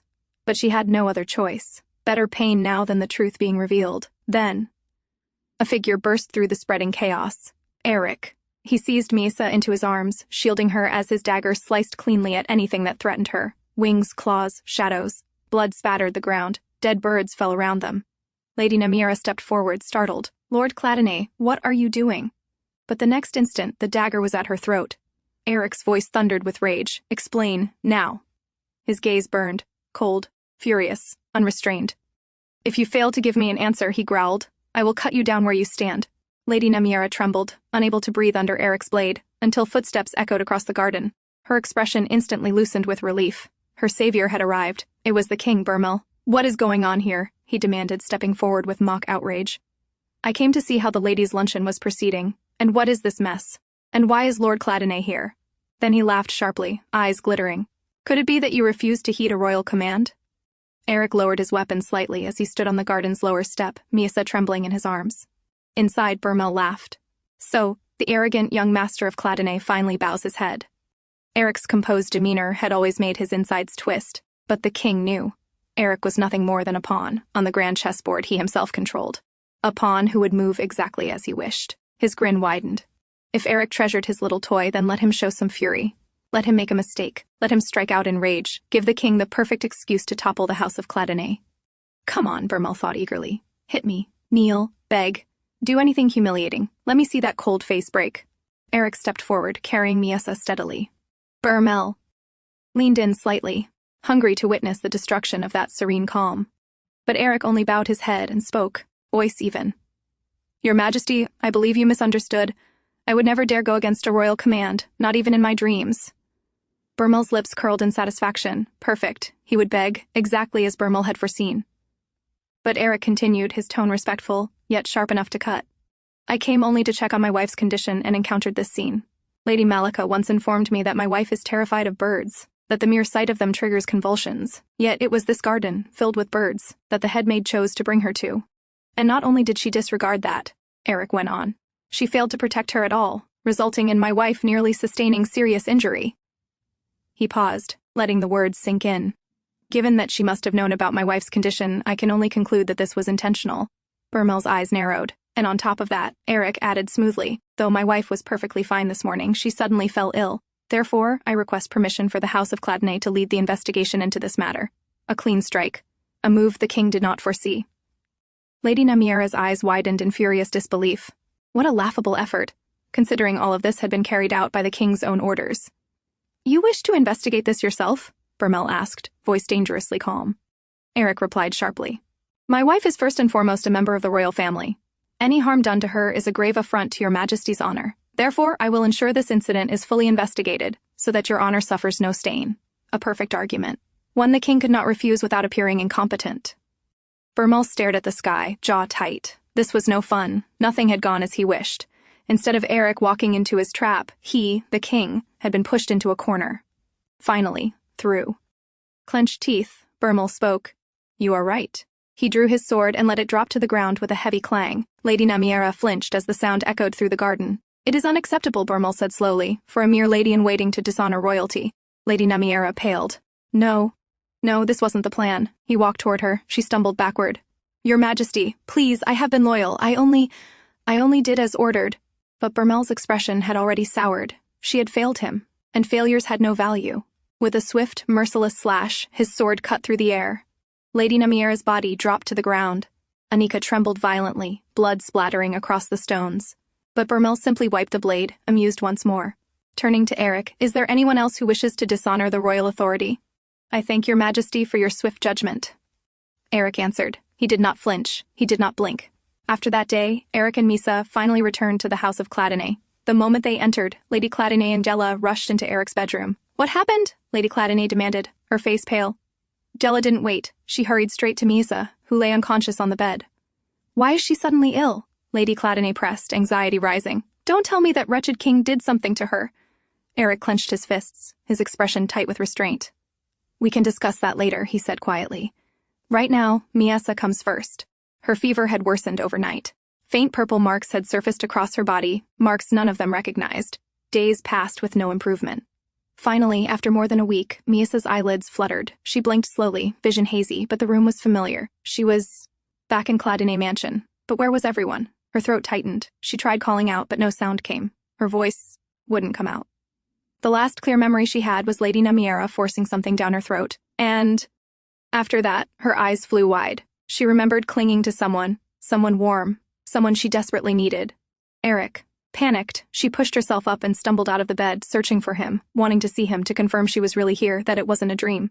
Before she could take another step, a strong hand grabbed her wrist and pulled her into an embrace. Aerik wrapped arm around her, holding her so tightly against his chest that she could barely breathe.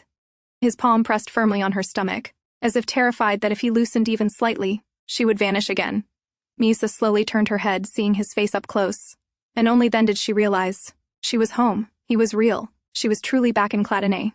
Her trembling fingers rose, cupping his cheeks gently, apologizing without words for everything he had endured, for the fear, for the pain, for the helplessness. She wasn't even sure what she could possibly say, but she wanted him to know she was sorry. She leaned closer, hesitating, unsure if she was worthy of this moment, of him, until Aerik suddenly grabbed the back of her head, pulling her in and pressing his lips against hers with raw desperation. In that instant, Miesa understood. All she wanted was to stay with him.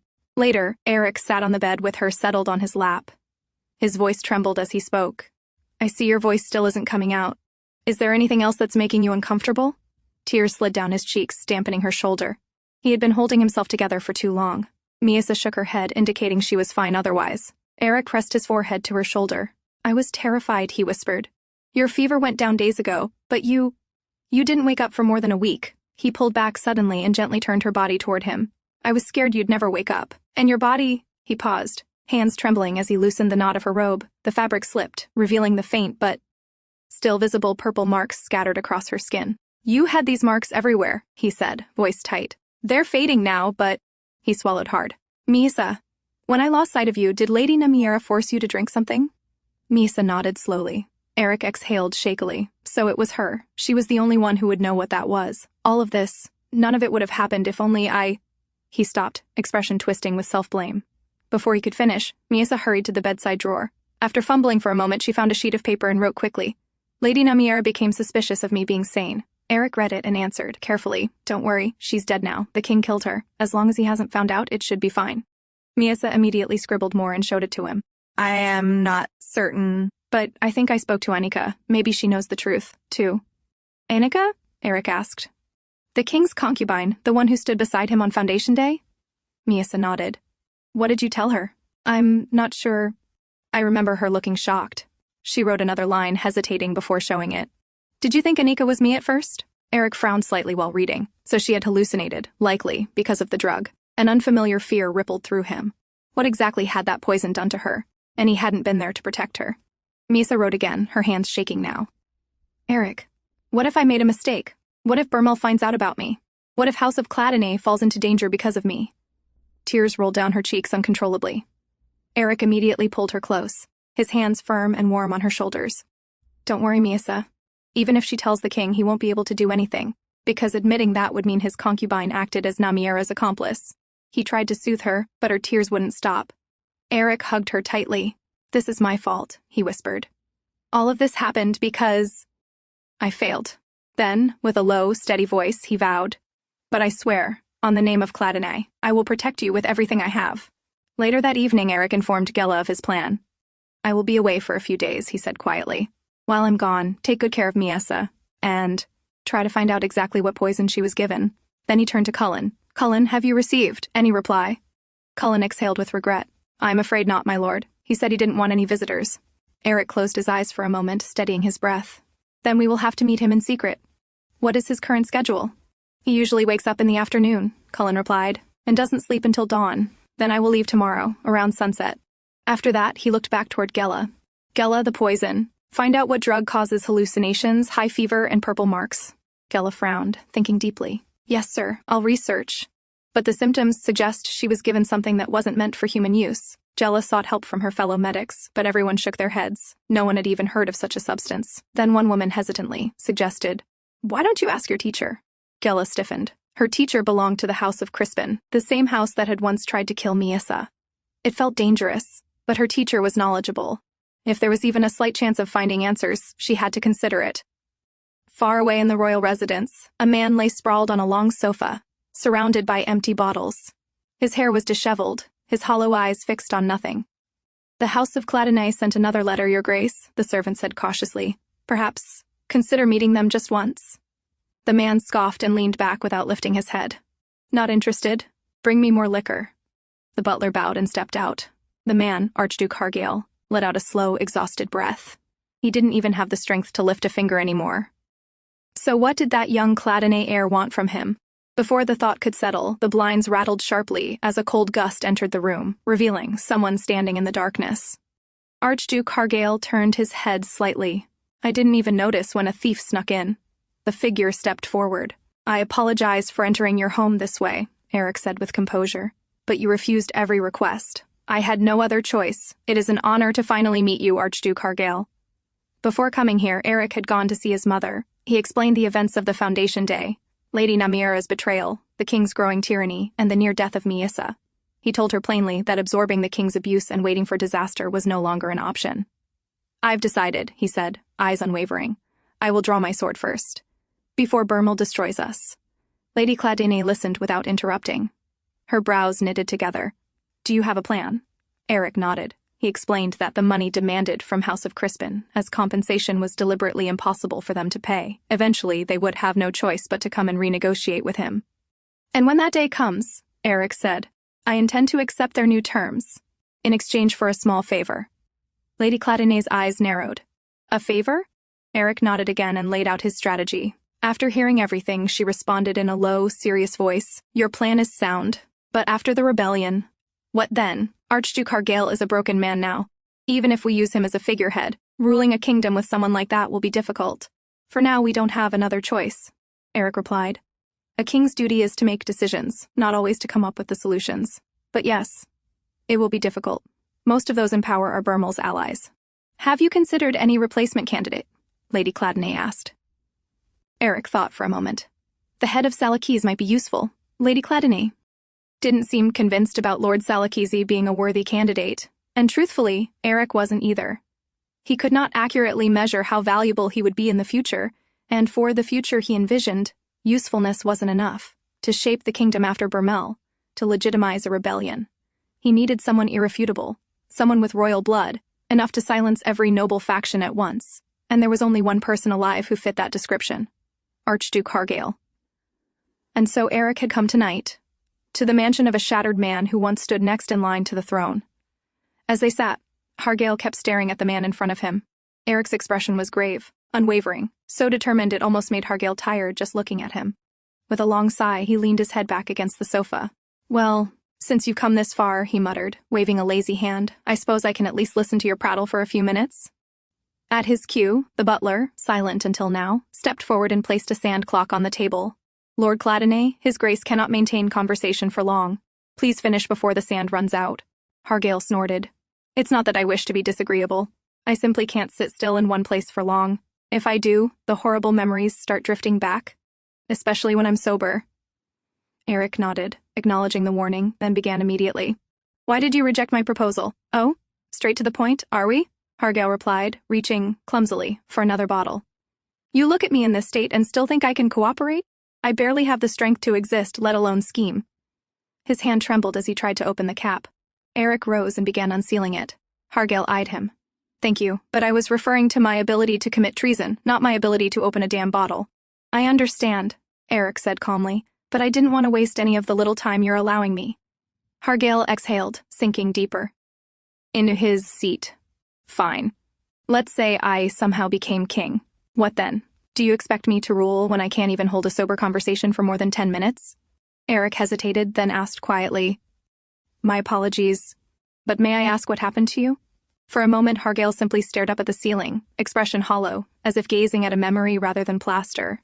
You know, he began slowly, I too once dreamed of rebellion. Aerik listened in silence.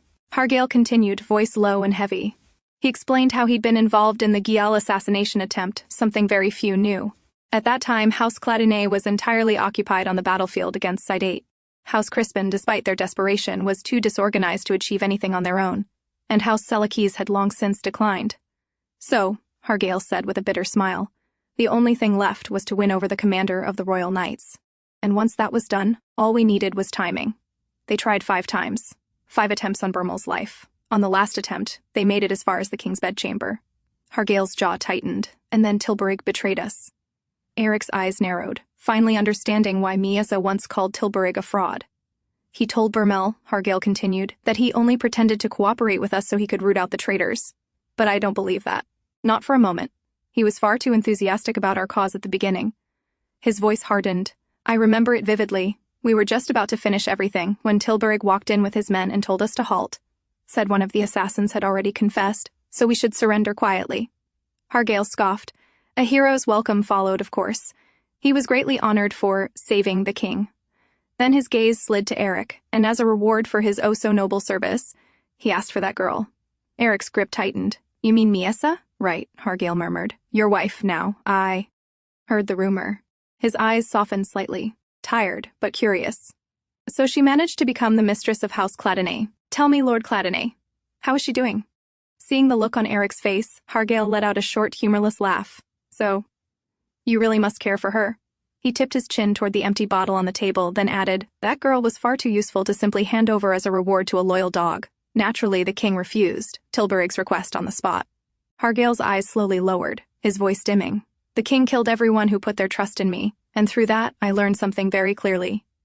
There are many ways to kill a person. They were pulverized, mutilated, crushed. The main hall reeked of blood, and always sitting in the corner of that carnage was that girl. Aerik's eyes widened at Miesa's mention. Hargail continued, as the woman carrying my child died in agony. That girl giggled with unrestrained delight. It was a revolting sight. I knew she had been driven mad long ago, but still, I couldn't help feeling repulsed. His voice cracked faintly, because the woman she laughed at was the woman who would have become queen if my rebellion had succeeded. The first love of my life, a woman I cherished since childhood. He drew in a shuddering breath. But later, when I learned the king's favorite method of killing people, I finally understood her madness. What she lived through was far more horrific than anything I experienced. Horrific? Aerik asked quietly, bracing himself. Hargail's gaze met his. The king's preferred execution, he said, each word heavy, was to release birds of prey, to let them tear apart his victims. Aerik stiffened. But what does that have to do with Miesa? For a moment, Hargail didn't answer. Then he spoke, very slowly, because the first people subjected to that method were the residents of Celia Palace, including Miesa's own mother. Aerik felt the blood drain from his face. So that was why, her terror at the mere sight of birds, her screams, it all made sense now. But Hargail wasn't finished. He revealed, piece by piece, every cruelty Miesa had endured, how she sat in the corner giggling in madness after witnessing her mother's death, how she survived on things no human should ever eat, how her sanity was chipped away day after day inside that palace. Aerik's blood boiled. He shot to his feet, fury twisting across his face. But Hargail was not doing well either. Blood began to drip from his nose. The butler rushed forward, pressing a cloth to his master's face. My lord, please. Perhaps you should rest. Hargail shook his head weakly, then looked at Aerik with an expression strangely lucid. Lord Cladinae, he said, his voice thin but firm, I'll give you a few pieces of information I've gathered over the years. Don't ask why. I don't know myself. I just feel like doing it. Sileth, the court palatine. You must be wary of him. I've heard he's been secretly gathering extra soldiers. Aerik frowned. But everyone knows he played a crucial role in making Bermel king. He's cunning, yes, but why gather forces behind his back? To strengthen the kingdoms. Military power, Hargail scoffed. That is the surface reason. But something about it feels different this time, as if he's planning something else entirely. Are you suggesting, Aerik asked, that he intends to go against the king? Hargale, still holding the cloth to his nose, nodded slowly. As he controls the military, it is entirely possible. One day, he may aim to seize the throne himself. Aerik leaned back, thinking hard. What you say is not unreasonable, but he isn't of royal blood. He has little chance of becoming king. Hargale's grip on the cloth tightened. There is another member of the royal family who could inherit the throne besides me. The implication struck immediately. Aerik's hand slammed against the table, rage erupting across his face. I don't know what you mean by that, but I will not let her be dragged into such schemes. He was already determined to send Miesa far away from danger. The idea of using her royal blood for political maneuvering made him sick. Calm down, Hargale said wearily. Let me finish. After a breath, he continued. Back when Miesa's mother was alive, that filthy court palatine lusted after her. I prayed my suspicions were wrong, but now I fear they aren't. Aerik's expression darkened. He has recently been asking many questions about Miesa, too many, and she's no longer a child. She resembles her mother strongly. Hargale exhaled slowly. He is building a private force to crush the House of Cladinae. Once he has enough power, he will take Miesa for himself, make her queen, and become her consort. After that, he looked Aerik dead in the eye. He will use her inability to rule to slowly take control of the crown's authority. In the end, he will claim the throne for himself, exactly as he always desired. Back at the House of Cladinae, in Aerik's absence, Lady Cladinae personally took care of Miesa. She sat beside her, gently reading aloud from a book about the kingdom's history, while Miesa lay quietly, absent-mindedly nibbling on the edge of the bedsheet. After a while, Lady Cladinae closed the book. Miesa, she called softly. When I heard what happened at the palace, for a moment I felt as if my heart had stopped beating. She paused, her voice steady but heavy. You are not only my son's wife, you are a member of the House of Cladinae. I can no longer stand back and watch them abuse you. She looked at her with quiet resolve. So you too must learn to cherish yourself. Her gaze softened. When I look at you, I am often reminded of my sweet daughter, Rosier. She stood and walked toward the window, her reflection faintly visible in the glass. After I gave birth to her, I fell ill, and by the time I recovered, she was already 6 years old, no longer an infant but a young girl. She was very timid around me. She never came close, only peeking at me from afar, and if our eyes ever met, she would run away. A faint, bittersweet smile crossed her face, and yet, whenever I spoke, she would prick up her ears and listen carefully, never missing a single word. But she never came closer, and it broke my heart. She let out a quiet breath. She would follow me everywhere, silently just watching, and I did the same. Her voice dropped, and one day, that innocent child was killed by a drunken knight. A long silence followed. So it is no wonder that I lost my mind for a time. She looked at her reflection again. Since then, I developed a rather unpleasant habit, using glass, mirrors, anything reflective, to observe people without being noticed. Her eyes shifted, locking directly onto Miesa's through the reflection. Miesa flinched, caught. Lady Cladinae turned to face her fully. Miesa, are you happy with your life? Miesa continued laughing, trying to maintain her act. You lost everything, Lady Cladinae continued gently. And even though you have escaped that terrible place, you are still trapped behind that mask, unable to live as your true self. She took a step closer. Don't you think that's unfair? Miesa kept laughing, but her eyes trembled. Then suddenly, Lady Cladinae stepped forward and pulled her into a firm embrace. Miesa, I cannot even begin to imagine what you went through. Her voice softened. But my dear, if you keep running, keep hiding, you will never be able to protect anything. She held her tighter. If only I had found the courage to be brave back then, things might have been different. She pulled back slightly, looking into Miesa's eyes. So don't repeat my mistake. You are no longer chained to Bermel, you can break free from him. Her voice turned firm, unwavering. Yes, there will be moments when you feel afraid, moments when you will want to give up. But when those moments come, she placed a hand over Miesa's. Remember this, no matter who you are, the House of Cladinae will stand with you until the very end. We will always be your ally, and this house will always be your home. So please, Miesa, find the courage to be brave. There was silence. Then, Lady Cladinae, Miesa spoke. Her voice was soft, hesitant, but real. I want to escape from Bermel, she swallowed. And I want to protect the House of Cladinae. I don't know if there is anything I can do, but I still want to try. Lady Cladinae's expression softened with warmth. I was wondering what your voice would sound like, she said with a faint smile. I'm delighted to finally hear it.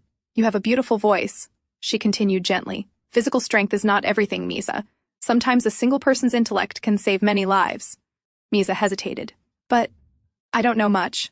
I will teach you everything I can, Lady Cladinae assured her calmly. Miesa thought for a moment. I do know some things. I've learned from reading Aerik's documents. She hesitated again, then looked slightly shy. But Lady Cladinae, could you also teach me the hand signals of the Cladinae Knights? Her fingers fidgeted slightly. So I can… Surprise Aerik, Lady Cladinae laughed softly. Well, surprising Aerik won't be easy. After a few days, Aerik finally returned to the house of Cladinae. Where is my wife? He asked the moment he stepped inside. She is upstairs, my lord. I'm happy to report that she is greatly recovered, the attendant informed him. Aerik let out a quiet sigh of relief and immediately made his way upstairs. Young master, Gela's voice rang from above. Aerik looked up, and there, standing behind Gela, was Miesa. Miesa slowly raised her hand. Then, using the knight's hand signals she had learned from Lady Cladinae, she gestured. Welcome back, Aerik. I missed you. Eric's eyes widened in surprise. Later, the two of them walked quietly through the garden. Mother taught you how to use the hand signals? Aerik asked. Miesa turned back toward him, smiling brightly. Yes, she did. Lady Cladinae said I'm a fast learner. She also taught me how different organizations are structured, and said that if I want to gain allies, I need to learn how to read people, she continued. A little more animated now, she said every person requires a different approach if you want them to follow you. Aerik listened, then asked carefully, But Miesa, what I meant was, why would Mother be teaching you all of this? Miesa paused, then answered honestly. It turns out, Lady Cladinae has known I was sane for a very long time. Oh, she has? Aerik said, surprised. I never knew that, Miesa nodded. At first, I thought she was testing me, but after hearing her, I felt more courageous. She lowered her gaze slightly. Until now, I only cared about surviving, because I only had myself to protect, but now… She looked back at him. Now there is so much I want to protect, and to do that, I need strength. I can't just stand by and do nothing anymore. Aerik fell silent. He couldn't help but be amazed. The king had forced her to live like a pet, crushed her, broke her, stripped her of everything. Even Archduke Hargale, who once tried to overthrow the king, had lost all hope and drowned himself in alcohol after facing that same terror. And yet, this small, fragile woman still stood before him, saying she wanted to protect what she loved. Aerik stepped forward and pulled her into his arms. Thank you, Miesa, for holding on, he said quietly. And I'm sorry. I was too harsh on you. I should have been more considerate. Miesa slowly looked up at him. Then you don't hate me anymore? Aerik let out a soft laugh. Of course not, as if I could ever hate you. Miesa smiled, relieved. Then, as if suddenly remembering something, she asked, By the way, Aerik, where were you?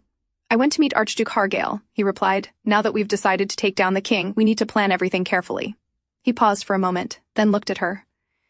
Miesa, this is just a thought, but would you be interested in sitting on the throne? Later, Miesa sat quietly, chewing on her cake, as she told Gela everything she had learned from Aerik. Gela's face darkened, her anger rising. That old man, she muttered through clenched teeth. Miesa nodded slowly. Aerik told me he wants to use me to become the next king. Her thoughts drifted. When she was younger, Count Palatine used to visit her mother often. Was it because he wanted to take me even back then? She wondered silently. My lady, Gela said, her voice filled with disgust. He is a twisted, sick man. Even if you are the prettiest girl in the whole kingdom, you are still like a child. How could he even think something like that? Miesa blinked. Am I pretty? Of course you are, my lady, Gela answered immediately. Miesa hesitated. Then, can you explain how exactly I am pretty? The only people who have ever told me that are you and the maids? Gela paused, then turned toward her in disbelief. Wait, are you telling me that the young master has never told you that you are pretty? Miesa flinched slightly. Why? Do most married couples say that? Well, Gela hesitated, choosing her words carefully.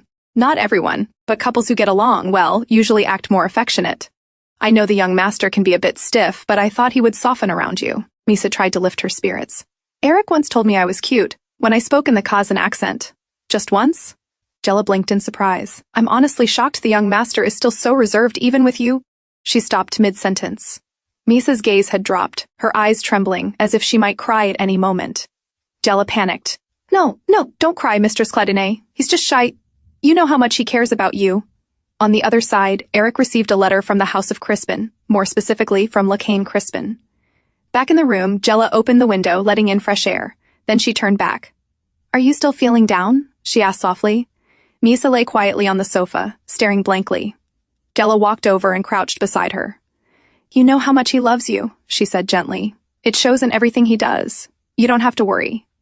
Miesa pouted slightly. It's not love. Gela blinked. He's just good to me. Because I'm his family. Gela waved her hand dismissively. Of course that's not true. I know how passionate you two are as husband and wife. Miesa sat up, confused. Passionate as husband and wife? What does that mean? Gela hesitated, then awkwardly explained. Miesa's face flushed red instantly. What? A couple's love is measured by how often they sleep together? Gela quickly gestured. Mistress Cladinae, not so loud.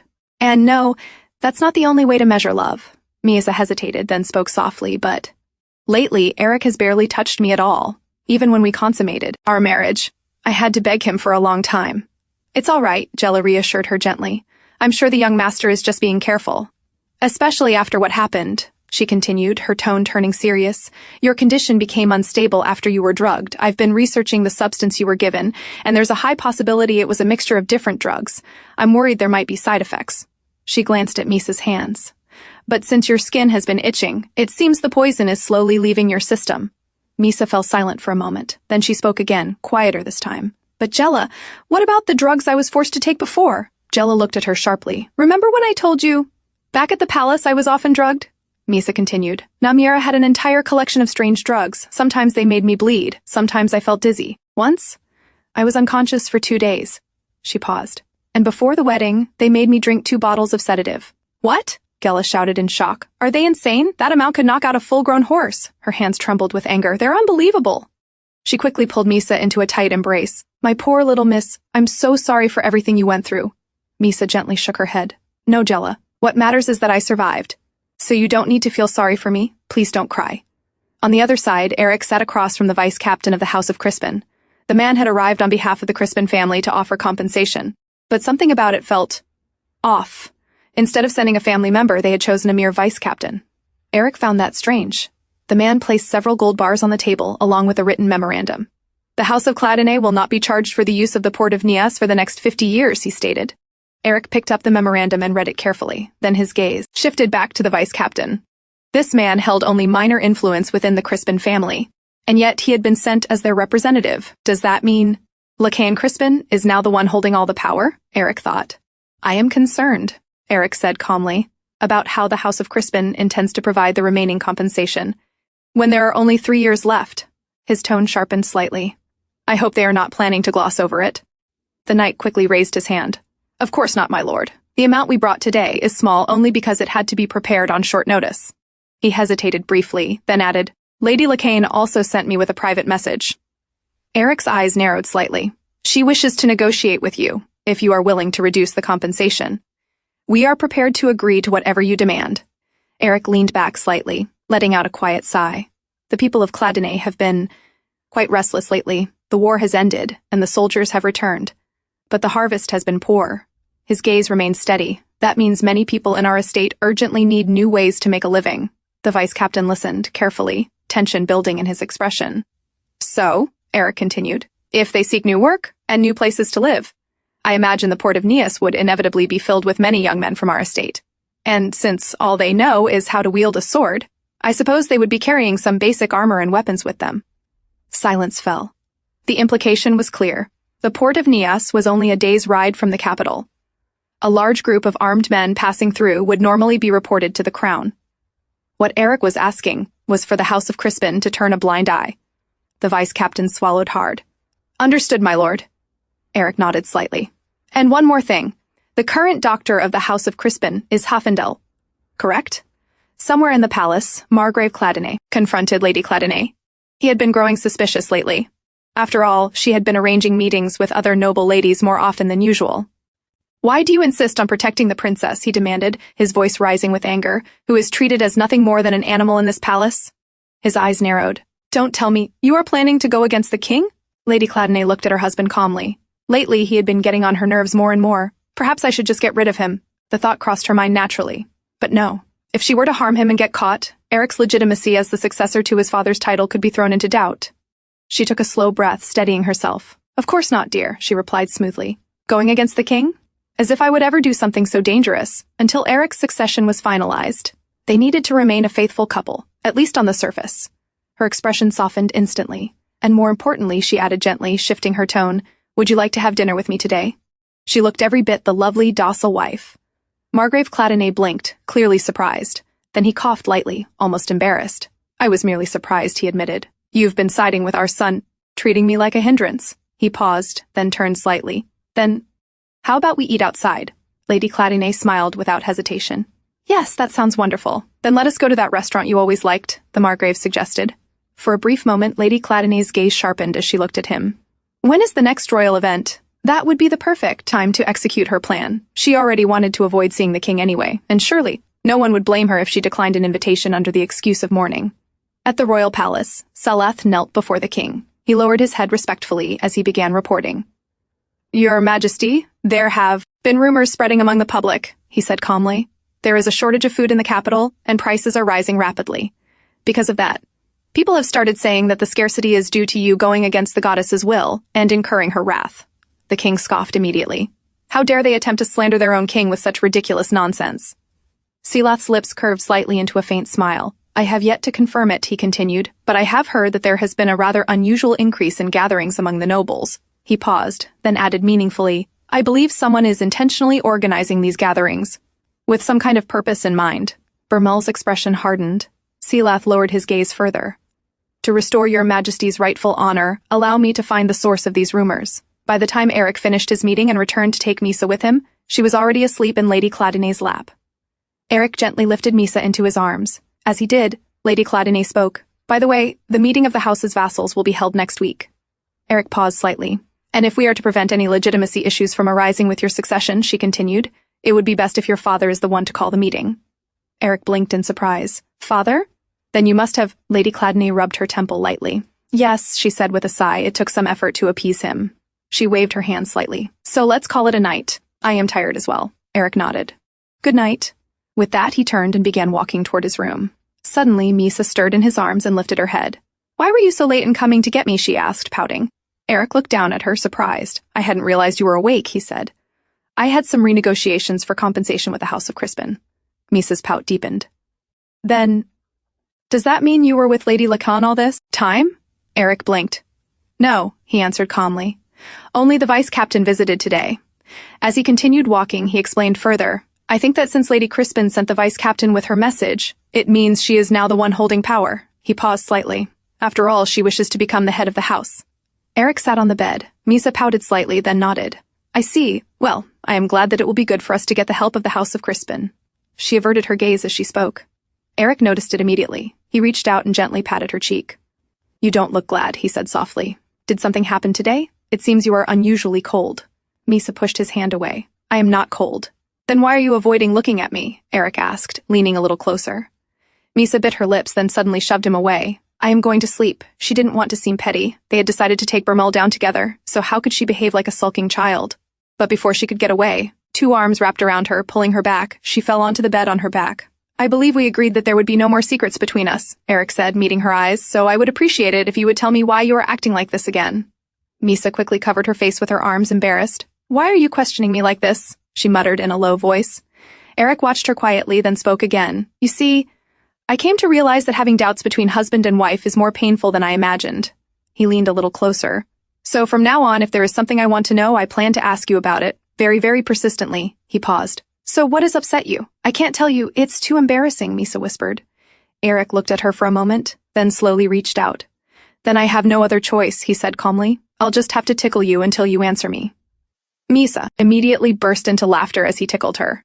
Wait, that tickles, she protested, trying to pull away.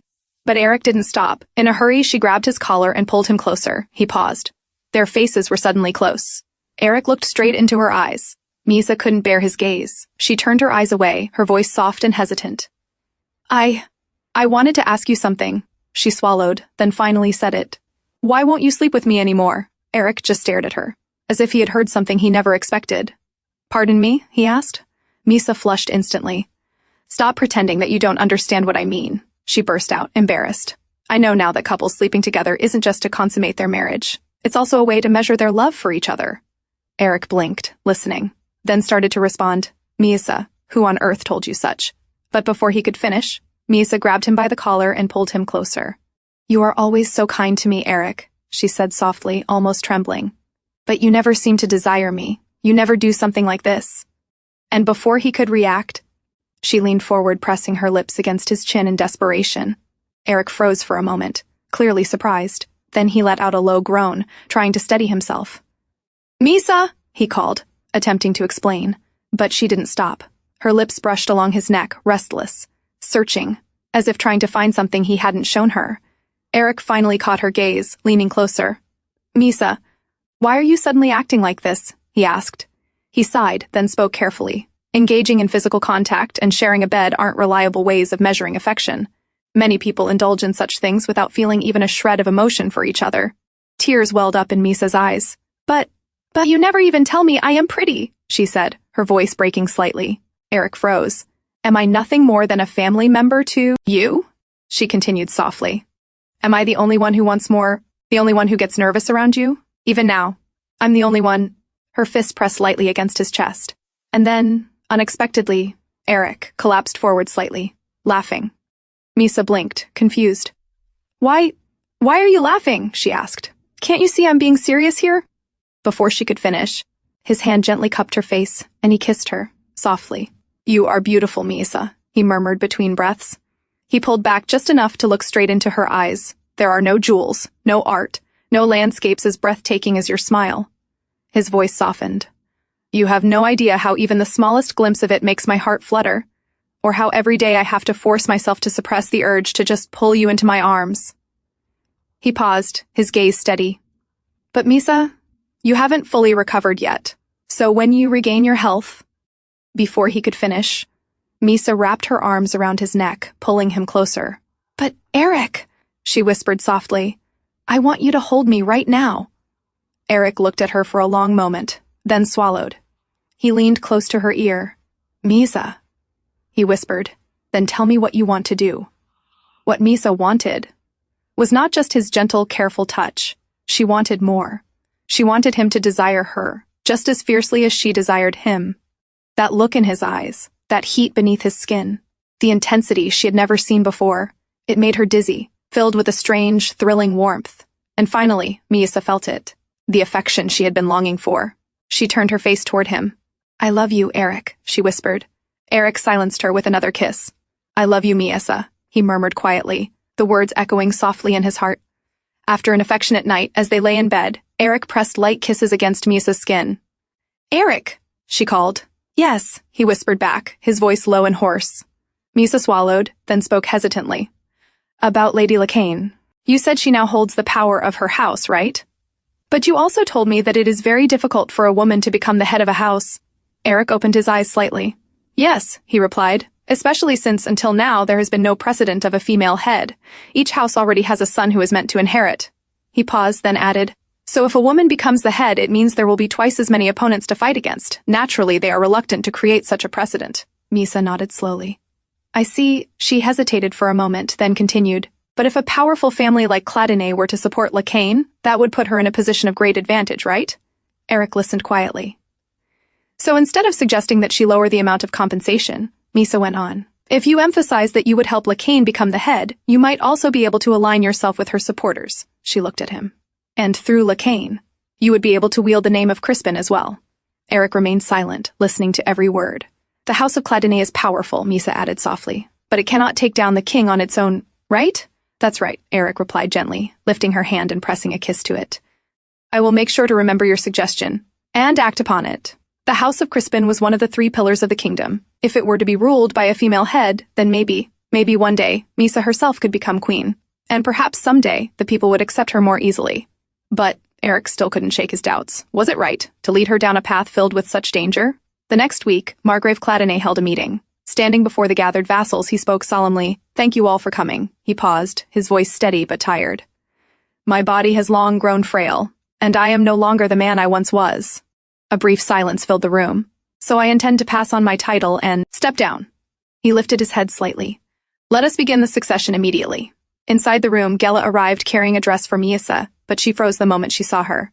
Her eyes widened in shock. Miesa immediately spoke, a little flustered. "It's not what you're thinking. I asked him to do it and Aerik obliged." Gela blinked, then shook her head. "No, that's not what I'm worried about." Miesa quickly added, "Don't worry, I made sure I wouldn't get pregnant." After getting ready, Miesa and Gela stepped toward the door and opened it, only to flinch when they saw someone standing there. It was the head maid, Edel. "May I ask what brings you here?" Gela asked, her tone cautious. Edel hesitated for a moment, then replied, "Lady Cladinae asked me to bring a book to read to Mistress Cladinae." but it seems I forgot it and left it behind. Without waiting, she turned and walked away. Hey, wait, are you going to leave? Jella called after her, but Adil didn't respond. She simply continued walking, disappearing down the corridor. At the vassal meeting, the succession began immediately after the announcement. Margrave Cladinae stepped forward and spoke clearly. From this moment on, Aerik shall bear the name of the House of Cladinae. His voice echoed through the room. All who are gathered here today, stand and pledge your alliance to the new head of the house. One by one, many stood up, acknowledging Aerik as their new lord. But not all. Some remained seated, their silence a clear sign of disapproval. Aerik stepped forward. You have sworn your alliance to me in trust and loyalty, he said firmly, and I will return that faith by vowing here and now, in the name of Cladinae, that I will devote my life to protecting this house.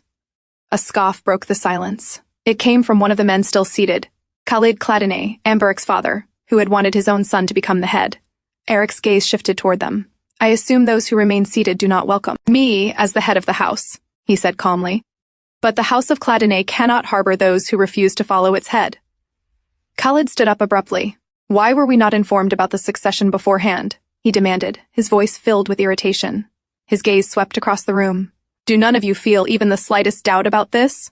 A tense silence followed, but Aerik answered without hesitation. I am the son of the previous head, he said firmly. So it is only natural that I inherit the title, as I possess no major disqualifying issues. His eyes settled on Khalid. And you are aware of this, uncle, that if something happens to the current head, the title automatically passes to his heir. Khalid's expression darkened. He couldn't argue that. Fine, he said at last. Let's say you are the proper heir. His tone shifted. Then let me ask you, what do you intend to do about your wife? He used Miesa as his weapon. Though she will be the commanding lady of the house, she is unable to fulfill her role. Aerik had expected this. He remained calm. As I recall, he said evenly, you were the one who suggested my father create an alliance with the House of Crispin through marriage, for the sole purpose of committing treason. The room froze. Several people swallowed nervously. Aerik continued, May I remind you what became of that attempt? His voice remained steady, but sharp.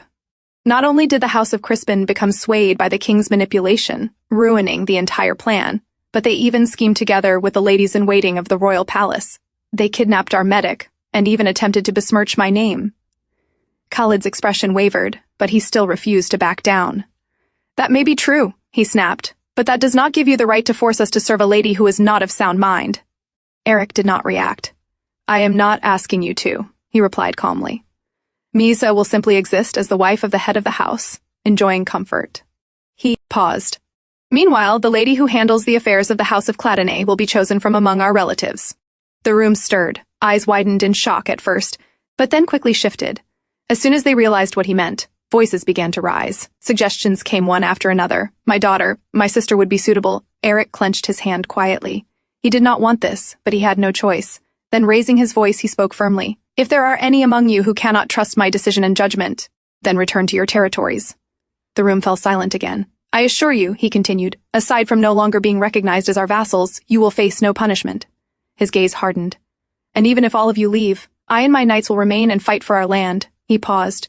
So I ask you to consider only one thing.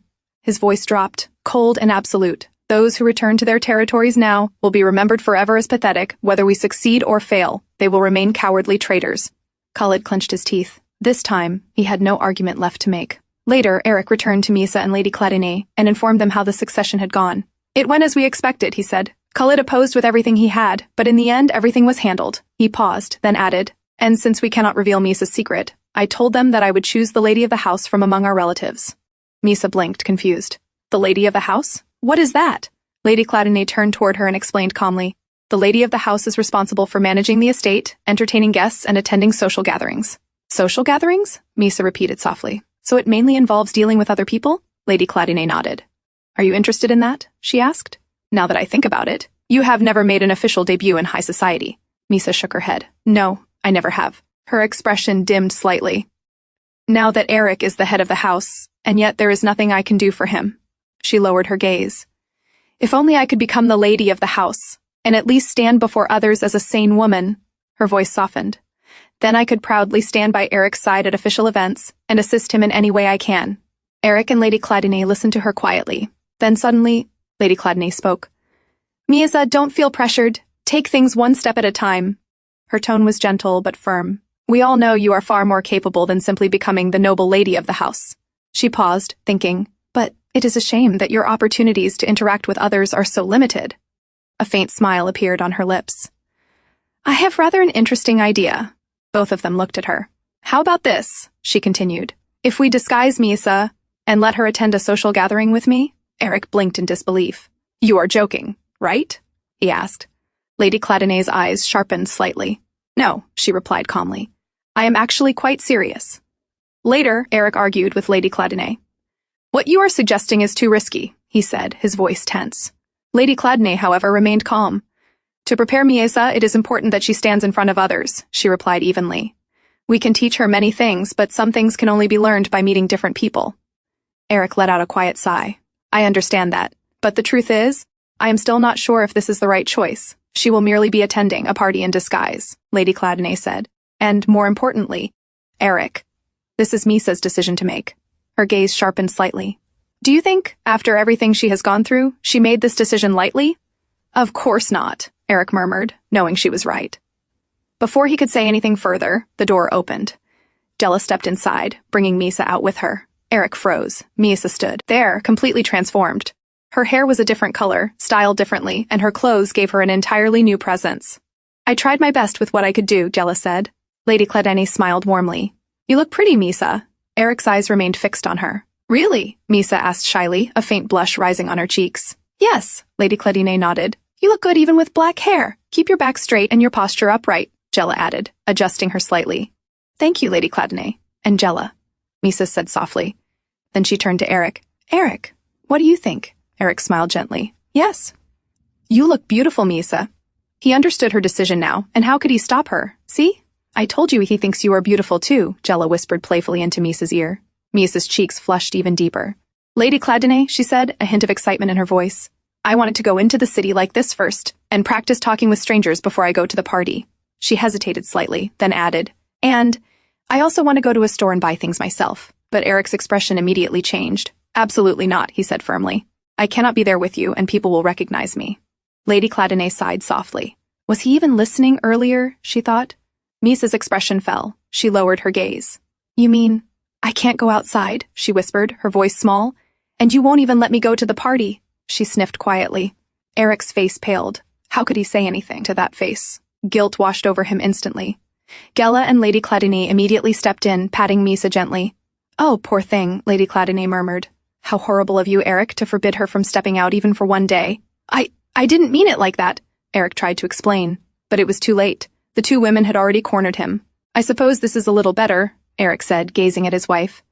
Behind him, Jella nodded. But to be honest, Aerik added under his breath, I would rather cover your face entirely with black paint. He had already tried to hide Miesa behind a veil, and still wasn't satisfied. Or perhaps I should just go with you, he added. That would only raise unnecessary suspicion, Jella replied calmly. Why don't you let Sir Cullen act as her bodyguard? He's not the type to blab, even if he finds out she is Mistress Cladinae. 3 days later, Aerik finally allowed Miesa to go to the city. But not without conditions. Only go to the stores I approved, he said seriously, and do not remain in any store for more than an hour. Miesa couldn't help but laugh at how worried he looked. Okay, Aerik, she replied lightly. Aerik sighed. Does that make you that happy? He asked. Behind them, Lady Cladinae crossed her arms. Only 1 hour in a dressmaker's shop? She said. Normally I would have scoffed, but given the current situation, I suppose it's enough. Aerik turned back to Miesa. Before I forget, Mother has already made a reservation. When you are there, choose the dress you like for the party. Miesa glanced at Lady Cladinae. Lady Cladinae nodded with a soft smile. Miesa's face lit up. Thank you, Mother. I mean, Lady Cladinae, she corrected herself quickly. Lady Cladinae's heart softened at the sight. It felt as if she was sending off her own daughter. Aerik handed over a bag filled with gold coins. If you need more, ask Cullen, he said. Then he stepped closer, gently cupping Miesa's face in his hands. Miesa, he whispered, let me remind you again. If there is even the slightest sign of danger, you must turn back immediately. Do you understand? And don't follow strangers. Okay, Aerik, Miesa replied softly. Jella blinked, watching him. He was treating Miesa exactly like a child. Soon, Cullen arrived with the carriage. His master had told him only one thing, that he was to accompany a lady to the city market. But he was never told who she was. Naturally, Cullen assumed it must be Mistress Cladinae. After all, there was no other woman his master cared about. But the woman standing before him? He hesitated. Her frame and figure resembled Mistress Cladinae, but her appearance, her presence, her posture, it was completely different. Her soft features, the porcelain-like skin beneath the veil, her slender build, yes, they reminded him of Mistress Cladinae. But the way she carried herself, her head held high with quiet poise, her movements flowing with effortless grace, each step measured, elegant, precise, every gesture smooth and refined, she was nothing like the Mistress Cladinae he knew. Cullen stood there, momentarily mesmerized. Who is she, he wondered, and then, had she just smiled at him? Jella noticed his expression and blinked, but quickly relaxed. The plan was working. Don't worry, Jella said confidently. Cullen and I will bring her back safe and sound. Then she turned to Miesa, who was already beaming with excitement. Well then, we'll be going. The carriage doors closed, and slowly, it began to move. They first stopped at a sweet shop. Miesa's eyes lit up as she looked around, quietly taking in everything with a small, happy smile. Meanwhile, Jella was already arguing with the shop owner. Why are the prices doubled? She demanded. The shop owner sighed, clearly tired of repeating the same explanation. Fewer goods are coming into the market, he said. Because of that, everything has gotten expensive. Miesa noticed the conversation from the side. It reminded her of something Lady Cladinae had said earlier about the food shortage and rising prices in the capital. After thinking for a moment, she approached Jella and calmly gestured using hand signals. Let's not cause a scene. Stop here. Withdraw. She conveyed it so naturally and effortlessly that Cullen, who had been quietly observing from the side, widened his eyes in surprise. Later, the two of them sat outside, enjoying their sweet treats. Miesa seemed relaxed, quietly savoring the moment, while Jella continued chatting beside her. Cullen stood a short distance away, silently watching them. But his thoughts were in complete disarray. How did this woman know the hand signals of House Cladinae? Those signals were strictly forbidden to outsiders. Only members of the Cladinae family and their knights were allowed to learn them. Then that means she must have undergone knight training. But he glanced at her again. She was far too slim for that. Still, whoever she was, she had to be a quick learner. Even trained knights took years to master those signals, so where did Cladinae even find her? His thoughts deepened. And then he remembered. Lady Cladinae herself had been there earlier, personally seeing her off. So, she must be someone arranged by her. Cullen's eyes narrowed slightly as the pieces began to fall into place. Earlier, Aerik had told him they failed to find a suitable look-alike for Archduke Hargale. So, is this woman meant to be a replacement plan? It was possible. If Archduke Hargale couldn't help them, then Aerik and Lady Cladinae must have decided to take a different route. And that would mean today's outing wasn't just a casual trip, it was a test. A test of this woman's capability as a body double for Mistress Cladinae. Cullen exhaled quietly. That explained everything. No wonder the captain didn't explain things properly. Now that he had figured it out himself, he finally felt relieved. Later, they arrived at the dress shop to select a gown for the upcoming banquet. The shop owner greeted them enthusiastically. We have prepared many dresses for you. May I ask, how old are you? He asked with excitement. I am 17, Miesa replied calmly. From behind, Cullen listened, and his brows subtly furrowed. Mistress Cladinae is 20. Was she speaking of her real age? If that was true, then the difference between them was only 5 years. That's not bad.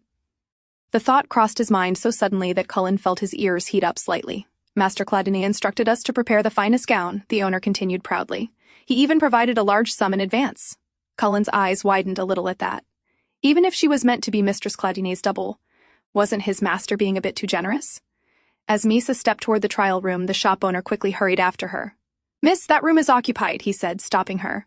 At that moment, the door opened, and a man draped in white fur stepped out. Behind him, his assistant followed anxiously. My lord, please consider the dresses over there instead, the assistant urged. The man responded calmly. Why? I don't see any issue. Besides, those are too plain. But then, his words paused. His gaze had fallen on the lady standing before him. Back at the Cladinae mansion, Edel stood before Lady Cladinae, reporting the day's schedule. After finishing, she hesitated for a moment before speaking again. My lady, if I may, she began carefully. I have recently noticed anxiety among the staff. Lady Cladinae remained silent, listening. Now that the young master has officially inherited his father's position, Edel continued, there have been uneasy comments. Many are fond of the princess, but as the lady of the house, there are many responsibilities, and Lady Miesa may not be suited for the role. Lady Cladinae listened quietly, then spoke. Edel, I am more interested in hearing your own thoughts, rather than others. Edel lowered her head slightly. I live to obey your will, she replied. My only wish is to protect this household. Lady Cladinae gave a small nod. I see, she said. You have no cause for concern. Miesa will not become the lady of the house. We will choose someone for that position from among our relatives. Edel let out a quiet breath of relief. Choosing another lady, Perhaps that would be best, but Lady Cladinae wasn't finished. However, she added calmly, you never know, Ideal. For Miesa, if someone competent were to assist her, she might still be able to maintain the role, even if only in name. Ideal stepped out of the room, her pace quick, her thoughts unsettled. From Lady Cladinae's tone and her reaction, it was clear. She dotes on the princess. Everything felt strange. The hurried succession of the young master, the way Lady Cladinae spent her days reading books to that so-called insane princess. Could it be she truly intends to make that madwoman the lady of the house? A chill ran through Ideal. Does she know something about the princess that I don't? Or worse, is she letting her emotions take control again, just like before? The memory surfaced. The time Lady Cladinae had massacred an entire family because of those emotions. If that happened again, this time her wrath might be directed at the king himself. Ideal's expression hardened. I need to do something. Back at the shop, Lord Seleucus's gaze settled on the woman before him. She looked familiar. Have we met before? He wondered. Then his eyes shifted and landed on Jella. Ah, he recognized her. One of the ladies-in-waiting from the Cladinae household. At the same time, Miesa recognized him as well. He was the head of the Seleucus family, the man who had helped her at the last banquet. You are from the Cladinae family, aren't you? He asked, looking at Jella. Jella was caught off guard and was about to answer, but before she could speak, his attention shifted back to Miesa. How odd, he said thoughtfully. Why are you with another lady? You usually attend to Lady Cladinae, don't you? He narrowed his eyes slightly, observing her. And now that I think about it, although Lady Cladinae has blonde hair, her eyes are the same. She is standing in for Lady Cladinae, Jella cut in quickly. Her voice came out a little too fast, but she maintained her composure. As Lady Cladinae is unwell, she continued smoothly, we decided to send one of her relatives, someone of a similar build, to select a dress on her behalf. Lord Seleucus paused for a moment, then nodded. I see, he said lightly. I heard Lord Cladinae has inherited the position. In that case, I should present a small gift. He turned, scanning behind him as if looking for something suitable. After a moment, he picked something and held it out. A pair of matching brooches. Jella, Cullen, and Miesa all looked at them, and their eyes widened slightly. The design was bold, very bold, but to Miesa, her eyes lit up instantly. Matching brooches? For her and Aerik. Wonderful idea, she said excitedly, her voice bright with genuine delight. It's truly a good idea. Such a unique design, it would be something special between the two of them. Lord Seleucus laughed, clearly pleased. You have refined taste, he said. Finally, someone who appreciates my style. Meanwhile, behind them, Jella was internally in tears. All those books on proper lady education finally paid off. Oh, then tell me more. Lord Seleucus leaned in slightly, intrigued. What do you think of my outfit?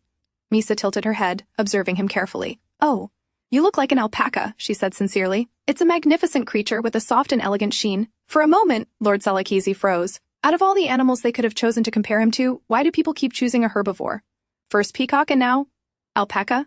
In the end, they chose another pair of brooches and thanked him politely. Lord Seleucus, still in good spirits, offered one more token to Miesa. I hope we meet again someday, he said with a smile. I truly enjoyed my time with you. With that, he took his leave. Miesa smiled and bowed her head lightly. And finally, they made their way back home. On the other side, back at the Cladinae estate, Aerik summoned Lady Minella. As per their agreement, if Aerik could find a place for her troublesome brother-in-law, she would share what she knew about the affairs of the royal palace. And Aerik had kept his word. He had arranged for the man to be sent far away, to a monastery under the House of Crispin. Now it was Lady Minella's turn to honor her promise. I heard Namiera often carried drugs around the palace, Aerik began. Was there a specific reason for that? Or was it simply another one of the king's twisted hobbies? Lady Minella let out a quiet sigh. I suppose you could say that, she replied. Most of the king's closest aides are twisted and depraved. They desperately seek the favor of their bloodthirsty ruler. She paused, choosing her words carefully. They are obsessed with finding new forms of entertainment to satisfy him. They bring him torture devices, or whisper horrific schemes, urging him to persecute nobles who have fallen out of favor. And all of this is only possible because the people have unwavering faith in the scriptures, that the king's will is the goddess's will. Aerik looked down. Then, do you mean Namiera was bringing various drugs into the palace to amuse the king? He asked. Not exactly, Lady Minella replied. She didn't need to bring them in. She made them herself. Aerik's expression hardened. With the king's financial support, she continued, Namiera used her knowledge as a pharmacist to create drugs specifically for torture, and every time she created a new drug, she would test it. Aerik's eyes narrowed. On the princess. Only small amounts, Lady Minella added, just enough to cause pain. The king is obsessed with the princess, as much as he enjoys inflicting pain on her, as not want her completely destroyed beyond repair. Her voice turned quieter. His aides understand that well. I believe he kept her alive, to use her as a pawn against the 3 noble houses that could threaten his throne. Aerik exhaled slowly, anger tightening in his chest. Every time he thought he had heard the worst, they proved him wrong. He ran a hand through his hair, steadying himself. Then suddenly, a thought struck him. He looked back at Lady Minella. If Namira was the one administering all those drugs to Miesa, then does that mean she was the only one who would know the side effects and the possible treatment? Lady Minella nodded. I'm afraid so. She hesitated slightly before continuing. It's possible that some after effects are still lingering in her body. They may not be severe enough to threaten her life, but they are still there. Aerik's expression grew more tense. But the greater concern, she added, is the drug she was forced to take after leaving the palace. Aerik's eyes sharpened. What do you mean? Lady Minella took a breath. Namira had been working on a certain drug for years, she said, and just a few days before the Foundation Festival, she finally completed it, and apparently, it was more potent than anything she had ever made. Aerik's eyes widened. Do you mean the drug she forced on Miesa during the festival? Yes, Lady Minella replied. We cannot rule out that possibility. She paused, then asked carefully. Has Countess Cladinae shown any other symptoms? Nothing beyond what you already know, Aerik answered, his voice tight with concern. Still, Lady Minella said, we must keep a close watch. Namira worked too hard on that drug for its effects to simply disappear after a few days. Aerik fell silent for a moment, then spoke again. If the drug was created under the king's support, wouldn't she have documented it? The ingredients? The process? Lady Minella nodded slowly. That is possible. I will look into it during my next visit to the palace. Outside, Lady Minella crossed paths with Edel. You made a deal with Lord Cladinae, didn't you? She asked. Minella blinked, slightly confused. Yes, and you were the one who facilitated that, she replied, trying to understand where this was going. Edel's expression remained calm, but her eyes were sharp. I believe you are aware that Mistress Cladinae was poisoned during her last visit to the palace, she said. Minella's brows slowly furrowed. And I also believe, Edel continued, that the reason they tried to kill the princess, even after marrying her off, was to use her death to bring the house of Cladinae to its knees. But unfortunately, Lord Cladinae and his mother have taken a liking to the princess. They are now willing to risk the safety of the entire house for her. Edel's voice lowered slightly. You would agree? That is foolishness. Minella stayed silent, listening. As long as the princess remains alive, there may not be an immediate issue, Edel went on. But if the family is accused of treason, she let the words hang for a moment. I'm sure you can imagine what will happen to you for providing information about the palace. Her gaze hardened. You may try to hide it, but that won't work. Lady Minella's brows drew together. What do you want from me? She asked. Edel answered without hesitation. Nothing much. Her tone remained calm, almost too calm. You visit the palace regularly, don't you? Then next time you go to make your report, I want you to take me with you. As Miesa and Gela arrived back at the mansion, Gela quickly turned to Cullen. You can drop us here, she said firmly. Miesa will greet Lord Cladinae and then head inside. Cullen hesitated, clearing his throat, his ears slightly red. If it wouldn't be too much to ask, may I have the honor of knowing your name? But before he could say anything more, Gela grabbed Miesa's hand and pulled her away in a hurry. We're in a rush, she added quickly. Cullen stood there watching them leave. He sighed. The captain had clearly instructed him not to question the lady's identity, yet he had let his emotions get the better of him. Still, will I be able to see her again? On the way back, Miesa's eyes trembled slightly. Gela wasted no time. She gently pushed Miesa into Aerik's arms as soon as they entered. Did anything happen? Aerik asked immediately. No, nothing, Gela replied. She enjoyed her outing. We also met Lord Selekise, but Aerik's gaze was already fixed on Miesa. She was too quiet. A faint unease crept into his chest. Without warning, he pulled off her veil. Miesa's eyes widened. She began hiccuping suddenly.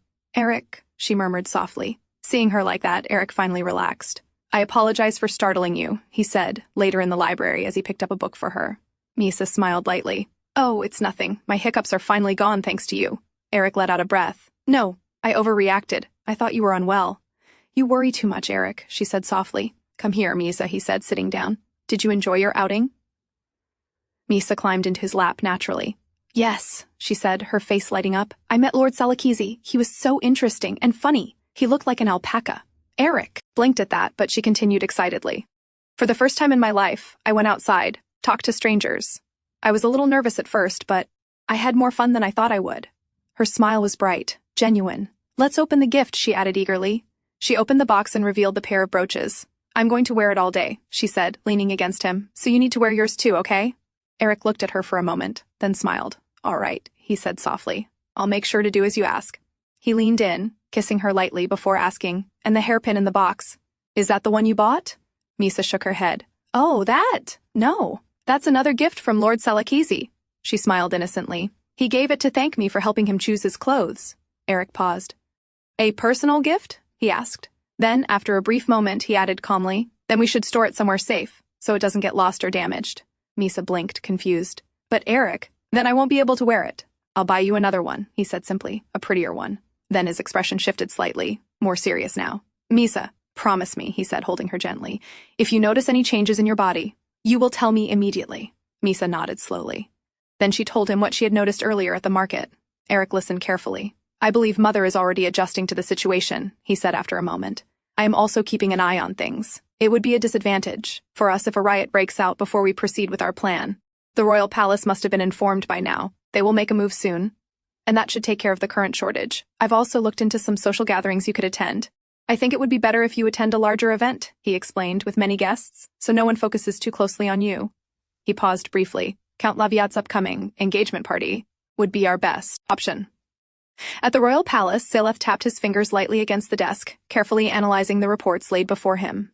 There was an uproar throughout the capital about the food shortage. Yet strangely, the amount of production and transportation had barely changed. His eyes narrowed slightly. Then does that mean someone is intentionally disrupting the supply chain? But if so, for what purpose? Synopsis leaned back thoughtfully. Perhaps the answer could be found by observing the nobles more closely. He turned toward his assistant. There will soon be Count Laviat's second son's engagement party, correct? He asked calmly. When exactly is it? The next day, Lady Minella arrived at the royal palace. Sitting across from Synopsis, the court palatine, she began giving her report. Synopsis listened carefully without interrupting. Then, after a moment, he smiled faintly. I heard about the succession ceremony, he said. What wonderful news! I should offer my congratulations. Then his gaze slowly shifted, and on another note, his eyes landed on the woman beside her. I see we have a special guest today, the head lady-in-waiting of House Cladinae, is it not? Adil bowed politely. Yes, she answered calmly. It is an honor to meet you, my lord. There are certain delicate matters that are difficult to address through writing, so, if possible, I would like a private audience. Lady Minella glanced sideways at Edil, unease rising inside her. What is going on? Why would Edil want a private conversation with the court palatine? After a brief silence, Synopsis nodded. Then he ordered the staff and Lady Minella to leave the room. Minella bowed and rose quietly, but a bad feeling lingered heavily in her chest. She understood Edil had been anxious about the safety of House Cladinae lately. But could she really be trying to send the princess back to the royal palace? No. That sounded ridiculous. Minella couldn't believe a mere lady-in-waiting possessed enough influence for something like that. More likely, Edil was trying to secure allies within the palace to protect herself.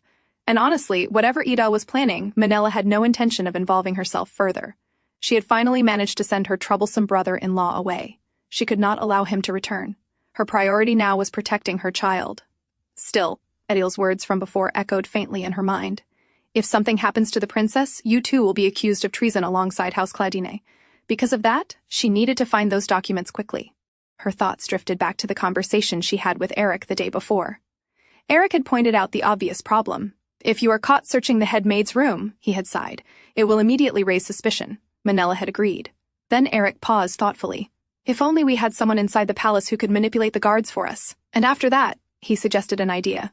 Now as the guards escorted Minella through the halls, another maid suddenly approached them in haste. You are urgently needed near the palace archives, she informed the guards. There has been an order to inspect the area immediately. Then she quickly added, I will escort Lady Minella to the palace gates in your stead. The guards immediately frowned. They were not fools. Who gave this order? One of them asked sharply. Both women visibly tensed for a brief second before answering. It is Commander Tilburg's order. Inside the room, so, Synopsis said. What is this delicate matter you wish to discuss with me? Edil answered in an even tone. I am sure you have heard that the Countess Cladinae recently fell ill. Synopsis remained silent, listening. To be precise, Edil continued carefully, she became bedridden with a high fever immediately after returning from the Foundation Festival. Synopsis' brows suddenly furrowed. What? For the first time, genuine shock crossed his face. Edil paused, confused by his reaction. Why does he seem surprised? She had assumed everything that happened to the princess was planned by the palace from the beginning, that they intended to kill her and use her death against the House of Cladinae. Yet Synopsis looked as though he truly hadn't expected this. Then, how is she doing now? He asked immediately. Edil's confusion deepened slightly, but she continued anyway. I assume you remember that the princess returned early from the festival, she said. It was because she had consumed something harmful during her stay in the palace, and I am afraid her condition has continued to worsen since then. She deliberately pushed the matter further. She has been unable to rise from her bed, and at this rate her life may truly be in danger. Synopsis' eyes widened faintly. A memory surfaced instantly. Head maid Namiera proudly speaking about the new drug she had created and how eager she was to test it on the princess. Back then, he had warned her clearly. His Majesty alone decides the usefulness of the princess. Obey his will and know your place, otherwise you will pay with your life. Synopsis' jaw tightened. That foolish woman, so she really ignored his warning. Now everything made sense. The princess hadn't fled the festival simply because of the birds. It was because of whatever Namiera had done to her. What exactly did that idiot force on the princess? Meanwhile, Edel carefully observed his reaction. Then, finally, she presented the real reason she had come. "My lord," she began calmly, "I believe the princess's illness may be beyond the House of Cladinae's ability to treat." Seleth slowly looked back at her.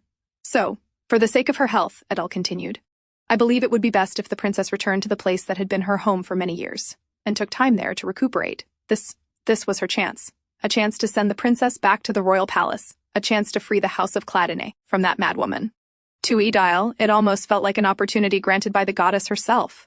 The royal physicians are far more capable," she added carefully, "and familiar surroundings may soothe her condition. What do you think, my lord?" She looked straight at Seleth. "I would very much like to hear your opinion." Outside, Lady Manella received the keys to Namiera's room from another maid. Tilburig had arranged it himself after hearing the matter involved the princess. He had informed them that the guards around the area would be diverted for 1 hour, which meant Manella only had 1 hour to search the room. She immediately began looking through everything, drawers, shelves, cabinets, but no matter where she searched, she could not find anything related to the drug. Manella let out a frustrated sigh. "What should I do?" She began searching again more desperately. This time, she crouched down to look beneath the bed, when suddenly, voices echoed from outside the room. "Hey, did you hear that?" "Yeah, that sound definitely came from Lady Namiera's room." The guards passing by stopped right outside the door. Manella froze. Her heart skipped violently. What should I do? She thought Tilburig had cleared the area. He said no one would come here for an hour, so why were guards already outside? Panic crept into her chest. If she got caught now, suspicion would fall on her immediately. Her eyes darted around the room frantically, searching for somewhere to hide. The wardrobe? She quickly stood and rushed toward it, but before she could move further, the wooden bookshelf beside her suddenly slid open. 2 hands shot out from the darkness, grabbing Manella and pulling her inside. Outside, just as the guards were about to enter the room, a calm voice rang through the hallway. "What are the 2 of you doing here?" The guards stiffened immediately. Commander Tilburig stood there. "I believe I ordered everyone to inspect around the archives," he said coolly. The guards hurriedly bowed. "Oh, our apologies, Captain. We had changed shifts, so we'll leave immediately." Without another word, they quickly rushed away. Tilburig watched them disappear down the hall. Then he glanced once at the closed door, before silently turning and leaving the area himself. Meanwhile, inside the hidden room, Lady Manella sat frozen in shock. Her eyes were wide, and her mouth was firmly covered by the woman who had pulled her inside moments earlier. At the House of Crispin, Lady Lacane Crispin was in a terrible mood. The training ground echoed with the sharp sound of metal clashing as she vented her frustration through her sword. Again and again she struck at the training dummy with fierce force. The knights standing nearby exchanged uneasy glances. Everyone could tell their lady was furious today, and the reason for her sour mood was the conversation she had earlier during lunch. At the dining table, her parents had calmly informed her about her new fiancé. This time, it would be Count Carlisle's second son. Since they could no longer simply stand by and allow Hale to seize control of the house, they had decided to bring in Count Carlisle's son instead. They advised Lacane not to repeat the same mistakes she had made before. There would soon be Count Laviat's second son's engagement party, and they intended to use that gathering to officially announce the engagement. It was unbelievable. How could they even consider allowing some pathetic second-rate house to touch the legacy of House Crispin? Lacane's grip around her sword tightened. Ever since she was born as the daughter of House Crispin, her value had always been the same: to bloom like a beautiful flower and bring as much wealth and power to the family as possible. That was the only path laid out for her. And she was sick of it, so sick and tired of sacrificing her entire life for the desires of others. Her strike faltered. The strength suddenly left her body, and she stumbled before falling to the ground. The sword slipped slightly, grazing her hand. A thin line of blood appeared. "My lady!" The knight training with her hurried forward in alarm. "Are you all right? My apologies. Should I call Hoffendel to treat your wound?" Lacane slowly raised herself from the ground. "It's nothing," she said quietly. Then she paused. "And have you forgotten, as of today? Hoffendel belongs to the House of Cladinae now." So who was Hoffendel? Hoffendel was known as the most brilliant physician in all of Esquillre. His area of expertise mainly lay in treating external injuries, but his aptitude in handling all kinds of life-threatening situations was exceptional as well. Many noble houses had once tried to recruit him as their personal doctor, but Hoffendel had always refused. He disliked staying in one place for long and wandered freely from estate to estate. That was why everyone had been shocked a few years ago when he suddenly chose to settle down under the House of Crispin. Now people said he was living a peaceful life of leisure as House Crispin's personal physician, and now he had arrived at the House of Cladinae. As Aerik had requested through Lady Crispin, Hoffendel finally came to examine Miesa. He also happened to be Jella's teacher. The moment he entered the room, his sharp eyes immediately landed on Miesa, who was quietly hiding behind Aerik. "So, this is Lady Cladinae?" Hafendel murmured while narrowing his eyes. Then he frowned. Are you sure she has been eating properly? At this point, poison seems to be the least of your worries. Anyway, I heard about what headmaid Namira did, Hafendel said while preparing to examine her. She truly used her knowledge in the worst possible way. He glanced at Jella first before proceeding further.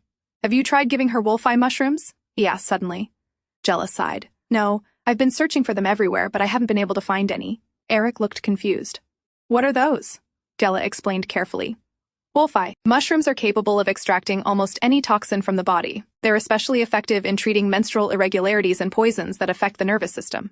But they only grow under very specific conditions, so obtaining them is extremely difficult. Hafendel nodded slightly. That's right. Lord Cladinae, could you please bring her out? He said. Miesa, it's all right. Aerik soothed softly. Only then did she slowly allow herself to sit in his lap. Hafendel finally began examining Miesa properly. He lifted her chin slightly and checked her eyes carefully. Our biggest concern right now, he said slowly, is the symptom you mentioned in your letter. You suspected the lady experienced horrifying hallucinations under the influence of the drug. May I ask what made you come to that conclusion? I assume Lady Cladinae herself was unable to explain it. Aerik lowered his eyes slightly. Actually, Lady Crispin was the one who told me. He paused before continuing. On that day, she said Miesa behaved as though something was attacking her. She always acts unusually, but that day, her screams, it almost felt as though she was being attacked by birds. Aerik could not bring himself to say the rest, that Miesa herself had later confessed how she hallucinated and mistook Annika for him. What is this about birds? Hafendel asked. Jella answered this time.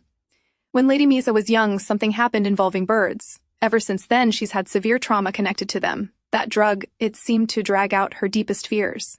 Hafendel nodded thoughtfully. There is a certain herb that comes to mind, he murmured slowly, but it doesn't exist anywhere in this kingdom. He paused briefly before adding, and even in that country it is kept under such strict regulations that I myself have never seen it in real life. Aerik frowned slightly. That country? What do you mean? Hafendel glanced toward him calmly. Oh, I suppose you could say it is the country that brought the two of you together.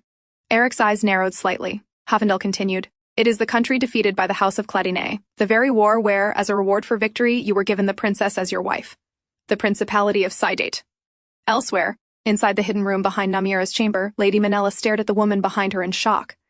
She recognized her immediately. It was the concubine the king had brought from the Principality of Sidate, Annika. But then Manella's eyes wandered around the room in confusion. What was this place? Understanding her gaze, Annika finally removed the hand covering Manella's mouth. The king doesn't even know this room exists, Annika explained quietly. I only happened to discover it entirely by accident. Manella blinked rapidly. What? Then what were you doing here? Annika slowly raised the book she had been holding. I was searching for this. It's the documentation of every drug Namira has created so far. Then Annika's gaze sharpened slightly as she looked directly at Manella. And I know why you are here too. You betrayed the crown and started working for the House of Cladinae, haven't you? On the day of the party, Miesa quietly stood beside Aerik as he prepared himself. Aerik? She called softly. He glanced toward her while adjusting his clothes. I'm supposed to act like I don't know you there, right? She asked hesitantly. Aerik looked at her calmly. Of course you can talk to me, he answered. You are attending the party as my cousin. But since this is the first party after my succession, I intend to spend most of my time forming alliances and speaking with nobles, Aerik continued. So I will likely be busy, and perhaps it would be best not to draw too much attention to us together. I'll go ahead first and make sure everything is safe. You should go with my mother and enjoy yourself to the fullest. Miesa slowly nodded. Then after hesitating for a moment, she spoke quietly. The day I went outside, I realized something. Aerik turned toward her fully. It would actually be difficult for people to suspect I'm the princess. There are many people who never even properly looked at me in the first place because they believed seeing the mad princess would bring bad luck. A bitter smile appeared on her lips. So I doubt most people even remember what I look like. For a moment, her expression became complicated. At first, I thought that realization was sad. Then she slowly looked back at him. But later, I realized it didn't matter. Because I have you. Her voice softened further. You see me for who I really am, exactly the way I am. Aerik quietly listened. Miesa clasped her hands nervously. So now, I only wish for the day to come when I can stop showing you only my abnormal and disgusting side. I want to live as my true self. And I want you to see me doing graceful things and becoming someone beautiful. Aerik suddenly let out a quiet scoff. The words made Miesa flinch slightly, but before she could misunderstand, Aerik slowly knelt before her and gently took her hand into his own. Miesa, he said firmly, you are already beautiful. And, honestly, you should take pride in your flawless acting skills. You managed to fool everyone. Aerik lowered his gaze for a brief moment. All his life he had devoted himself to meaningless things, duty, responsibility, obligation. But from the moment he met his wife, the woman everyone called mad, He realized she possessed a fiercer passion for life than anyone he had ever known. And before he noticed it, she had become the only person who held claim over all his loyalty, the woman who radiated life itself. Go and enjoy yourself to your heart's content, Miesa, as your own true self. At the mansion of Count Laviat, the lavish engagement party had already begun. Noble guests arrived one after another in dazzling attire, the grand hall filled with music, laughter. Among the arriving guests were Count Carlisle and his second son. They approached Lord Crispin and Lady Lacane Crispin. You have grown into such a fine lady, Count Carlisle remarked warmly. Lacane clenched her teeth behind her polite smile. Her father was so obsessed with maintaining his current position that he chose to ignore what consequences this marriage could bring to the future of House Crispin. Behind Count Carlisle, his second son stood there with a faint smirk on his face. Don't just stand there, Count Carlisle urged him. Greet Lady Crispin properly. The man stepped forward smoothly. I am pleased to make your acquaintance, he said politely. It is an honor to have the privilege of entertaining the noble house of Crispin, one of the 3 pillars of the kingdom. Then his gaze slowly lingered on Lacane. And you are every bit as beautiful as people say, my lady. Lacane could practically feel the thoughts hidden behind his eyes. Disgust twisted inside her chest. At that moment, it felt like the worst day of her life. Elsewhere in the hall, Lady Cladinae entered together with Miesa. The joy on Miesa's face was indescribable. For the first time in her life, she was attending a gathering like a normal person. Watch where you're going, Lady Cladinae said with a small smile. Don't trip and fall. Miesa nodded quickly. Her eyes wandered across the ballroom in fascination. Couples danced gracefully beneath the lights. And for a brief moment, Miesa found herself wishing that one day she too could dance freely with Aerik in front of everyone, without hiding, without fear. Miesa followed beside Lady Cladinae as she greeted the nobles. Then suddenly her eyes landed on a familiar woman standing not far away. Lady Lacane Crispin.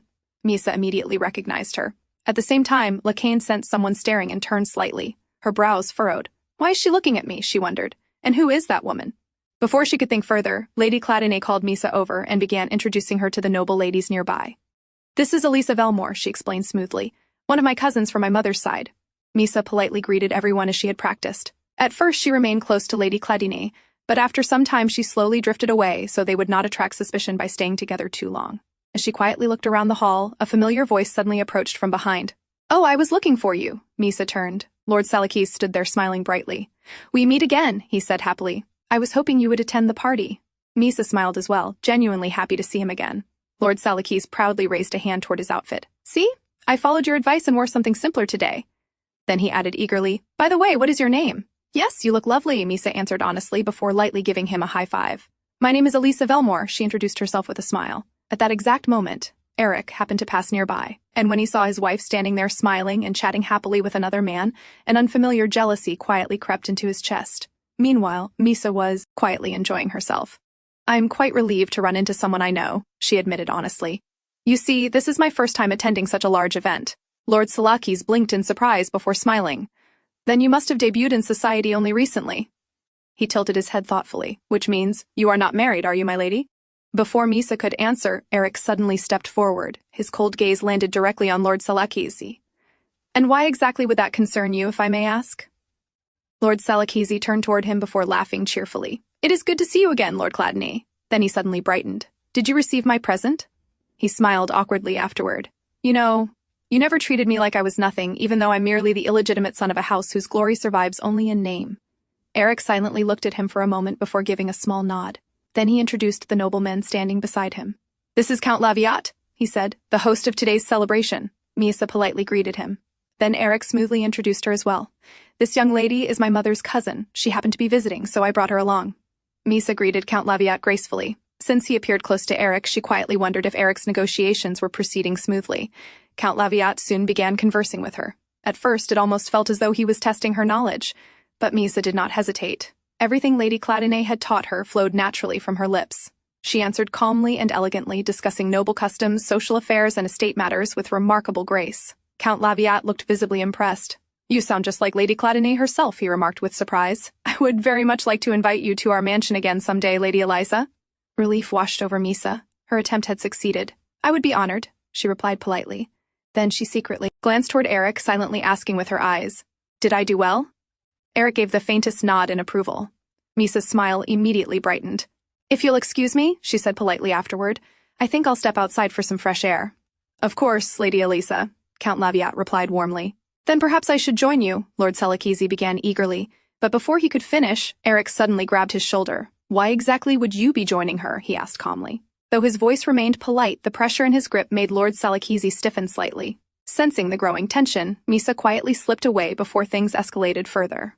As she walked through the hall, she passed by a tall man. The moment she recognized him, her steps unconsciously quickened. Sileth. Sileth turned slightly as well, his eyes following the mysterious lady who hurried past him. Then he calmly shifted his attention elsewhere. "Margrave Cladinae," he greeted smoothly. "I haven't seen you at social gatherings for quite some time." He smiled pleasantly. But the sharpness hidden beneath that smile betrayed his true thoughts. Outside, near the fountain garden, Lady Lacane Crispin sat alone. She let out a long sigh while rubbing her forehead tiredly. Was this truly the end for her? For the first time in her life, she felt utterly powerless. All her efforts, all her sacrifices, had amounted to nothing in the end. Was there truly nothing left she could do? Then suddenly a voice spoke beside her. "It seems your upcoming engagement is troubling you, Lady Crispin." Lacane immediately turned. It was the same woman she had earlier seen standing beside Lady Cladinae. "Who are you?" Lacane asked cautiously. But Miesa did not waste time. "I heard you wish to become the head of your house," she said calmly, "and that you wish to free yourself from this unwanted marriage." Lacane's eyes narrowed. Miesa continued confidently. "I believe I may be able to help you. So what do you say? Would you like to hear my proposal?" And that's a wrap. Thanks for watching. Don't forget to like and share your thoughts in the comments. If you enjoyed this and want to be part of our growing community, hit join to support the channel. Take care and see you soon.